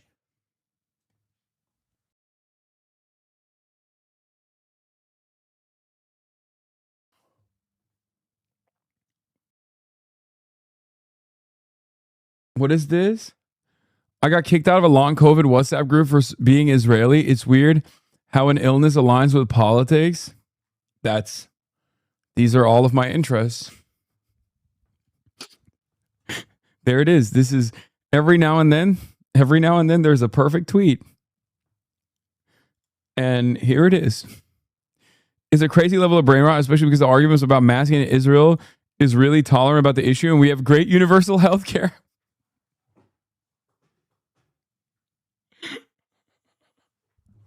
Ten bodies. ADL. Put that down. Jonathan Greenblatt. Put that shit down. You see this? Jonathan, you see this? That's 10 bodies. Easy. 10 anti-Semitisms.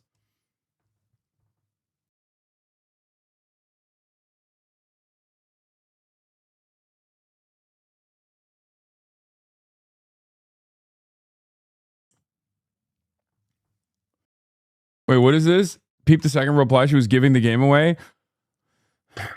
I'm wondering why they associate every single Israeli with being complicit in war criminal. I mean, it's a country of 8 million Jews and with a lot of plurality.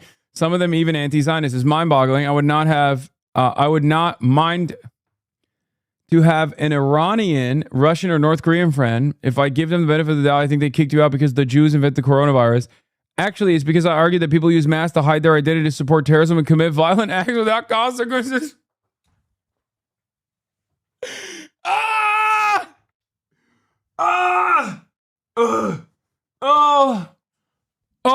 Oh my God, it's the gift that keeps on giving. Oh my God. Oh, it's so funny. I got kicked out of the long COVID group. This is like something that I would joke about. I got kicked out of the long COVID group. I got kicked out of the long COVID support group because I said that people who are masking were doing it to do terrorism in America because they love Hamas. And then they kicked me out. This is like when one chatter yelled at me because I said we should unmask these cops. And the chatter was like, what about long COVID? I was like, what the fuck are you talking about? Those guys don't even get vaccinated. They don't even believe that COVID is real. They're not putting a fucking mask on because they're not putting a mask on because they're worried about COVID. Yeah, when people with long COVID won't even hide you. Oh no. That was months ago. How do you remember that? Because I've lost formative memories. You want to know why? Because I have no fucking life, because I'm a chud-ass loser and I think about all the stupid fucking arguments. Oh, this is what Brace, all the Zoomers that work for me are bisexual. All of them have long COVID, he said. I'll believe long COVID is real when someone who is not bisexual has it. Wasn't this Brace who said this?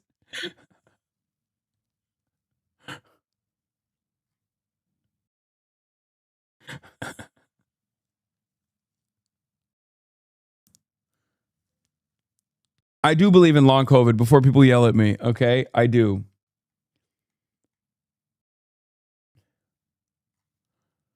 Yes. Also, this chatter is correct. I've literally forgotten my 10th birthday because I'm too busy remembering specific Megaphonics opinions to get mad at, okay? Specific Cloud District Enjoyer opinions to get upset at. It's ruined my life. You guys have ruined my fucking life, dude. Incredible things are happening at the Atlantic. The left-wing case against anti-Zionism. Oh my God, Adam Lewis Klein published in the Atlantic. Oh my God, what a pivotal achievement.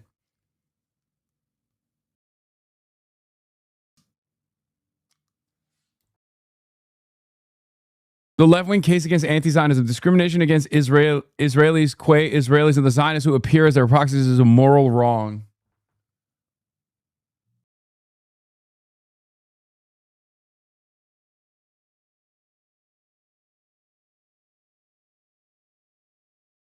How Trump be moving recently? Could you guys please say free Palestine? Yeah. Could you guys say that, please? Yeah. Say free Palestine. Yeah.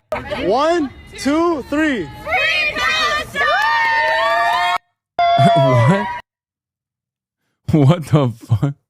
The most politically confused people of all time, bro. I swear to God.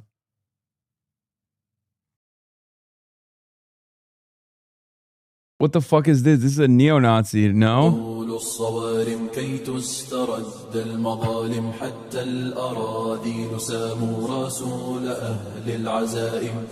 It is funny that these guys, this is literally a Mexican white supremacist neo-Nazi, by the way, and a lolly Khan.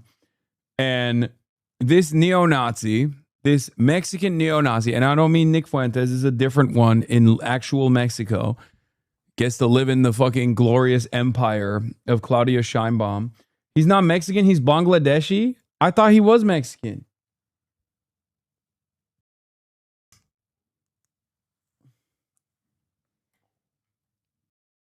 No, I'm pretty sure he's Mexican in Mexico.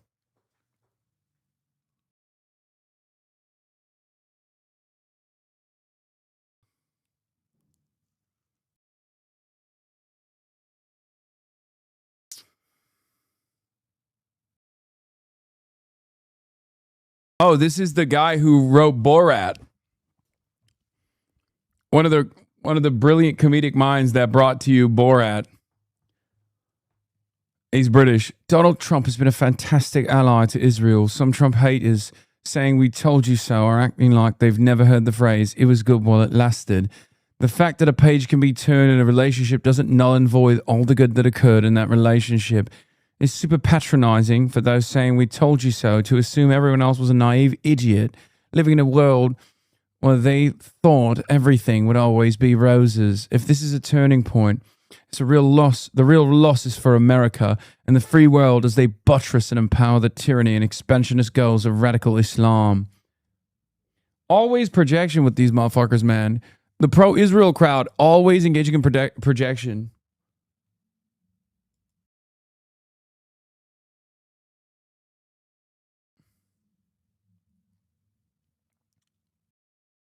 Borat 2, he wrote on Borat 2 only. Cancel me, but I love your accents. They crack me up so much. Thank you, chatter. I needed that. Oh, what is E. Fatlaw saying? J.D. Vance has succeeded in sounding more ignorant on the Middle East than AOC. Are you fucking kidding me? I'm E. Fatlaw.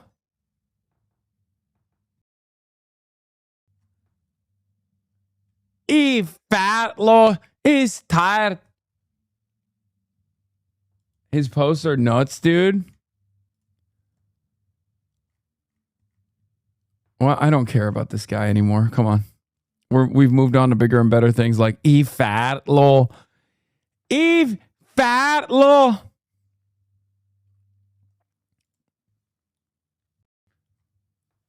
Yeah, a lesson here for all Americans, by the way, is that if we can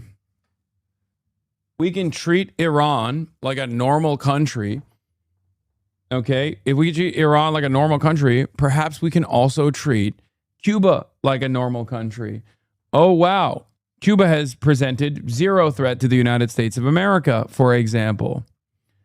Just something to consider. Oh, let's finish. Point where they're offering things, again, whether they'll actually act on them, we'll see, but they're offering things that would have been the stuff of dreams even 6 months ago. I love all your accents except RFK. I know a Pakistani unk who dies laughing from your Danny Denon voice. These are quilts of Hamas. I am Danny Denon, Israel's only ambassador. So let us play this negotiation out. Let us see if the Iranian actions actually meet the Iranian words, and give a little bit of credit to the United States of America, which I think has been an incredible partner for the Israeli government for a long time. In the best case, do you think that this deal changes how Hezbollah works? Oh, absolutely. Absolutely. I mean, I think that they... More effectively.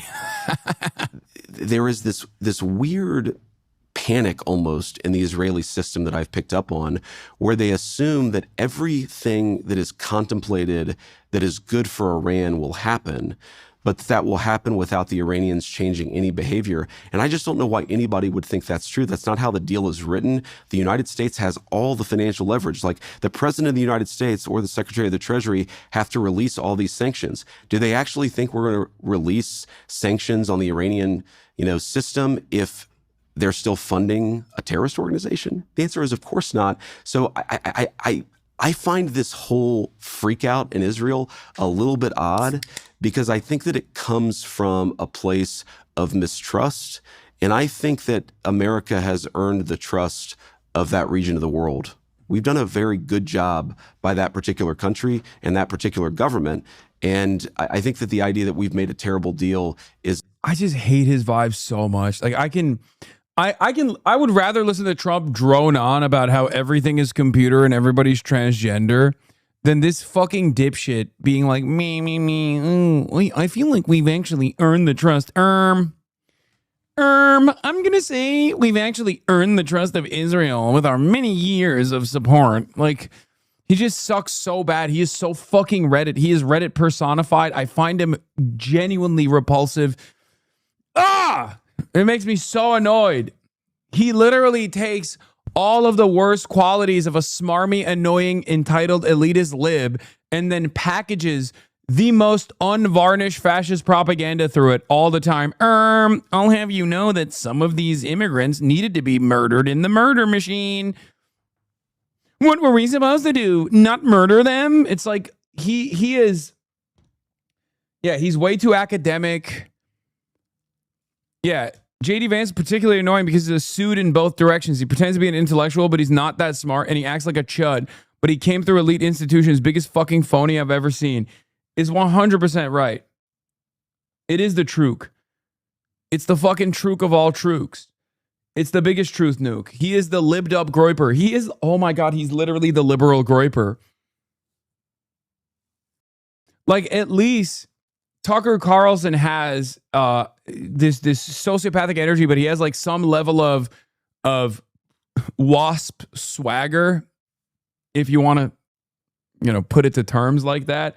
Like, there is an element of like, I'm a WASP, I come from this pedigree, I come from this background. I'm not going to make it seem like I'm actually anything but a country club guy. Okay? Whereas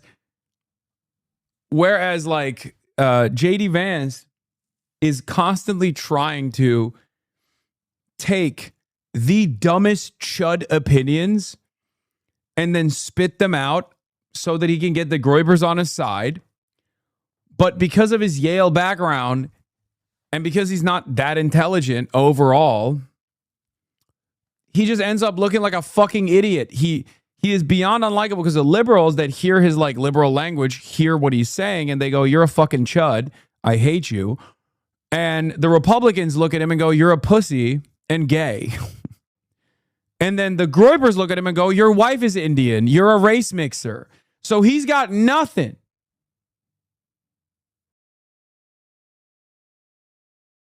He can't win a single damn... And the Catholics hate him. The Pope is basically on the verge of excommunicating him last time. If you recall, when he was trying to... actually, the Pope should stay out of businesses of war and famine. Like... That was awesome. When he was like, as a recently converted Catholic, I know a lot more than the motherfucking Pope does. It's like, dude, you're a heretic. They would burn you at the fucking stake back in the day. The fuck do you mean you know more than God's honest truth on earth? It's not supported by the facts, but just doesn't make any sense if you consider the broad length of the relationship. Okay. We're going to try and come back to this at the end. Okay. But you know who only makes good deals? Jesus. So we're going to talk. I was going to say, you know who also had strong opinions and came from Israel? Who had strong views in the Middle East, yes. So in addition to talking about the Iran deal, you're talking about your new book, which is called Communion. Yes. Finding My Way Back to Faith. Sure. And it's part religious memoir, and then I would say partially sort of folding religious memoir into the kind of book that someone contemplating a run for president might write. Oh, sort of come on. an uneasy hybrid, maybe, of genres. But you know, it's well, the two books it's a rich text. Let's say that. So the two books that I've written are actually fundamentally like uneasy fusions of genres. I mean, that's look, what I like to do. I've done uneasy genre fusion myself. My writing. So all right, so let's talk about the personal story in the book for a minute. You grew up, I'd say, bouncing around different forms of Protestant Christianity. Correct. Evangelical, non-denominational, Pentecostal, all of which, I should note, tend to be massively underrepresented in the American elite. Sure. So could you just talk about what that upbringing sort of offered to you? What did you take away from the experience of religion, from growing up in that part of American Christianity? Yeah, so you know, some good and some not so good. I mean, I think in particular, what was not so good about my religious upbringing is it was fundamentally like institutionally unrooted. We would occasionally go to church. There was a church that my grandma liked a lot, but you know, in a good year, we went there once a month, right, at most. And so one of the things that is true, I think, of a lot of Christianity in the United States of America is that, you know, people believe very deeply. We certainly believed very deeply, but I didn't have a proper formation of my faith because I didn't actually have a community of believers that was surrounding me. When my grandma died, that was sort of my... Okay, the rest of this is like about fucking actually, I'm a Catholic. And I don't care about that. All right. Like all adult converts to Catholicism, he's an evangelical who likes trad aesthetics. Adult conversions are generally LARP. Will always side-eye it. Yeah. Same. As I'm sure you know, as a consistently persecuted Christian in the U.S.,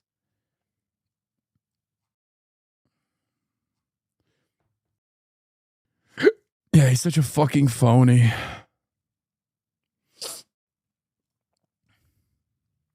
All right, let's get to Ukraine.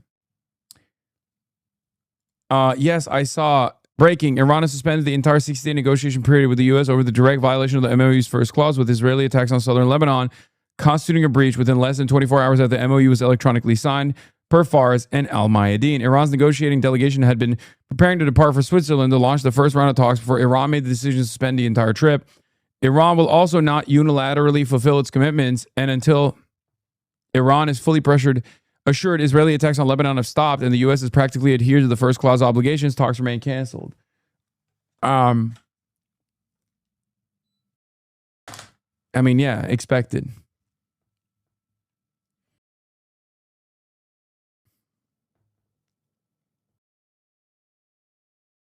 Heads up, you're mentioned in the Fox News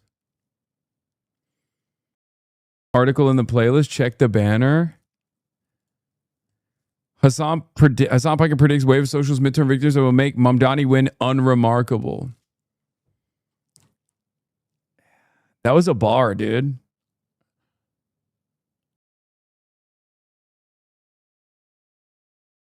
All right, let's talk. Let's look at, you were on Fox and Friends again today. Hell yeah. We're back, boys. We're back, boys and girls. They've been screeching about you and the DSA.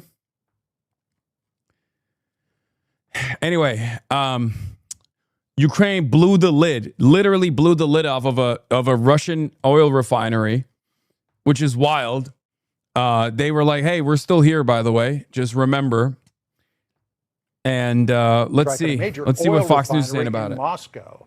Wow, look at the lid blowing off of that. It's all part of Kiev's biggest attack on Russia's capital since the start of the war more than 4 years ago. Foreign correspondent Jeff Paul live from London. They've really bloodied Russia's nose here. Yeah, there's a real disconnect between the Ukraine turning the tide PR in the West versus the reality on the ground. Kostiantynivka is a larger city than Pokrovsk and more strategic as a gateway to Donbass, the final fortress city agglomeration. Russian army is taking control of the historic center of Kostiantynivka. 60% of the city is now under Russian control. It's real fucking. Also, this waving that banner feels strange. Feels strange seeing that. You know what I mean? Ukraine military is not about to collapse, as some wish cast. Though the state and society is in catastrophic shape with the population collapse and wild corruption, its military has had somewhat better first half of 2026 versus first half of 2025. But the overall direction of the war hasn't changed. The battle for Liman is probably the most important battle now that Konstantinivka is falling. Liman is the northwestern gateway to the Slavyansk-Kramatorsk agglomeration. Seems there's a lot of misinfo and disinfo from all sides about what's actually going on there. Yeah, it's just they're doing Red Army LARP. This is Mark Ames. Ukraine has actually seen profound gains as opposed to where they were at like a year ago, 2 years ago, partially because of drones and autonomous warfare. That is true.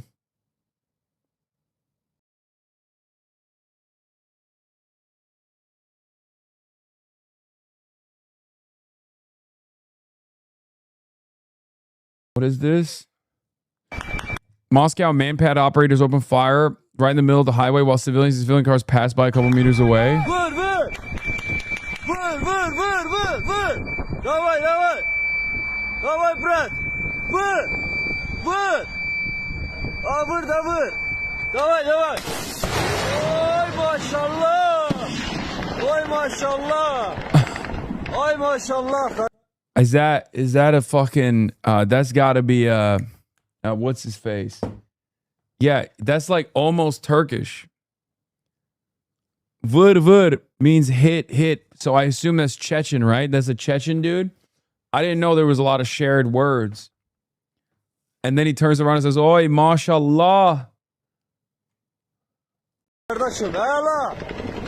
Maşallah kardeşim! Mashallah kardeş. Okay, wait, maybe he's Azeri actually. What the fuck? No, this is a Azeri. This is not a Chechen. This is Azeri. He said, Mashallah kardeşim. That's Azeri. Mashallah. I know what davai means, chatters. That's Russian. But he said vur, which I think is, it means hit in Turkish. Vur means hit in Turkish. But then when he said Mashallah kardeşim is a Azeri dialect. So I don't know. Maybe the Dagestanis or the Chechens also use those same words, but I'm Chechen. That's not Chechen. Sounds like a Dagestani accent, but not like Dagestani words. Yeah, so it's probably Tatar, maybe? Vur kardeşim, vur. Vur kardeşim, vur. Sounds Azeri. Maşallah kardeşim. Kardeş means friend? No, it means brother. But you can use it as implying that you're... Kardeş means brother, but you can say it as a friend as well.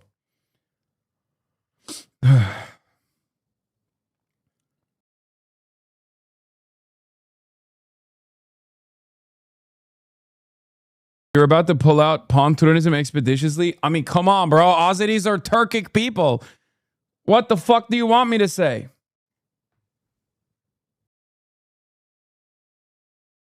Ne alaka, kız da olabilir kardeş. Yes, it means sibling. Sorry.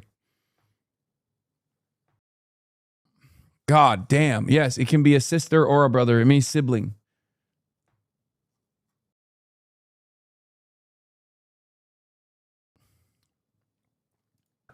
Yeah, John, and the oil refinery targeted is one of the largest in Russia and is responsible for producing more than a third of the region's fuel. Ukrainian President Volodymyr Zelensky says if Ukraine is going to burn, Moscow. You know any Kırkık? Yes, when I went to high school, there was a dude whose name was Kırımgeray Kırımlı. He was Crimean and he was Tatar. Like or his family lineage was from Crimea. His name literally was Crimea from Crimea. Kırımgeray Kırımlı.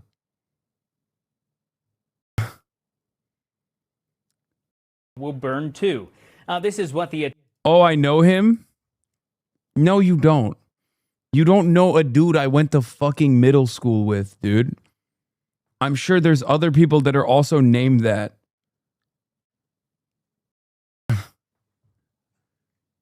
That would be crazy if you fucking know a person that I went to like fourth grade with. Bro, that's me. Okay. I am him. Okay, dude. Sure. Yeah, what school did we go to? What's the name of the school that we went to together? Huh? I lied. No. Yeah, exactly.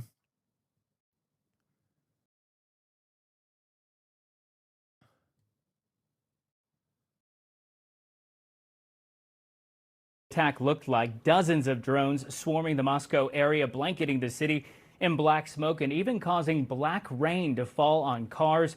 While officials say the fires have been largely contained, the strikes are putting more pressure on Russia's fuel supplies. Erdoğan Ankara Elementary Reports 1 in every 4 gas stations in the country is now under some Atatürk sort of Elementary. You guys are so stupid. President Zelensky says part of the motivation for the attack was to get Russian President Vladimir Putin back to the negotiating table. And during the G7 summit this week, President Trump said he has spoken to both Zelensky and Putin. Something's going to happen. They're losing a lot of people, a lot of soldiers are losing soldiers. Both are losing a lot. Russia's losing more because they're the offensive ones. And when you're offensive in war, you lose more. Pretty simple. Now, also at the G7, French President Emmanuel Macron, who says there's a shared commitment on Ukraine when he was asked. Okay. Let's get to it. Harris Faulkner issues bold warning. Is this the one? Is this a socialism one? Yeah. Oh, here it is. Oh, let's go. We will soon see Vice President J.D. Vance holding the White House press briefing. Yes, we're back. The United States and Iran agreed to a memorandum of understanding aimed at ending the fighting and reopening the Strait of Hormuz. I got to pee before the best part comes. Hold on. Questions remain over how the deal will be enforced. In fact, especially when it comes to nuclear weapons, and how exactly Iran's nuclear material will be handled. 60 days of negotiation now are the first step in all of this. And beyond that, I would imagine there will be a lot of questions about what's coming up in all of this. Remember, the vice president was there for the very first round of talks that kicked off the road that we're on right now into the ceasefire then and now this signed memorandum of understanding. So an important time at the White House, an important time to hear from him. We will take you there live when the vice president begins. Socialism is surging from coast to coast. With an eye on New York City today, it's the site of a fierce battle in the Democrat Party's ideological war. Yes, they're fighting each other in politics. NYC Mayor Zoran Mamdani, along with Vermont Senator Bernie Sanders, are both Democratic socialists, so they call themselves. And they are set to hold a Get Out the Vote rally this afternoon. It's in support of 3 Democrat socialist candidates running for House seats and looking to change the face of the Democrat Party. Well, they're doing that because they're picking up in numbers on the far left. I'm Harris Faulkner. You are in the Faulkner Focus. Let's take a look at those candidates now. They are among dozens Senator Sanders is backing nationwide.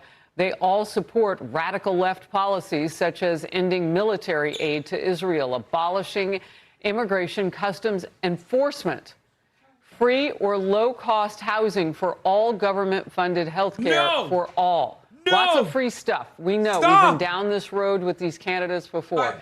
And massive tax hikes on wealthier Americans. And the line of wealth gets lower and lower and lower, approaching, well, when will it stop? Are they just going to overtax everybody?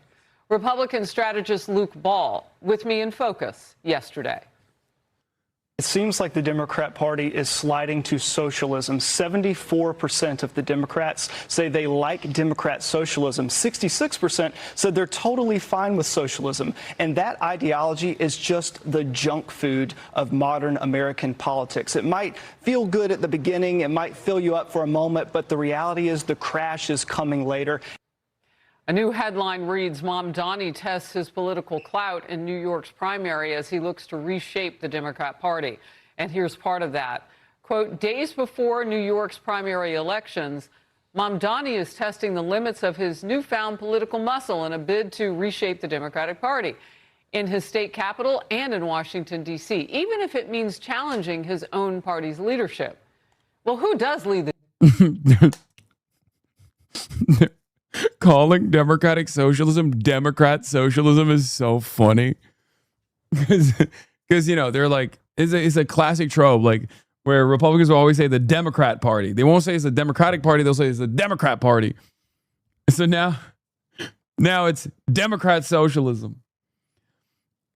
I love whenever they go, wow, look at what these guys are promising as campaign promises, and then it's literally like, you know, things that we can pay for that virtually everybody wants. Like, who the fuck's going to look at this and be like, wow, you mean tax the billionaires, end the wars, Medicare for all, housing for all? Wow, I hate that. I hate that. Democrats anyway. We couldn't even tell you that. I mean, you ask Democrats and they can't tell you. National correspondent Brian Yennis is at the site of tonight's rally. Brian. What's up? And Harris, a Bernie Sanders senior advisor, says the senator and New York City Mayor Zohran Mamdani view the upcoming New York primary on Tuesday as, quote, an opportunity to radically change the Democratic Party. Today at 5 p.m. here in Brooklyn at the King's Theater, Mamdani and Sanders will take the stage in what is Sanders' latest effort to back far-left candidates in primaries nationwide and remake the party in his own democratic socialist image. For Mamdani, it's war. He's campaigning against Democratic Party leaders who even endorsed him for mayor, like five-term Congressman Adriano Espaillat. Mamdani's instead backing Democratic Socialists Daria Lisa Chevalier, Claire Valdez, and Brad Lander in 3 House races. The most controversial Chevalier says she now deeply regrets deleted tweets that said she wipes her hands with the American flag, said former VP Kamala Harris, and called former President Biden a rapist. She's now campaigning on abolishing. Wait, why are they showing this? Wait. Why are they showing this on Fox News? Are they trying to get people to go out and vote for Daria Lisa? They're going to be like, wait a minute, I don't like what he said about the American flag, but this Joe Biden rapist thing, I like it. I like it quite a lot. Maybe I'll vote for this Daria Lisa.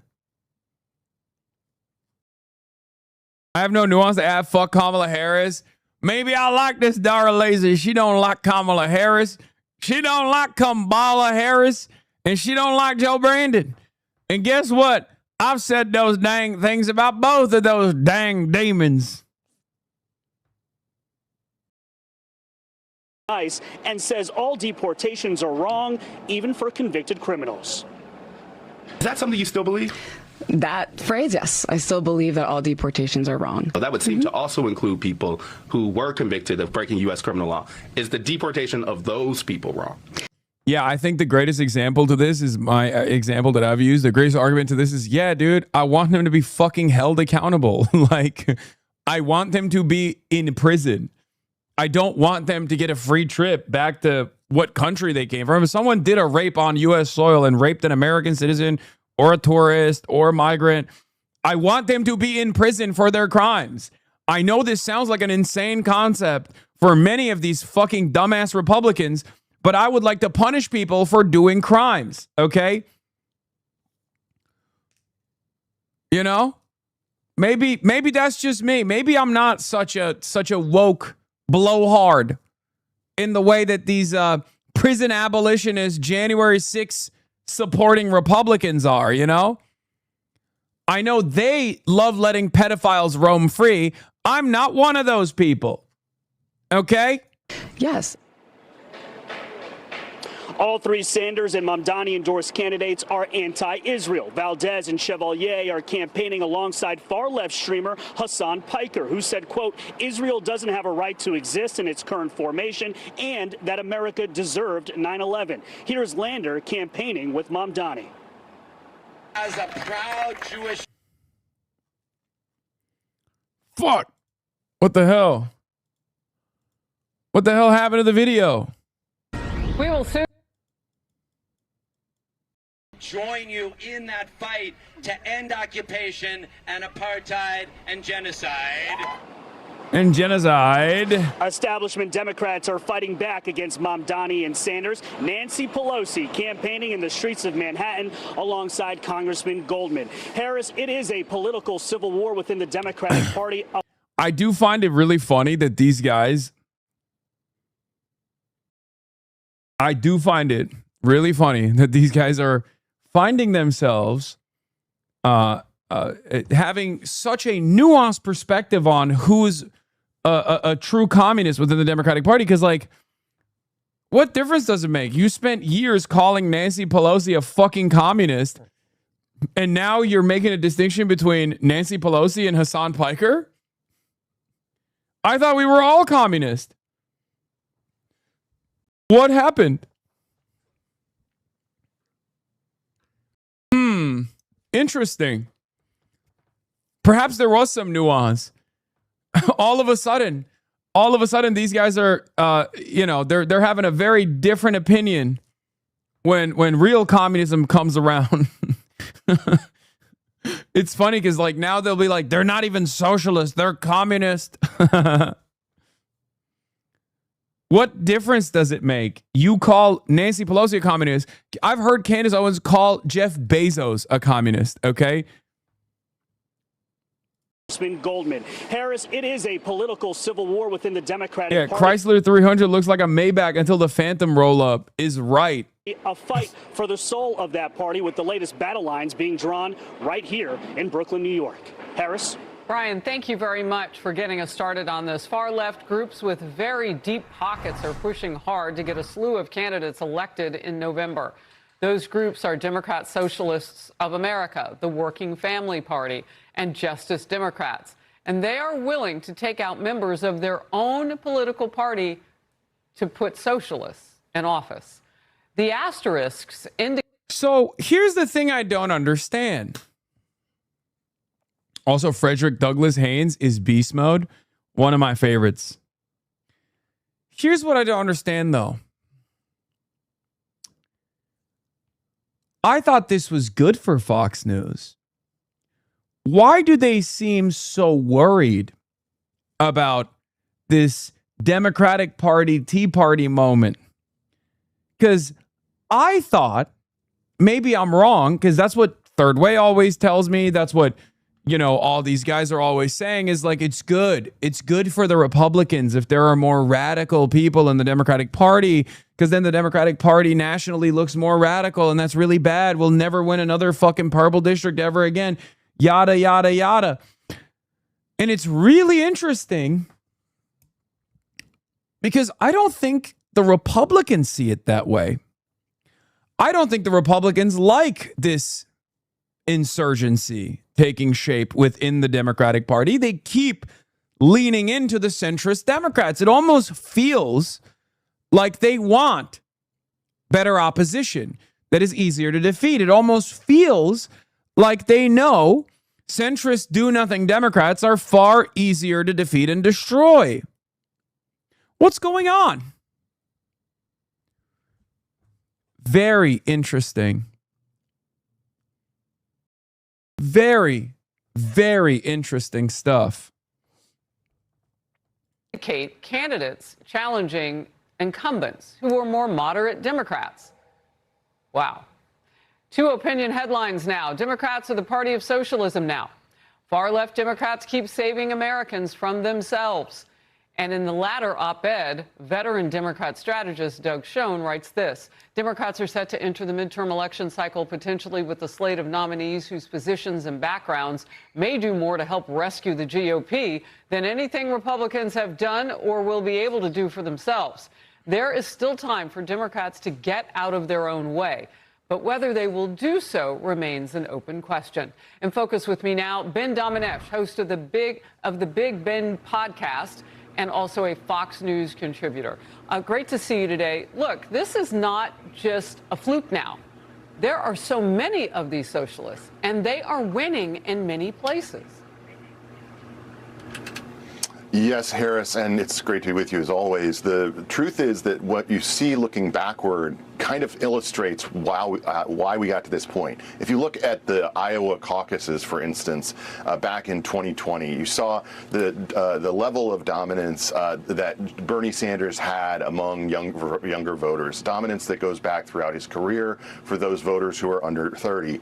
Those voters are older now. They're going to be 37, 38 in the coming elections, and those voters are increasingly a significant portion of the Democratic coalition. So when you look at these blue cities, you're going to see the takeovers by these DSA candidates, just like we've seen in New York and that we've seen, I like that they're putting Sue Altman on there to pad the fucking numbers when she got defeated by Hamawi.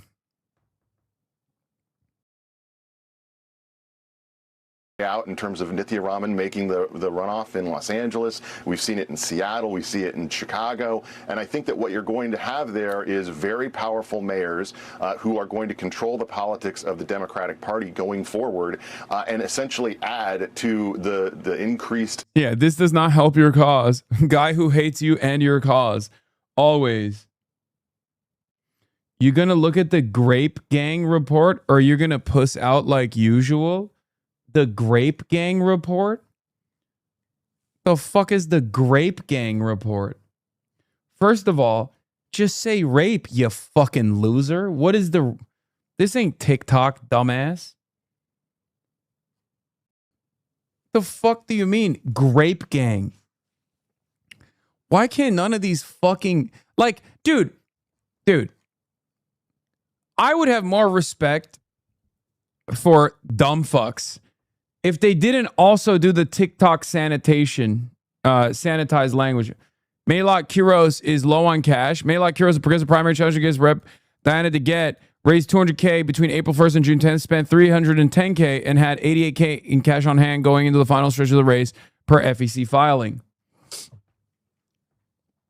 Do we got a juicer? Is that what's going on?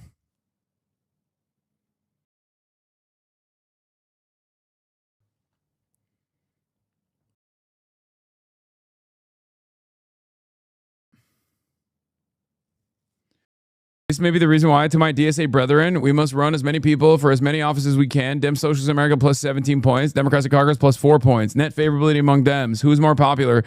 Democratic Socialists or Dems in Congress?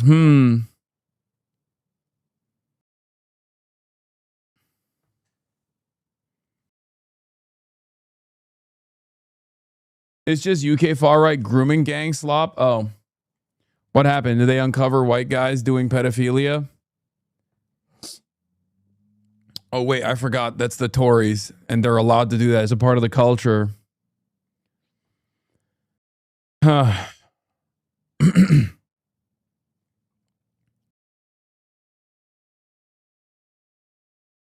Actually, yes.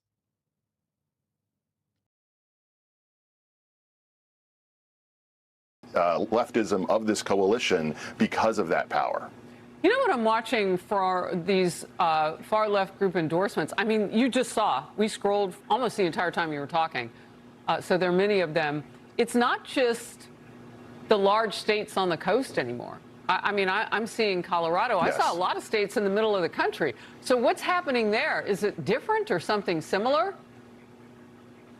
It's something similar, Harris, but it's also something that is driven by a lot of national groups that took lessons from the past experiences. I mean, the whole reason that Mamdani was able to win was because of the work that the DSA had done there, learning from the success of AOC, learning from running races against Democratic, more centrist candidates.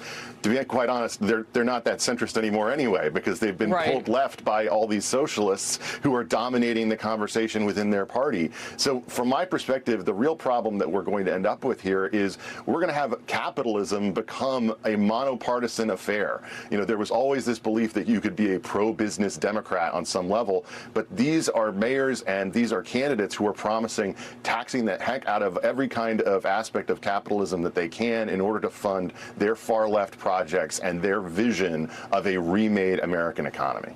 Well, it seems fatalistic because you are going to need the people who create the jobs, and especially in this day of AI and all the rest, and you're going to need people who can take on China, you know, economically.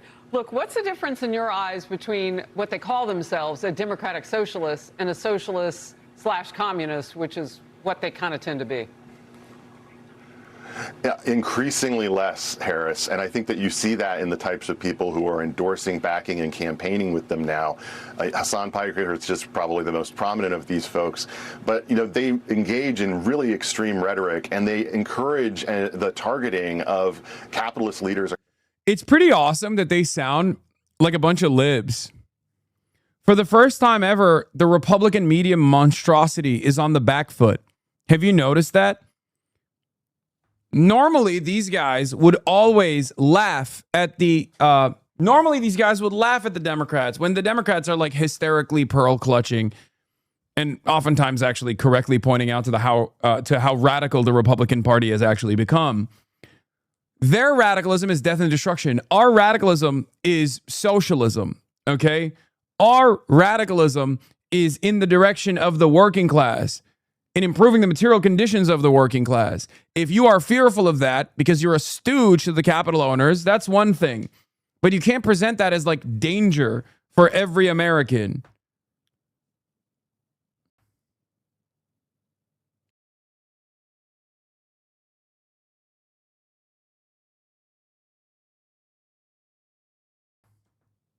Across the country. Look, the billionaire tax that we're going to see likely end up on the ballot in California is the most wrong-headed, idiotic approach to the way to increase business, the way to increase success, the way to increase jobs. But they don't care about any of that. And quite frankly, I think they're only going to increasingly target the people who are, frankly, at the apex of America's capitalist leadership right now, because they view it as something that their fan base, their radical fan base, is only supportive of. The average American genuinely thinks they're a capitalist, though. Yeah, it doesn't matter. Because the average American has never seen the alternative. The average American has never had a vision of a better future. That's the reason. They've been deluded into thinking that they also have an ownership stake in this economy when they do not. They feel the pain of not having an ownership stake in this economy, but theoretically they think one day I'll make it. Meritocracy is real. It doesn't matter. It is up to us to show them the truth. That's it. Another 2 million for Haley Stevens today alone. AIPAC alert, 2.4 million supporting Haley. New Israel lobby total is at 10 million, dude. Holy shit, they're coming after our boy Abdul so hard.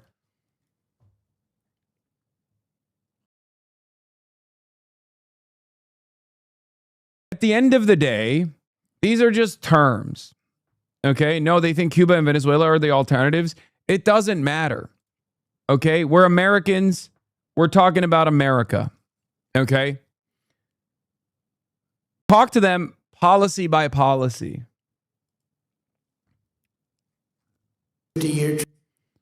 What is this? Fox News got the boss call? Tradition of the bravest and greatest heroes ever to walk the earth. But only a few have received our highest military distinction, the Congressional Medal of Honor. I wanted to give it to myself, but I was informed I couldn't do it, and I couldn't find anything where I was actually worthy, so here we are. You understand that? But today we present this award. It's greatest of three new recipients. Marine Corps Major James Capers. Question mark? Marine Corps Colonel John W. Ripley, deceased. And Army Major Nicholas Dockery. A 250-year tradition of the bravest and greatest heroes ever to walk the earth. But only a few. I wanted to give it to myself, but many are saying I'm not worthy. Zohran Mamdani takes the stage at the Bernie New York City slate. Fucking Jersey off. I'm sorry. That's come on. We get it, bro. The parade happened earlier. Come on, bro. Thank you to an incredible slate of candidates. Come on, bro. Thank you to all of you for making He's it part here of the team now. Shut up. in the streets celebrating. Lil bro's acting like he's part of the team. And say it with me as loudly as Who you can. invited bro? Nick's in. Nick's in. Nick's in. Wait, what's going on? Why is the audio busted? As I look out on this crowd, I see many of the same faces from our rallies last May and June. The same faces I saw as I spoke on a steaming June. I should have let those dudes from Long Island beat me up. First punch, they would have fucking died of heart disease, dude. Are you kidding me? Audio pervert, audio is fine. No, the audio is not fine. It's you motherfuckers, bro. You literally, if I had this level of delay, you would be screaming bloody murder. You'd be like, this is the worst thing I've ever seen in my entire life. But all of a sudden, when it's the fucking Zohran Bernie Sanders rally, you're like, it's fine, actually. Shut the fuck up. Is there another outlet that we can watch this from?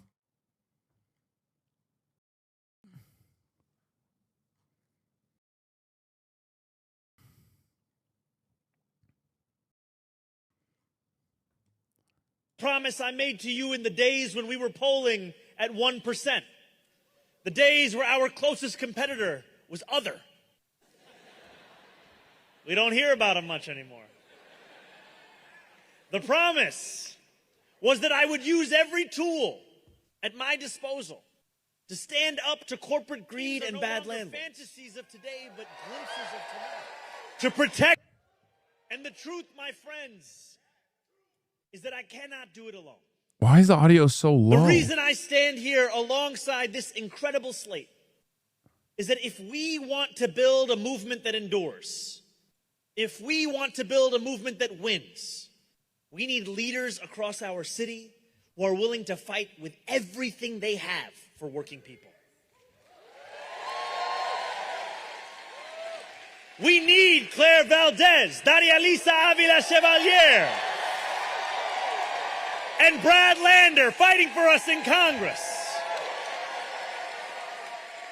We need Abir Kawas, Eli Northrop, Iyapa Syra Tupac, Samantha Catan, and Brian Romero fighting for us in Albany.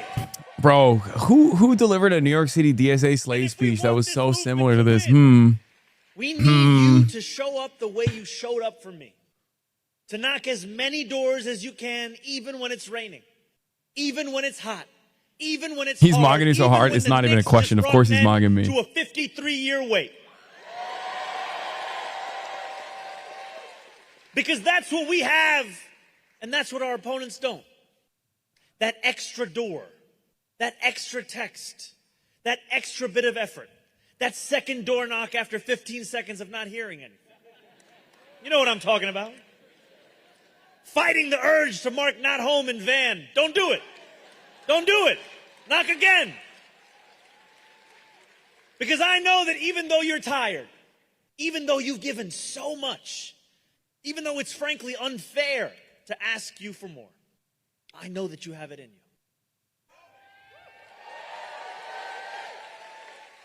I know it only because I'm reminded every single day when I walk the streets of our city when I see New Yorkers going to work at every hour and still finding time to dream in that same hour. Was this the event you were going to attend? Yeah, it was. Because if anyone can sustain this movement, if anyone can win these elections, if anyone can shock this country, it is you. You have done it before, and on Tuesday, we will do it again.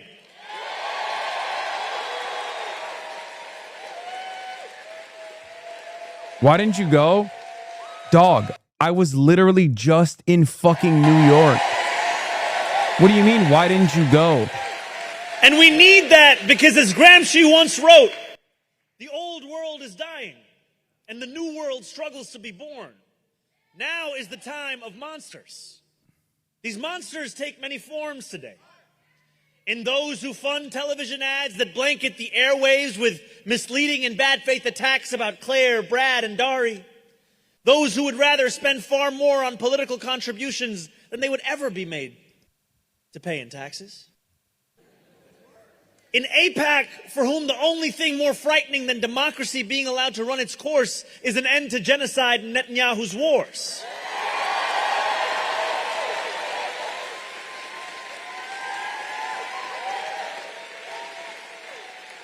They move millions in dark money to accomplish a single goal, to preserve their power so that they can turn us against one another, instead of our leaders turning towards the moral change we all know to be necessary.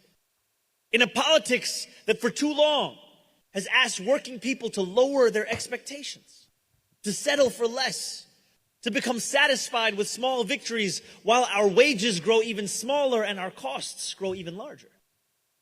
To resign ourselves to resignation, to accept the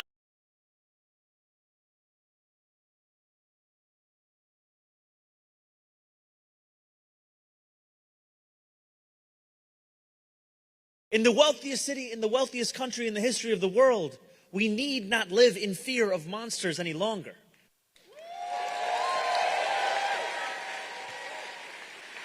Right here in New York. World be born than in the city the entire world seeks to emulate.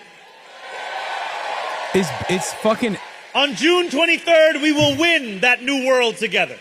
It's ass because he's he's a much more charismatic orator than me, and Julian is a much better speechwriter. So it's not that he does the same Gramsci drop. He does it so much better. So it's literally like, I'm just sitting here cucked. Okay. Their money.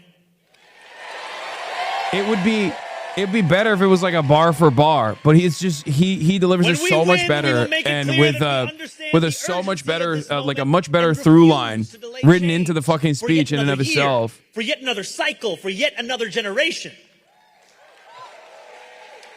And when we win these elections on June 23rd, put the cuck hat let on. it be heard I'm by in the every cuck member chair. of Congress who believes incumbency is a substitute for action.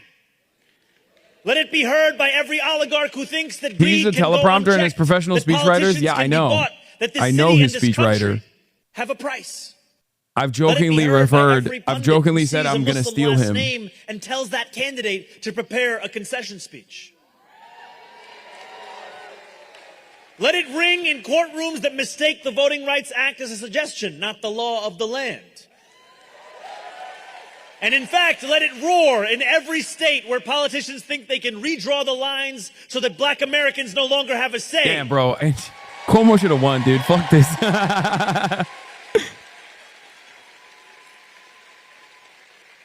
Why do you think people will take off and do interviews? It's hard to watch. Cuck Abby.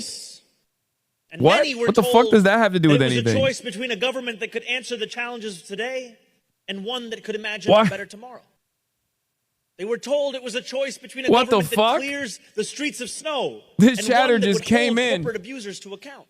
And just hit me in a totally separate direction. We weren't even talking about that. Both fill potholes and provide universal Just rude for no reason, you bitch. Just threw that in there. Surely government couldn't both dare to deliver and dare to dream. My friends, if these past 6 months have proved anything, it is that these are false choices. Yeah, The community leaves when I do interviews because I'm a dog shit interviewer and not because they can't literally fucking do anything other than me reading chat while reacting to videos and yelling back at chat. They are willing to admit. Government can fix crumbling streets, bring people together, and transform our city. And those who tell us otherwise are driven by a 4-letter word: fear. Fear that maybe things will change. Fear that maybe power will no longer be restricted to backrooms and boardrooms, but extended to the working people being priced out of this city.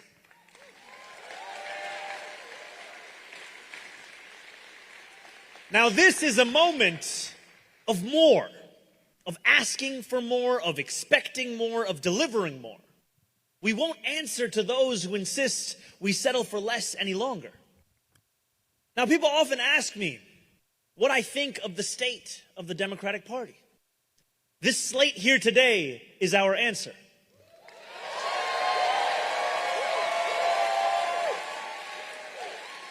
The Democratic Party must change.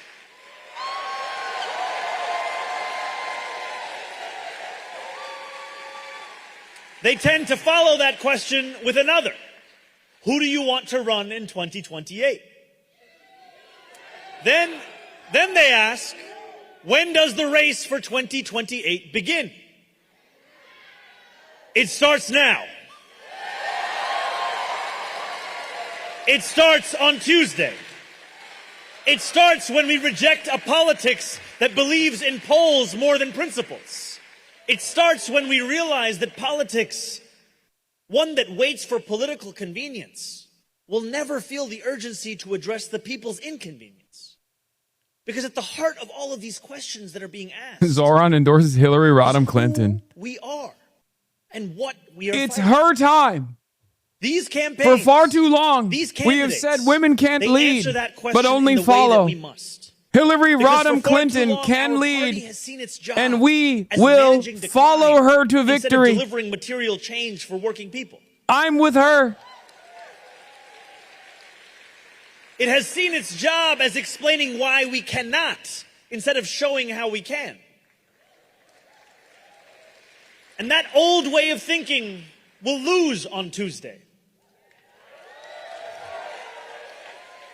And frankly, it will lose in South Carolina and New Hampshire.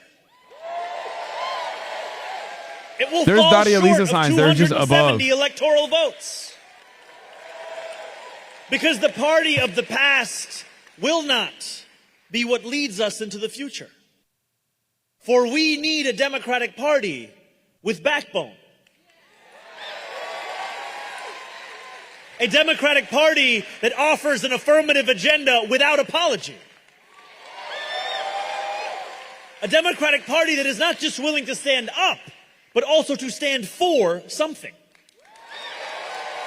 And a Democratic Party that has the ambition to enact a vision worthy of the people it seeks to represent.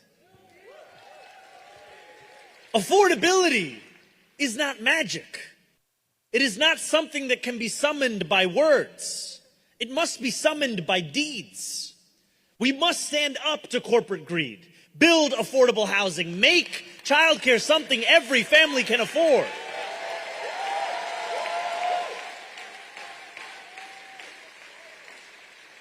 And as we speak, there are those hoping to divide up the working people of this city, to convince us that the problems we You think face Zoran leaving New York City campaign with Abdul's a possibility? Are you insane? Why the fuck would he do that? That would not be that good of for our either party. They will do whatever it takes to maintain a broken status quo that benefits the privileged few at the expense of the many. And they think that there is no one who will try to stop them. They're wrong.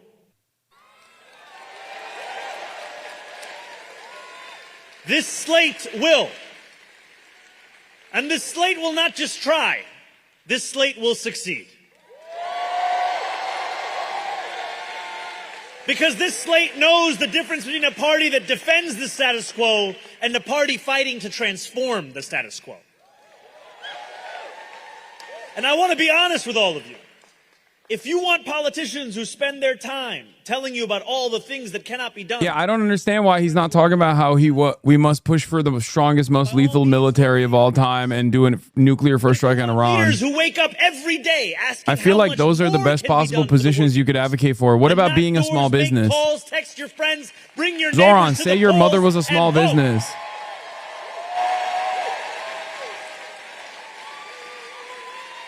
And when you are at those polls, when you are in that booth, and it's just you and your ballot and that incredible pen from the Board of Elections, it is a sacred moment.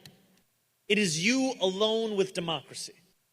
And it is then that every New Yorker answers a question. What the other side wants that question to be is, which of your neighbors are you most willing to sell out? What the other side wants that question to be is, which leaders of today are you willing to delay until tomorrow? They ask that the tenant of 40 years vote against the tenant of 1 year. That the divide is between those who have gone through decades of political transformation and those who have joined our movement as soon as they were of voting age. They ask questions that sustain power for those who have it under the guise of rewarding those who struggle under it. I do not believe that is the question you must in fact answer in that booth. In the city I know, in the city I love, the question is not, when did you arrive? The question is, can you afford to stay?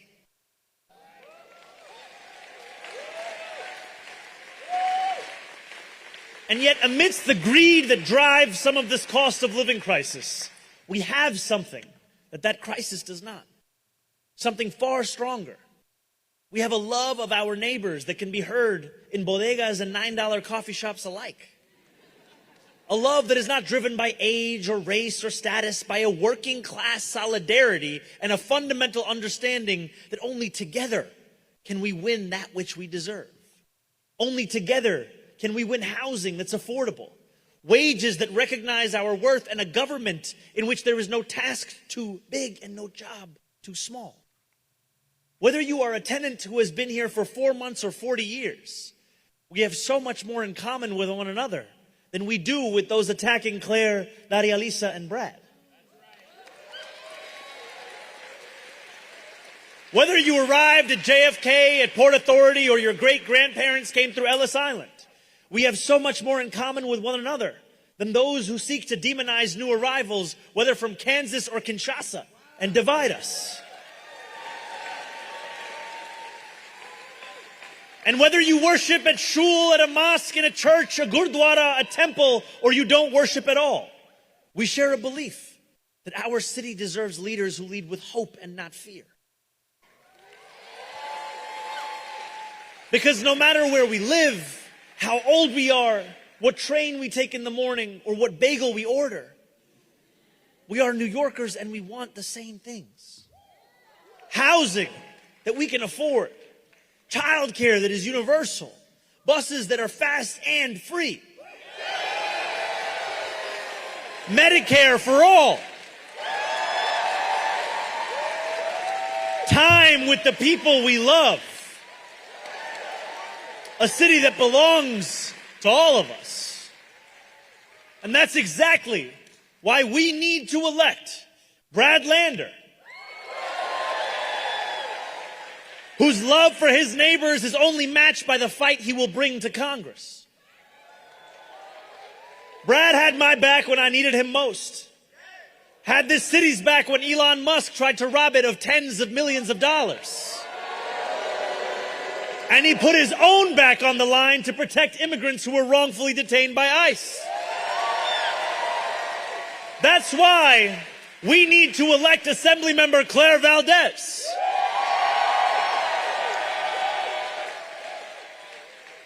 A former UAW organizer and proud Democratic socialist, who is running for Congress to make sure working people in New York and across this country have a seat at the bargaining table. Now, when other Democrats chose to look the other way, as Netanyahu committed war crimes, Claire didn't just name the genocide, she organized for a ceasefire. When ICE abducted our neighbors, Claire was arrested protesting them. Wherever there have been struggles in our city for dignity and justice, my friends, say it with me, Claire was there. No one will work harder than Claire to take power from those who abuse it and put it in the hands of those who deserve it. Okay, I need to hear some glaze about Daria Lisa of this sort as well. And that, my friends, is why we need to elect Daria Lisa Avila Chevalier. Give us some glaze on that too, please.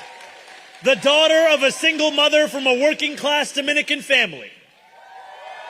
Since she was a teenager, Daria has organized her community and reunited families illegally separated by ICE. That includes her classmate, Mahmoud Khalil. I mean, I love Claire, too. Whose pregnant wife Noor's cries for help were ignored by so many, but not by Dari.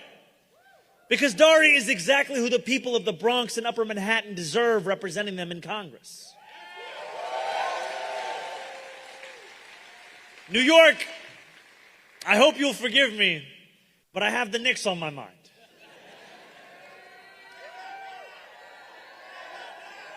And it's not just that every time I watch the Knicks with Dari or with Claire, they won. It's also to say that with just 5 days left until Election Day and 30 seconds left on the metaphorical clock, I will leave you with this quote from Captain Clutch himself, Jalen Brunson. You are allowed to think about the worst possible scenario, but you got to go out there and do something about it.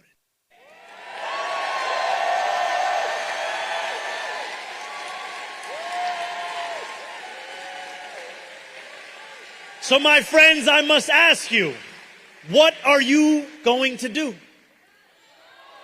How many friends will you text right now? How many doors will you knock?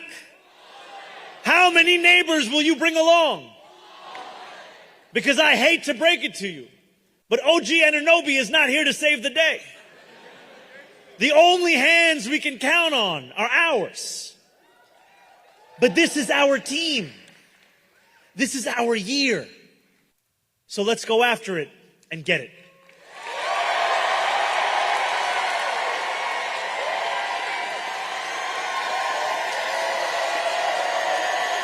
Thank you, my friends.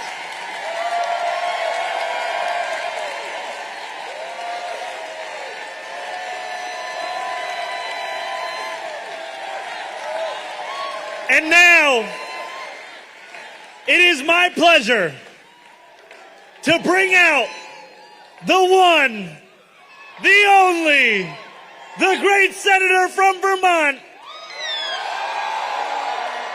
my mentor, your mentor, our mentor, Senator Bernie Sanders!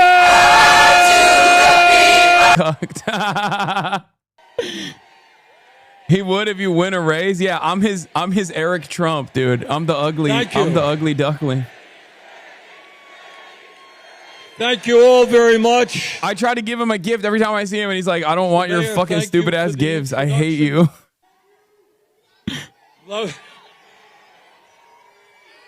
Let me I'm the ugly chudling. all of the candidates who have spoken, who are running hard, and on Tuesday are going to win their election. Now, I think all of you know there is a lot of bad news in the world today, so I want to cheer you up and give you some very good news. And it's not just the Nixon fight. In the last 8 months, progressive and democratic socialist candidates all over this country have been winning major victories.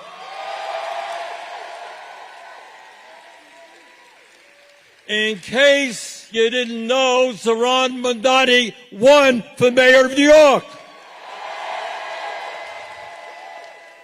He took on the Democratic establishment, the Republican establishment, the president, the oligarchs, and with your help, he won a great victory. But it's not just Saran. And Lilia Mejia, a labor organizer, first time running, took on the establishment candidates in New Jersey. She's now the congresswoman. Adam Hamawi, a U.S. Army combat surgeon, saved lives in Iraq, traveled to Gaza as a volunteer doctor to take care of kids. He is going to win his election, congressman from New Have you had Jersey. any talks with him or his team? Yeah, I was supposed to interview him today. Ram Plattner. Oh, hell yeah, Detroit DSA. Let's go. I'm going to have Donovan McKinney on. Of duty in Iraq and Afghanistan, never ran for public office before, defeated the establishment candidate. The governor is going to become the next Mandani. senator from Maine. Zoran.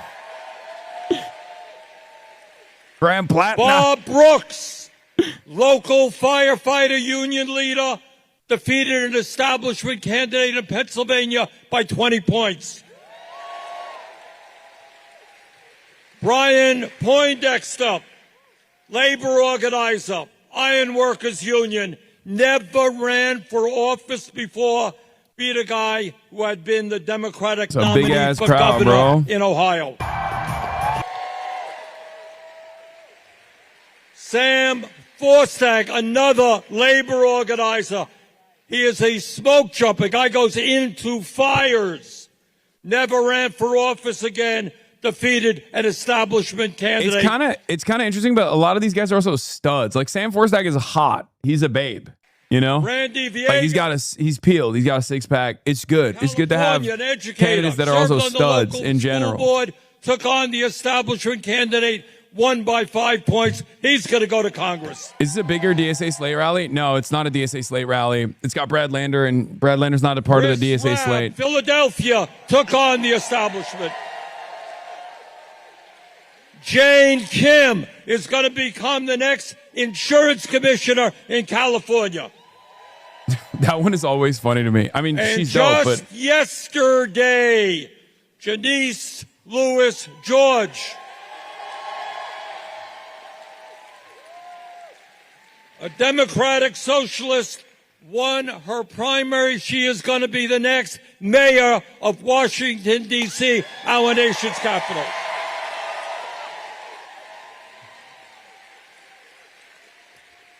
And as what Saran mentioned a moment ago, what tonight is about is that in the next 4 days, everybody here and everybody in the city has got to work hard to make sure that Brad and Claire and Darreliza become the next congresspeople for New York City.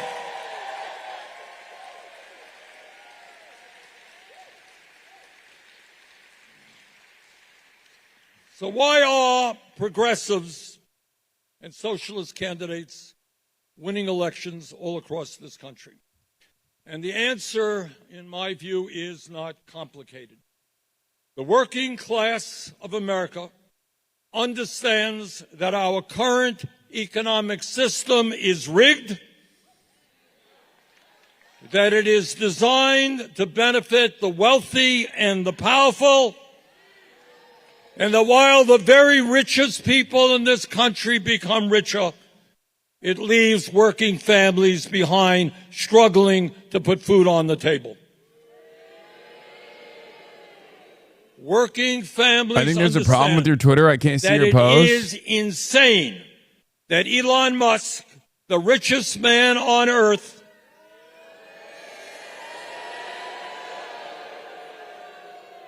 has increased his wealth by almost $1 trillion since, and that is Twitter's since Trump was elected, and that he now owns, one man owns more wealth than the bottom 53% of American households. And while Musk and his billionaire friends become richer and richer, 60% of Americans are struggling, living paycheck to paycheck, struggling to put food on the table, pay the rent, and pay for health care. That is not the economy that the American people want or deserve. Dog, they're playing you at the gym again? Wait, am I on Fox News again? American or people CNN? understand that in this moment in American history, we have more income and wealth inequality than we have ever had. Is this the same fucking article? You know, when we went to school, we studied the Gilded Age. Remember that? Yeah, we saw this the already. Rockefellers and It's the a repeat. Carnegies and all those guys. The situation today is much more unequal. We watched than this it was earlier. It's back a repeat. then, with the 1% on top owning more wealth than the bottom 93%. Progressives and democratic socialists are winning all over this country because they understand that our health care system is broken. It is dysfunctional, that we pay the highest prices in the world for health care and for prescription drugs. Meanwhile, the pharmaceutical industry and the insurance companies make huge profits while people can't afford to go to a doctor.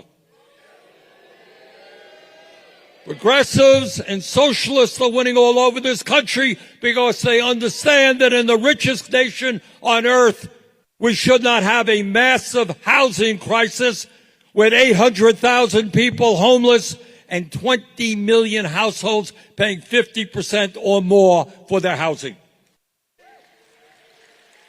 Progressives and socialists are winning because they understand that in America we should not have the highest rate of childhood poverty of almost any major country on earth. We should not have a child care system which is broken, where families can't afford child care and the workers at child care centers are getting inadequate pay. We are winning elections all over this country because over 20% of seniors in America are trying to survive on $15,000 or less. And that low-income elderly people are living 9 years shorter lives than wealthy seniors. We are winning elections across the country because the American people understand that our democracy is being undermined by a corrupt campaign finance system that is dominated by billionaires and their super PACs. It is not an accident that Mr. Musk's wealth explosion, $1 trillion since Trump was elected, came after he spent $290 million to elect Trump. Charlie Kirk, top left? That's crazy. A large part of our horrific That's a Claire Valdez foreign DSA guy, dude. is Come on. impacted by That dude is probably in this community, bro. Come on. Chill. Don't make fun of anybody on this stage, okay? They're probably Hasanabi heads. Artificial intelligence and the lack of action to protect workers is directly a result of the hundreds of millions of dollars that the AI companies are going to put into campaigns. Friendly fire. Some people were saying Ludwig. That our financial That's policy Goodwig. is impacted significantly by the Ludwig huge is the campaign Chudwig. That's Goodwig. contributions from crypto super PACs. So what all people all across this country, and I don't care if you are a progressive, socialist, conservative, moderate, you understand that we live in a nation where the average person gets one vote, but billionaire-funded super PACs are able to buy and sell candidates. AT&T wouldn't let Ludwig appear at a DSA rally. And there is something else that the American people understand, and that is that the politics and the policies of the Democratic establishment are no longer good enough.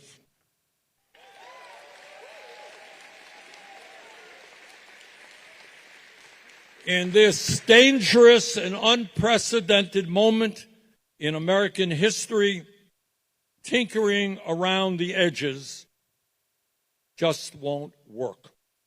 Taking money from corporate PACs won't work. Hiring inside the Beltway consultants and running stupid 30-second TV ads won't work.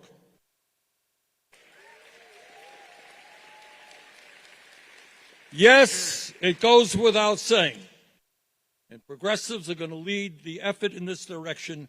We need and will take on Trump and his pathological lying. We're going to take on his racism, his authoritarianism, his undermining of democracy and constitutional rights, his kleptocracy, and his illegal and unconstitutional wars. But let me be as clear as I can be, and that is taking on Trump is not enough.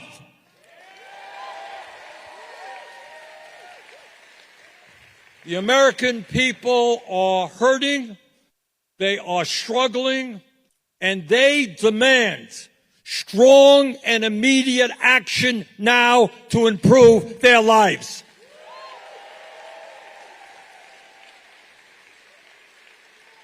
And that is what the campaigns that we're seeing right here in New York City are about.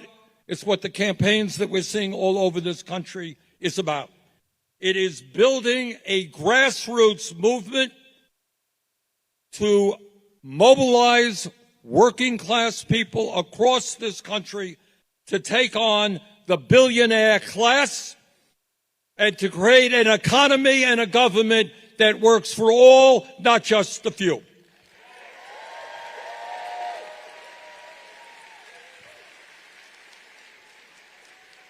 Now, one of the things that the establishment does. All right, I've listened to the same speech a lot, okay? Don't get mad, but we got some other stuff to cover. New York Times reporter goes outside. Fuck him. Some of the audience shouts when Zohran Mamdani references Bibi's war crimes at this rally for Claire for New York Brad Lander. The crowd here, not surprisingly, very animated over Israel and pleased with Mamdani's emphasis on it. Says Sally Goldenberg, reporter covering New York City Hall for the New York Times. Back in the day, she was at Politico. Biden save us. They did another segment on the DSA. Mayor Zohran Mamdani said he released a new wave of far-left congressional candidates later on today, as Mamdani reportedly looks to expand his influence beyond New York and help reshape the entire Democratic Party in his image. Let's bring in Mark Penn, Stagwell CEO and former Clinton advisor. Mark, great to be with you. From your perspective, look, what do I always say? Because they'll do these sorts of reports on me as well. It's not about one person, man. It's about all of us. These guys don't understand it. In his image, fuck no. It's not in his image.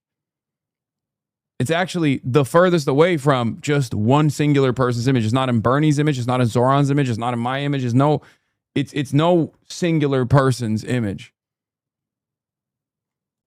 How real is this red tide rising?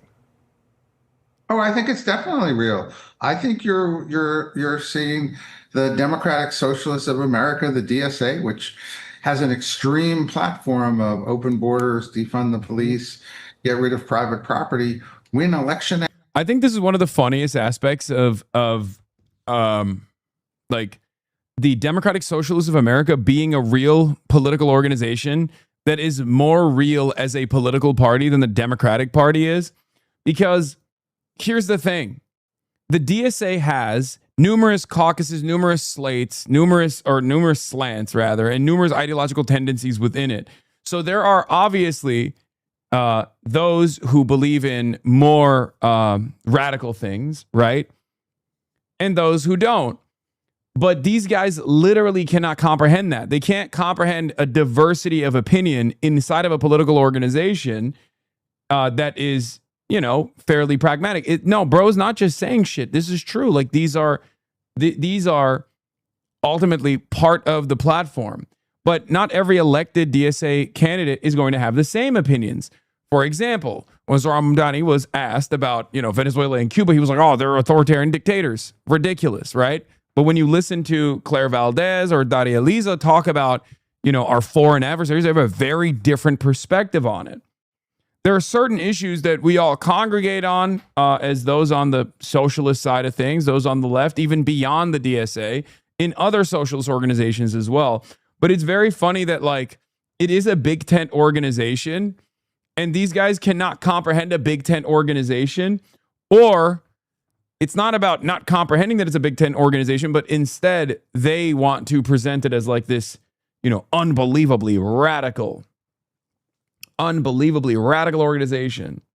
After election, starting in the cities, sponsoring more and more congressional candidates, and being welcomed by a Democratic Party that is being dragged into a position that is way out of the mainstream. Yeah, you mentioned the far left platform of the Democratic Socialists of America and others of their ilk.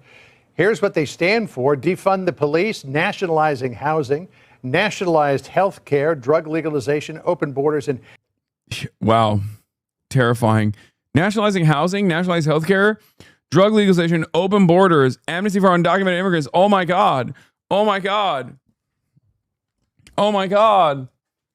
Oh no. It's so scary. It's like, first of all, the majority of the things that you're literally pointing to here are not bad. They're just good, objectively good policies. Like nationalized housing, objectively good policy that most Americans would agree with.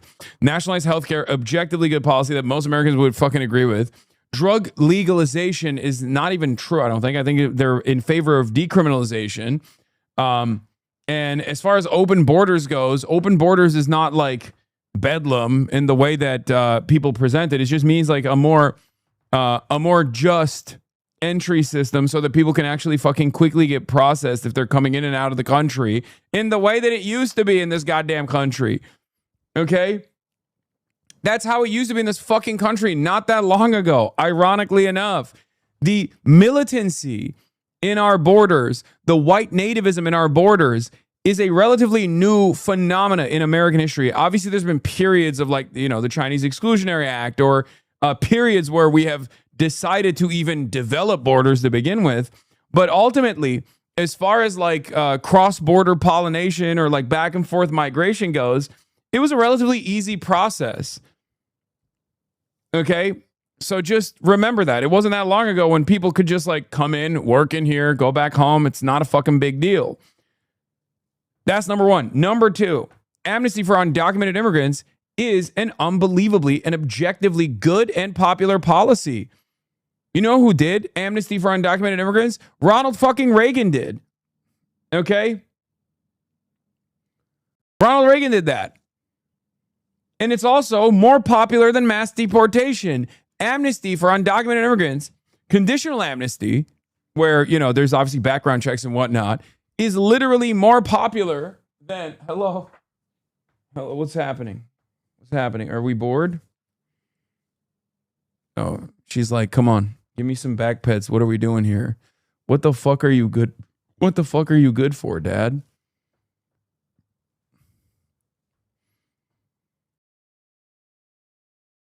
Conditional amnesty for migrants, especially migrants who have been living here for an extended period of time, is literally a more popular policy than mass deportation is. It's a more just policy than mass deportation is. It's a more efficient policy than mass deportation is. It's better for the American economy overall. These guys are so fucking stupid. She heard Ronald Reagan got a burst of energy. How dare you? How dare you? Kaya is a Maoist. Amnesty for undocumented immigrants, other than nationalized health care.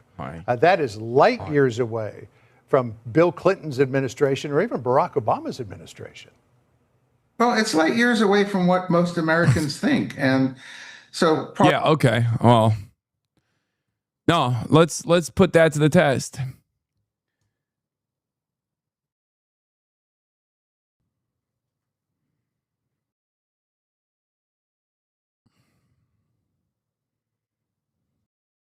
part of the problem that we've got is that the voters are voting on personality, social media, antagonism towards the other party. They don't support these policies by and large. Even within the Democratic Party, the voters who are voting for these candidates, typically maybe even half of them would actually support the policies that they're voting in. And so this seems to be a real kind of flaw within the system, and particularly what's happening in low turnout Democratic primaries that have now been scheduled in kind of off times with kind of 25 or 30% of the voters voting in those primaries, where activists have been able to play an outsized role. So yes, this party is sliding off way into the left. The question is that going to cost the Democratic Party, or is the far left going to win in America? So this move towards socialism seems to be particularly attractive with younger voters, young and younger voters, who are either having a hard time making it in the world or really don't want to work that hard to make the American dream work for them. But you say that they are enchanted by the siren song of a socialist movement that they don't even really know what it represents. No, that's right. I mean, in a recent poll, they put in a question, okay, are you for the capitalist system or the free or the socialist system? So 35% said so. Yeah, here's the problem. We've been living under a capitalist organization of the economy for all of our lives and far beyond that. And it very clearly doesn't work. So people inevitably seek out alternatives. It's normal. It's normal. It's perfectly valid. When contradictions worsen, it's inevitable that people demand that change. So guess what, dude? As someone who worked with the Clintons, you played a major role in this, okay? You advocated for and fought for the continuation of the system. And now people are sick and tired of it. Yes, I saw my goat, Adam Lewis Klein. Socialist. Then I said, well, are you for free enterprise? Okay, or socialism, 10% more were now for free enterprise, okay, which made no sense. Then I said, well, are you for home ownership? Do you think people should own their own homes, or do you think they should be owned by the state? Well, that was 95-5. So that says to me that these people who say they're for socialism have no idea what it really is about. Yeah. You know, we had Megan Hayes on, Democratic strategist, yesterday. And I played a clip from her from a year ago when she was talking about Zohran Mamdani being a one-off, saying that candidates like that won't play in Michigan or Pennsylvania or Wisconsin.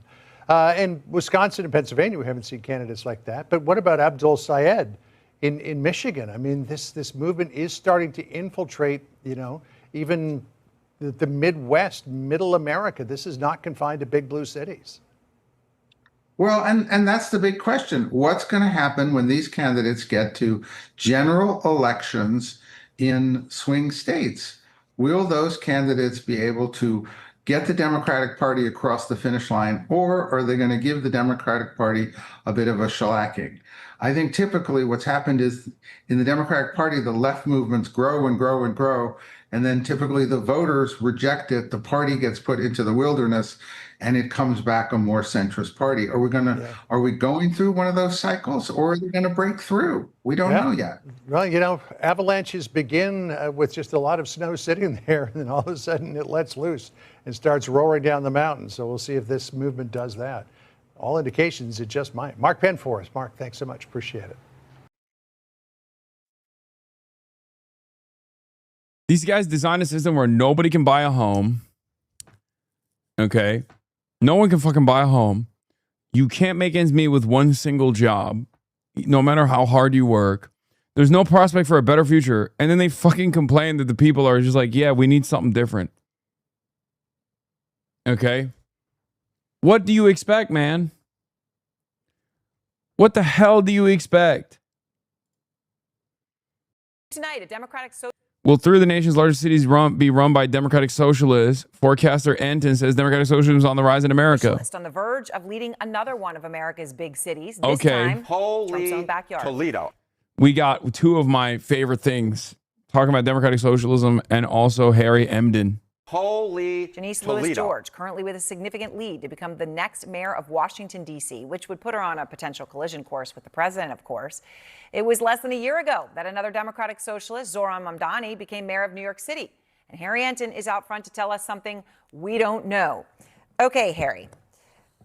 Now, Yes, I ma'am. know that there's some confusion as to what a Democratic socialist really is. Yes. But I guess just on the base of it, who is more popular, Democrats or Democratic socialists? Well, among Democrats themselves, the Democratic Socialists of America have a higher net favor rating than the Democratic Party does, at least those who are members of Congress. I mean, just take a look here. Dem Socialists of America, plus 17 points. Democrats in Congress, plus 4 points. No wonder that Dem Socialists are getting nominated across the political map in different primaries because, simply put, they are more popular than the Democrats currently in charge. Okay, I'm just thinking back to when I was sitting here and Zohran Mamdani was sitting there when he was running, and I asked him about capitalism. Yes. And he had no problem saying that he had real issues with it. Okay, he wasn't afraid to say it. By the way, he ended up winning. It didn't hurt him.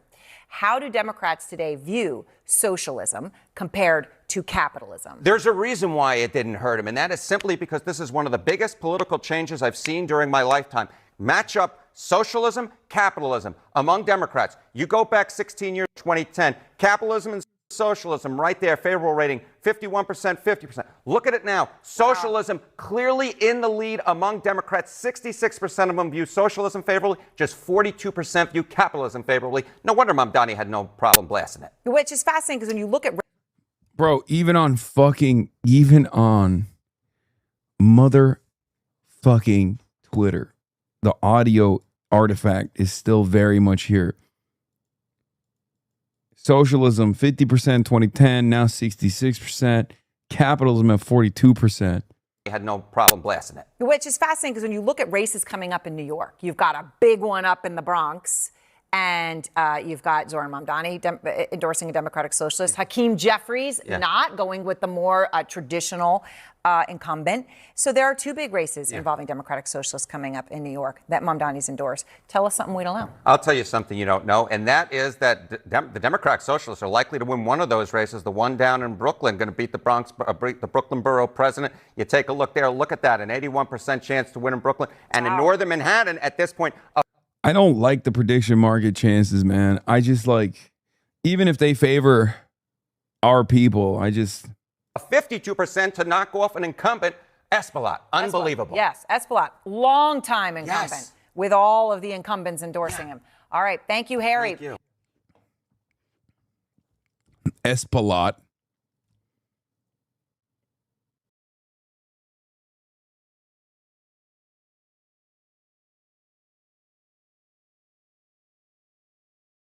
Democratic socialist Janice Lewis George holds a commanding lead in the mayoral race after campaigning on a platform. Will you talk about the Grape Gang inquiry?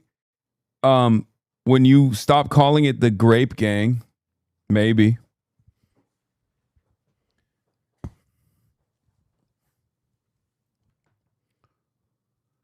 You can't be coming in here and fucking saying Grape Gang, okay? You can't be coming in here and saying that. You have to grow up. You have to be an adult at some point. You know what I mean? You have to be an adult at some point. What is this fucking TikTok language? Are you a bot? Are you a child? I mean, you have an account that you created 11 years ago. 11 fucking years ago, bro. What do you mean Grape Gang? Nasty shit. It's such a slop report that only repeats things from old reports law. Yeah, it's just, what does that mean? No, I think there is a new inquiry or something, or not even an inquiry. I think it's just a compilation of previous reports that they're trying to make into a salient point or something.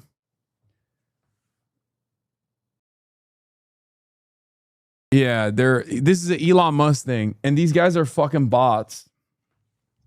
Like they're human beings, but they behave like bots, basically. So what is going on is, I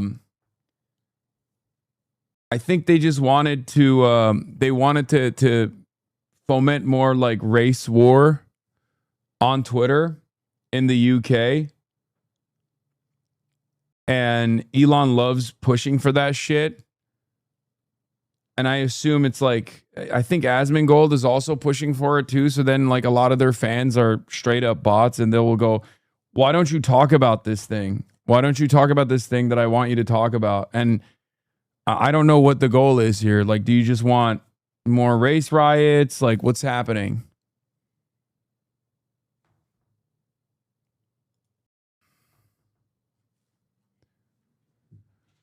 Rupert Lowe said in the first paragraph of his gang rape inquiry that he was unaware of the sheer scale of the grooming gang scandal and only became aware of it when it was amplified by Elon Musk early last year. Has he been living under a rock? This was widely reported and debated for years. It was first raised in the parliament in 2003 by Labour MP Ann Cryer. The first major convictions came in 2010. The Times published extensive investigations into it in 2012. The first major inquiry into the grooming gang scandal was the Rotherham Child Sexual Exploitation Inquiry in 2013, led by Professor Alexis Jay. So I don't even think it's like a new thing.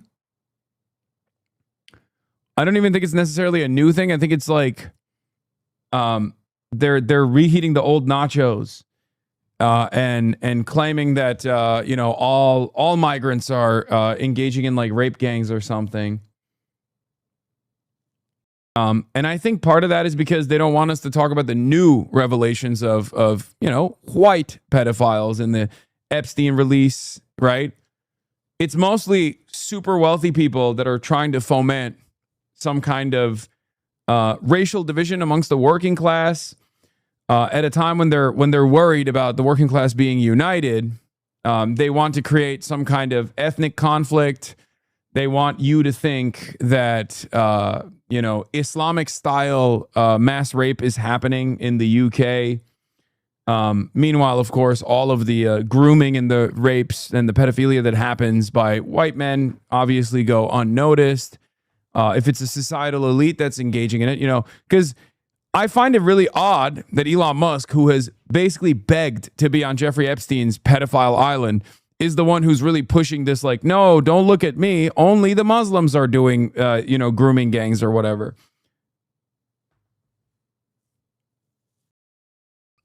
Like, that's what it is. And a lot of people are being played a fool. Yeah, this was widely discussed in 2016 when I lived in the UK. These bots out here acting like the story broke yesterday. Yeah, they're just trying to fucking restart it.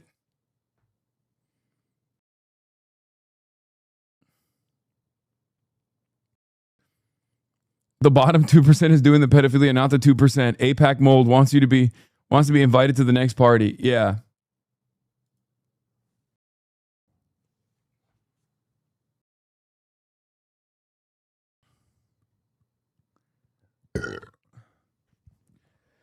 That person's logs in the Roach chat from April. Hasan is a demon. As of last month, they have a 40-day watch streak for him. They're all coming from the same place. Yeah. I don't know why you guys think I'm like afraid of covering this story. I don't give a shit. Why would I defend crime? Unlike you, I don't give a fuck. Pedophilia is unacceptable across the board. I don't care if it's your favorite fucking content creator engaging in it. Many of the people that come in here to be like, why don't you cover the rape gang or whatever, are literally doing it out of a necessity to like not talk about the other types of pedophilia. You just want to generalize and fucking target minorities. That's it. What, you think I'm going to be like, oh my God, some of the rapists were Muslim? I guess let them go? Is that what you think I'm going to say? What are you, fucking stupid? Yeah. Anyway. What is this? Low Kadad 490? What did they say?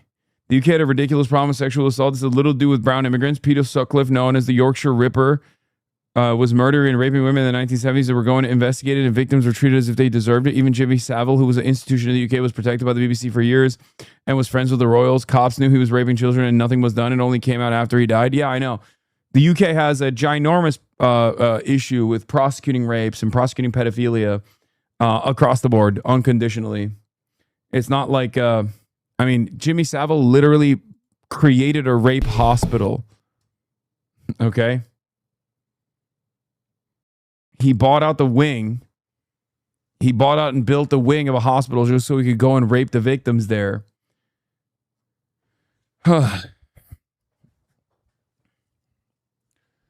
So, yeah.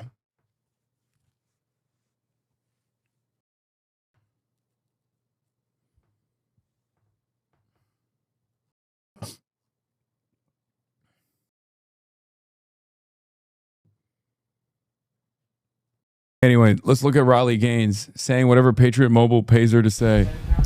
Yep. 1, 2, 3, 4, 5, 6, 7, 8, 9, 10.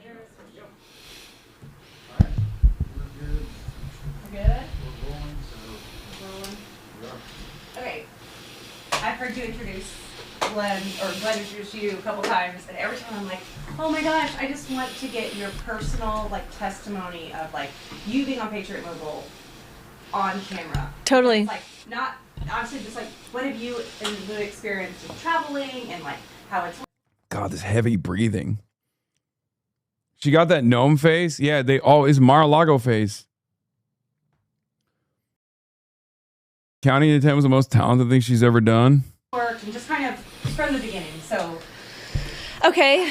First, that's what I needed to figure out really quick is when I first. I think this is just why won't you react to the news? There was a serial killer in California in the 70s. Are you scared to cover the Zodiac killer? What are you hiding? Yes, I'm hiding the Zodiac killer, who happens to be Ted Cruz's father, allegedly.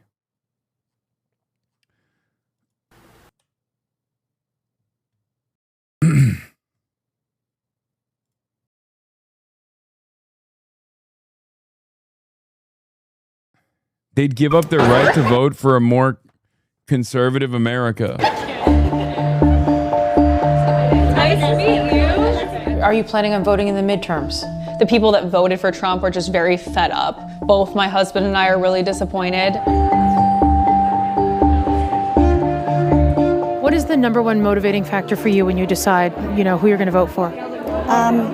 I don't want a party that's going to tell my son he can cut off his penis. But your plan is to vote Republican? Yes. The Republican Party is the party of freedom.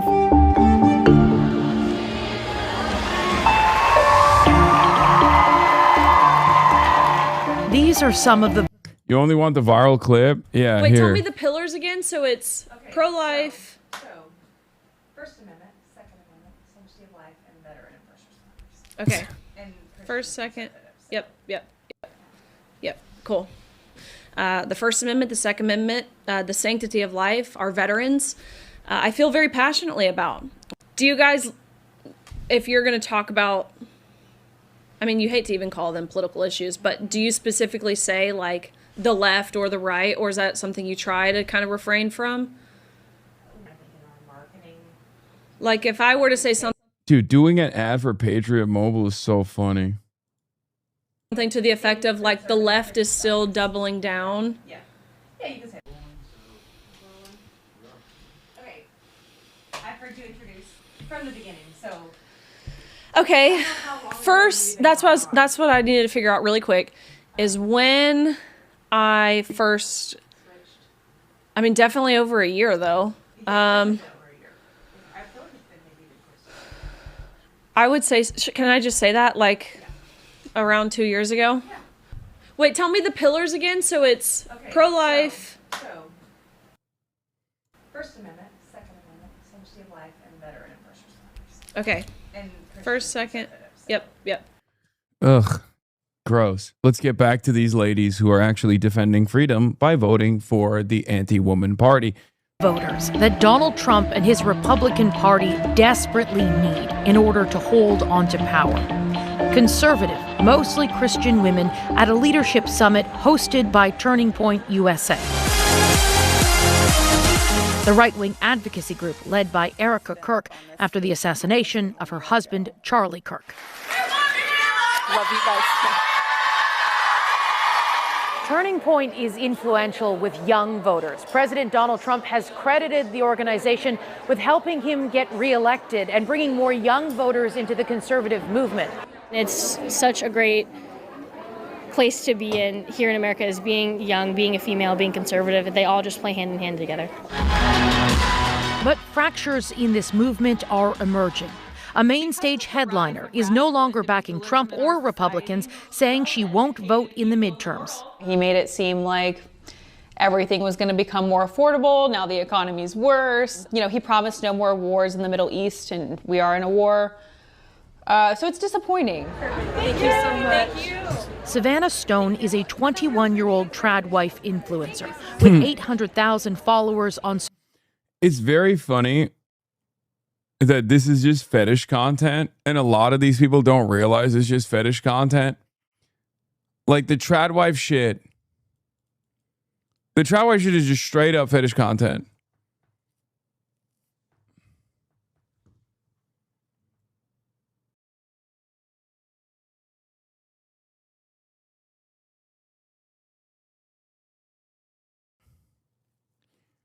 But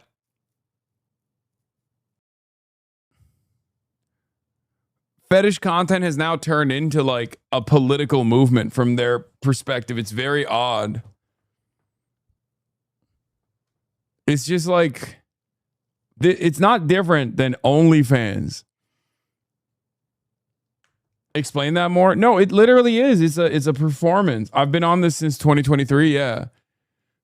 Yeah, I don't know why people can't comprehend that this is quite literally serving a fetish. More power to her, and there's obviously nothing wrong with choosing to live like this as well, but it's always funny to see people post this setting as a political mode of existence when it's simply marketing. I'm going to retweet that. I'm going to reheat my old nachos.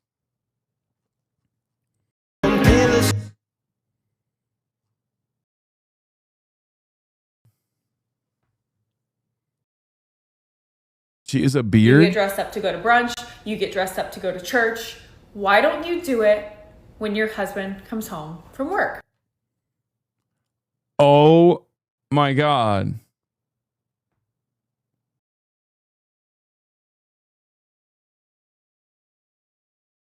That's a gay man. Oh, that's a gay man. He got gay face. No disrespect. I mean, he's serving. He's serving cunt.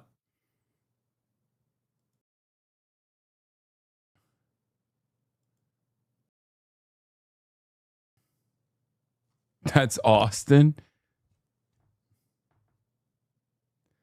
That's a gay body fat percentage? True, that too. He's got a gay body too.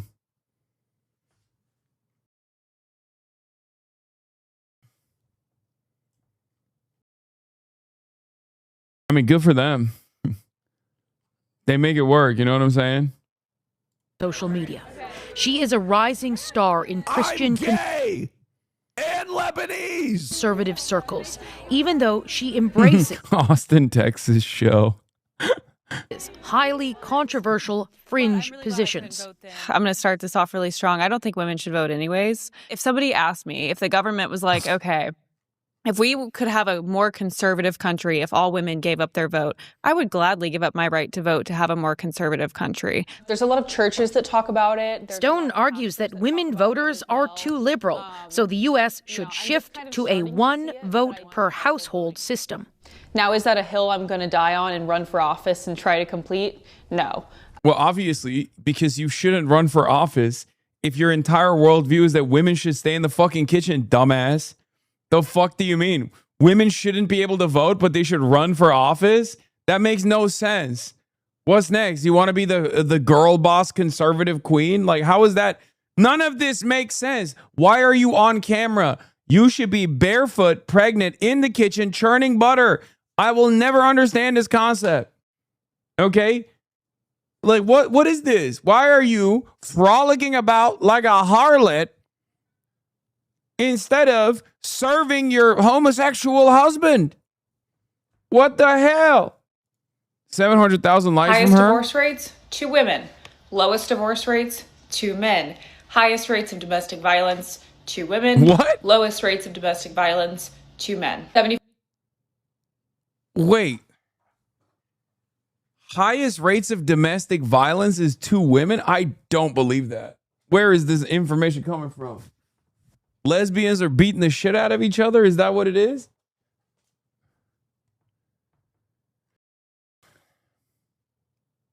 That is so out of context. That is actually true. Wait, really? They're weaponizing the lesbian data roller derby?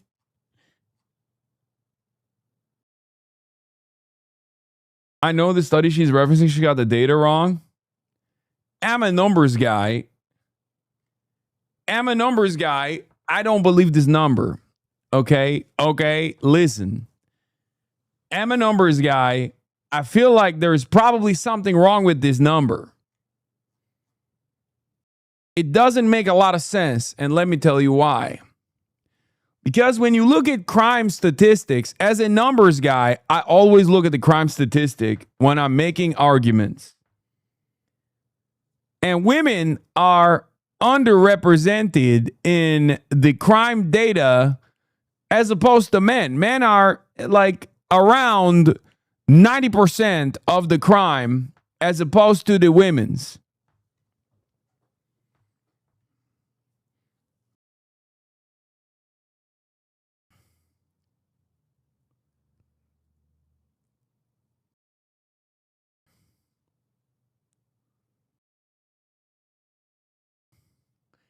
Now, of course, I chat GPT it, I grok it. You probably saw the link, but just in case, keep it factually independent. Whether you agree or disagree with the analysis below, do lesbians have higher domestic abuse violence rates than others? What is this? Data from the U.S. survey show lesbian women report higher lifetime rates of intimate partner violence than heterosexual women in several large studies. Lesbian women ever experienced rape. Oh, wait. This doesn't mean in a lesbian relationship, right? Am I crazy? This report doesn't even mean inside of a lesbian relationship. This means, oh my God, that took me 0.5 seconds to fucking understand. It says lifetime rates of intimate partner violence. A lot of lesbian women are I mean, I don't know what percentage of the lesbian women are actually experiencing intimate partner violence from their female partners during their lifetime.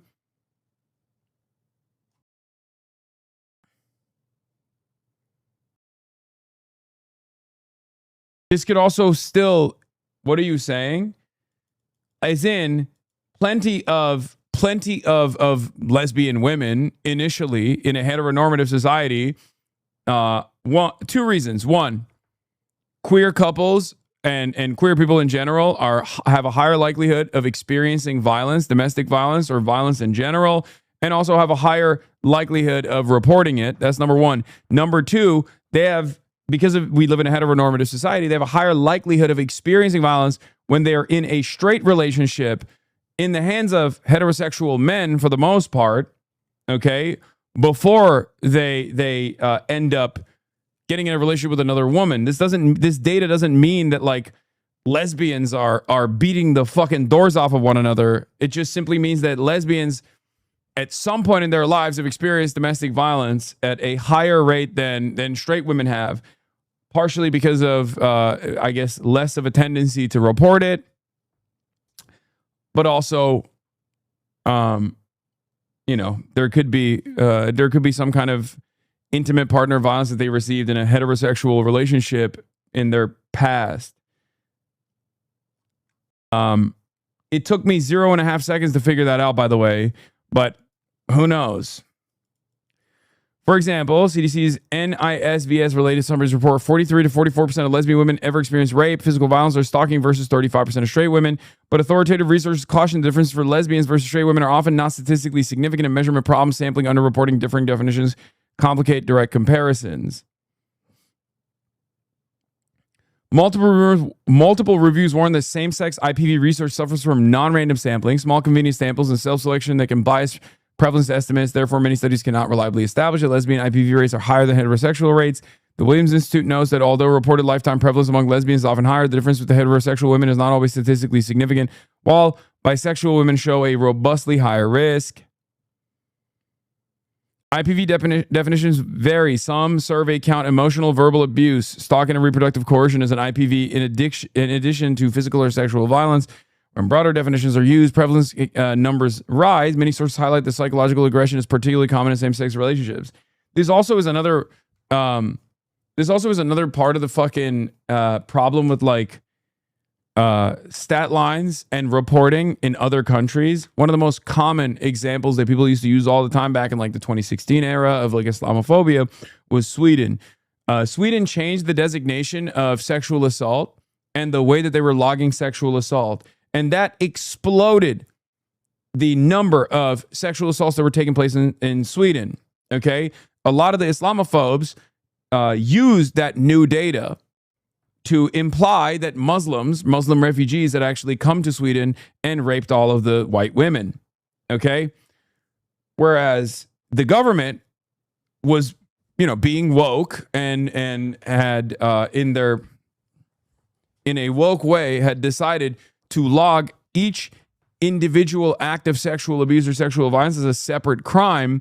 So if one partner had actually sexually assaulted their partner 100 times, and that meant 100 different instances of rape in the way that it was being calculated. So the woke Swedish rules, which I don't have a disagreement with, by the way, if they want to report it that way, they can, led to this all of a sudden explosive growth in sexual assaults.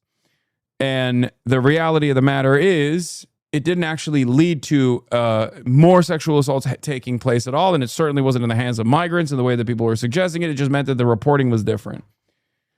Differences in wording, timeframes, lifetime versus past year, and whether male perpetrators are included for women who identify as lesbian further affect comparisons. Yeah, see? Told you.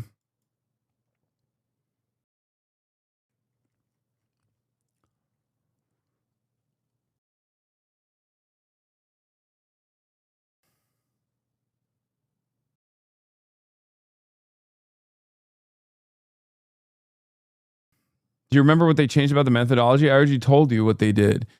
So if one partner had raped their partner 100 times in the past, that was one instance of sexual assault in the crime data.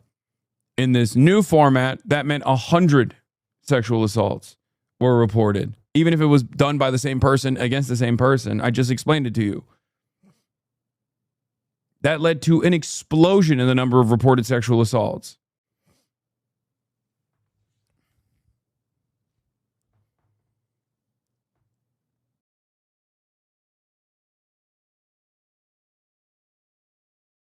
Anyway. 5 to 80% of divorces filed by women. Top reasons: boredom, unhappiness, no longer compatible. Highest rates for maltreatment of children by women. Women consume social media at a far higher rate than men. Women are also 3 times more likely to deal with mental health issues than men. When you share these statistics, you are automatically labeled a misogynist pick-me who hates women. But fortunately, I care more about...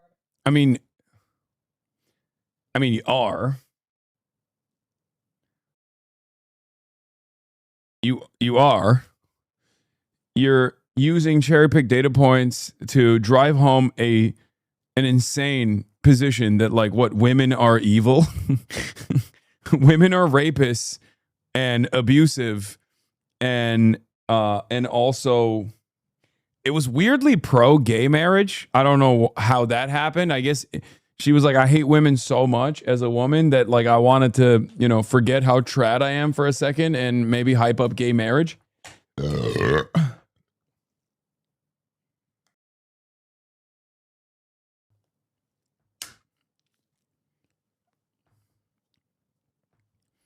I guess having a gay husband does that for her. She's showing support for her gay husband. Except she's it's a double bind. On the one hand, she's showing support for her gay husband, but then also on the other hand, she has locked her gay husband into a relationship with a woman. Yuck, gross. Women are obviously evil. So don't know how to feel about this one. About truth than being accepted by the sisterhood. I'm also not a girl's girl, I'm a woman's woman, which means taking radical responsibility and accountability for my own gender. And the truth is, we have a lot of work to do. What has happened instead is not only my generation, but the generations of women before us just constantly blame and deflect everything on men. You'll hear them say, well, if the men were good, if the men were better, if the men were more masculine, then we would be better women. And that's an extremely entitled take to say that your virtue only relies on men in society. And with that attitude, you will actually never attract the men. Okay, boring. That's not my main message. That's just one of the opinions that I hold because I think that would be better for society. I actually do agree with her. I would as well give up my vote if it got rid of like things like abortion. We spoke with several women open to. I just don't get it. Like, what's their goal? To die during an ectopic pregnancy? Is that what it is? Like, that's beast mode for you? Like, like, who cares? Just don't get a fucking abortion, dumbass. Like, why are you stopping other people from getting this medical procedure that is like unbelievably not invasive at all, especially in the first trimester? It's just a pill. And then you just heavy bleeding and it's done. You know what I mean? Because it's not a fucking life. It's not like a real human being yet, you know? I find it so strange. You don't get it, Sonic? It never happened to them? No, but like even then, it's just like, why? What is this fucking tendency these dumbasses have where it's like, no, it's not enough that I don't want to get an abortion. I want to make sure other people also can't get it. It's like, okay, just don't fucking get an abortion. There's plenty of shit people do that I don't like. You don't see me fucking running around being like, make it illegal now. Right? I don't like Lime scooters. I think they're fucking annoying. I'm not running around making it my whole life to be like, nope, we have to abolish Lime scooters because they're fucking annoying. They crowd up the goddamn sidewalks. Okay? Hello?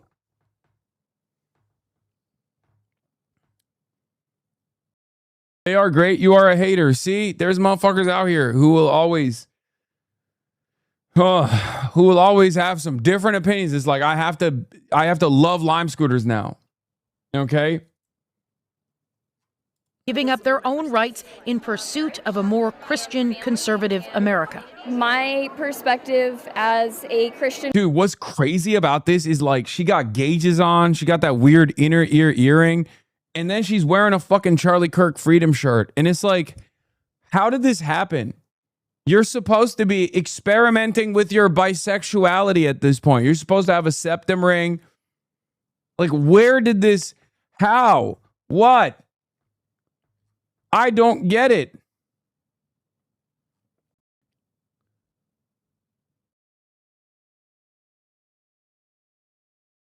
It doesn't make any fucking sense to me.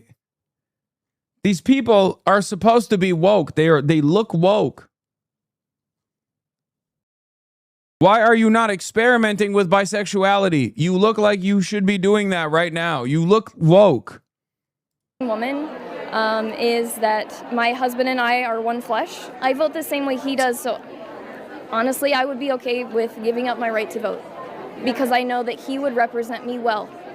If my husband's the head of the household, I am the neck, and we work very cohesively together, so I would imagine. Again, and I can't stress this enough, you don't have to vote. As a matter of fact, it's probably better if you don't vote, okay?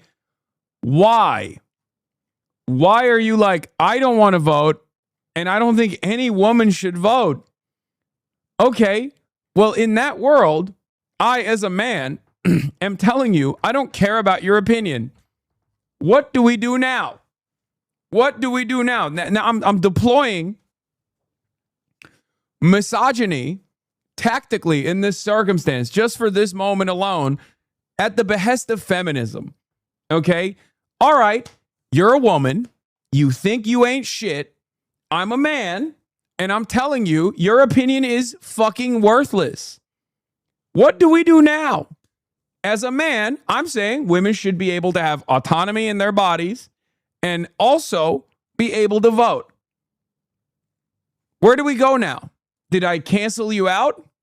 Did I cancel all of these trad women out? Is that how this works? How many women am I able to cancel out as a man?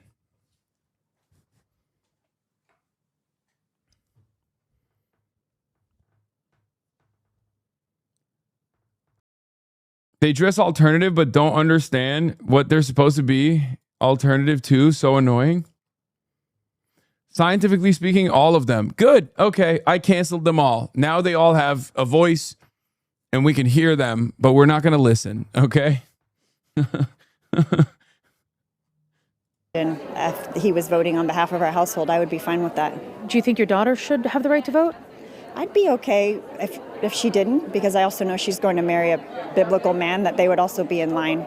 But the vast majority of women here say this remains a conversation for the fringe. I think the best thing that we can do is hold conferences like this to educate liberal women and hopefully sway them to the conservative side. I think women should. Yeah. Now, you should really go up to random women and be like, hey, ladies, what do you think about us not having autonomy? What do you think about the government just stopping us from having random medical procedures that are life-saving in many instances? How do we feel about that, ladies? What the fuck is happening? Be voting? Yeah, I wouldn't want to give up my right to vote ever. And most women... Like, unless you are literally a white cisgender man who happens to be at least a millionaire, if not a billionaire, none of this shit is good for you.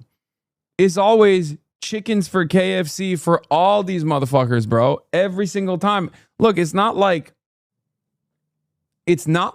the Democratic Party is like, you know, all flowers on the other side here. Okay, I'm not saying that at all. But it's certainly better than being like, oh yeah, women shouldn't be allowed to vote and then they should die if they have an ectopic pregnancy. Like, it makes no sense. It's always a fucking race to the bottom. we spoke with plan to exercise their right to vote in the midterm elections. Most plan to support Republican candidates. Most are united by their socially conservative views. You know, it's all about the love. It's the transgender agenda. It's the, I don't feel like schools need to be teaching, go back to reading, writing, arithmetic. What is the number one motivating factor for you when you decide, who you're going to vote for? I don't want a party that's going to tell my son he can cut off his penis. I don't want to vote for a party that... Like, what party is doing that? What do you... You're just a psychopath, lady. You're just an insane person. Like, the Democratic Party's platform is you have to chop your penis off. Like, you're just a freak. Back in the day, before the internet, okay, this lady would be the most annoying lady at the parent-teachers conference. And that would be the only place where you heard from this woman, okay?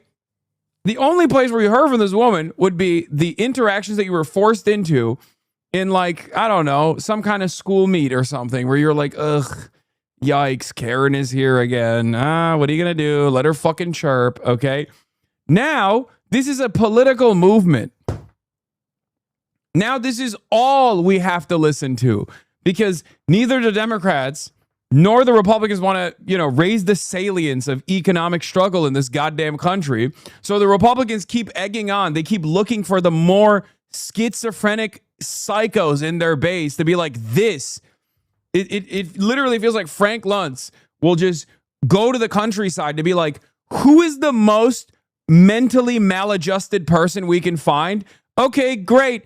That's now going to be our party platform. Okay, this is now the party platform. And then the Democrats are like, God forbid we fucking run on Medicare for all or free college or fucking, government housing or something. So we now have to take this defensive position as though we're defending these insane things, these increasingly insane things.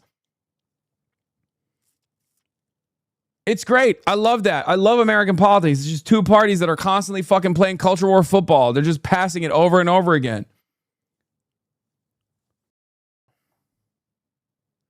Yeah, in 10 years, they're going to be like, I don't think we should even vote. Billionaires should choose for us. We just raise the banner of one billionaire champion over the next. And they all obviously want to melt us as fucking biomatter, but at least one billionaire will be gay and the other won't be homophobic. Actually, both are homophobic, but one's openly gay, one's secretly gay, okay? And you have to choose between those two. And the Democrats will be like, well, we have to go with the openly gay billionaire, obviously. At least they don't want to melt the gays for biomatter, just the homeless and just the people who are no longer productive, right? It's great.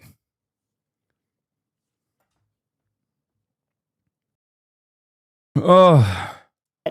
Tells whites they don't matter. This is no place for Turning Point USA. They promote bigotry, they promote racism, they promote, things that we're against as human nature. Wherever this movement is headed, expect protests to follow. You're resisting.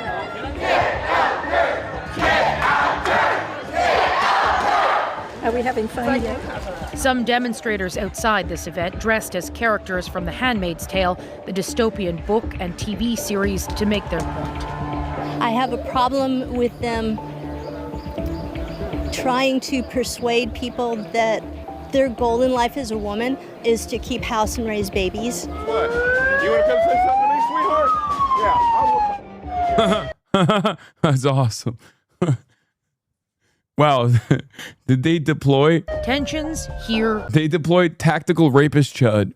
Come on, sweetheart. Come on, sugar tits. Show me a smile.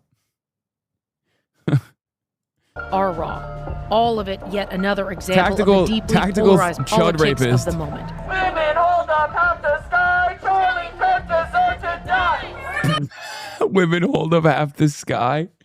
Hey, we got some Maoists in the building. These protesters' shouts infuriating some inside the Women's Summit. Happiness comes and goes, and I pray that you find it. Motivating others to push ahead to create the change they seek. Yeah, that was the morality officer from the previous AI video that we watched.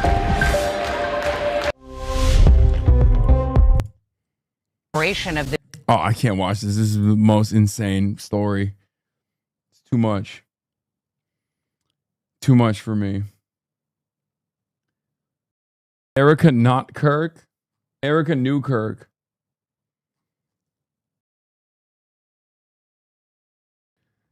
You could rob these people blind as long as you promise you hate the transgenders or whatever. Yeah, if the Iran deal leaks are correct, this is the biggest diplomatic defeat in American history, an unmitigated surrender. Can't think of another time in American history when the opposing country set the terms of a debate as much as Iran seemingly is.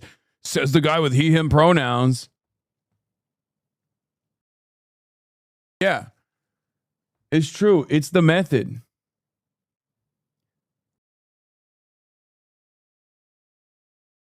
It's the fucking method. New APAC ad for Haley. Ice on Michigan, Haley Stevens fought back, leading the fight to oust Kristi Noem. She's lied to the American people. She has to resign or be impeached. Then Haley went after ICE. Stevens introduced the Hold ICE Accountable Act, which would create an independent special prosecutor to investigate ICE. If crimes are committed. This is why she's at like 25%, by the way, because no matter how Rizlish she is, APAC is obviously smart enough to fucking promote her as like this progressive champion. That's why it's so goddamn annoying. That's why I always say they're like subverting democracy, because it has nothing to do with like who the actual progressive challenger is.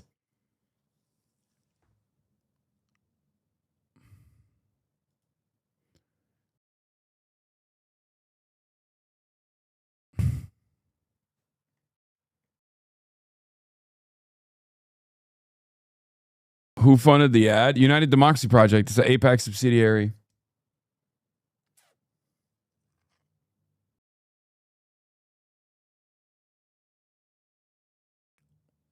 We need prosecutions. Haley Stevens, a proven fighter.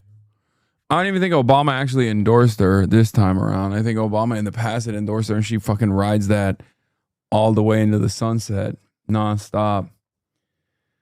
Oh, I'm tired, chat. I'm going to end it here. Okay, I'll see you tomorrow. I'll do the Liver King footage tomorrow. I'll do more fun stuff tomorrow. This seems good too. Clavicular and the evolution of incel culture.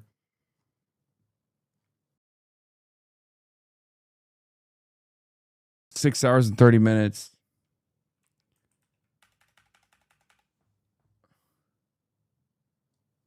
This is exactly what APAC did to Thomas Massey. Yeah. They're very smart in the way that they operate. Unfortunately. Wear a tan suit tomorrow? Why?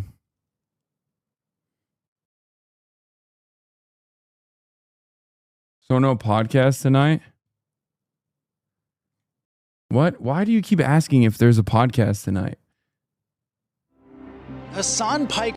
Why? Well, this is so strange. This chatter has been asking that.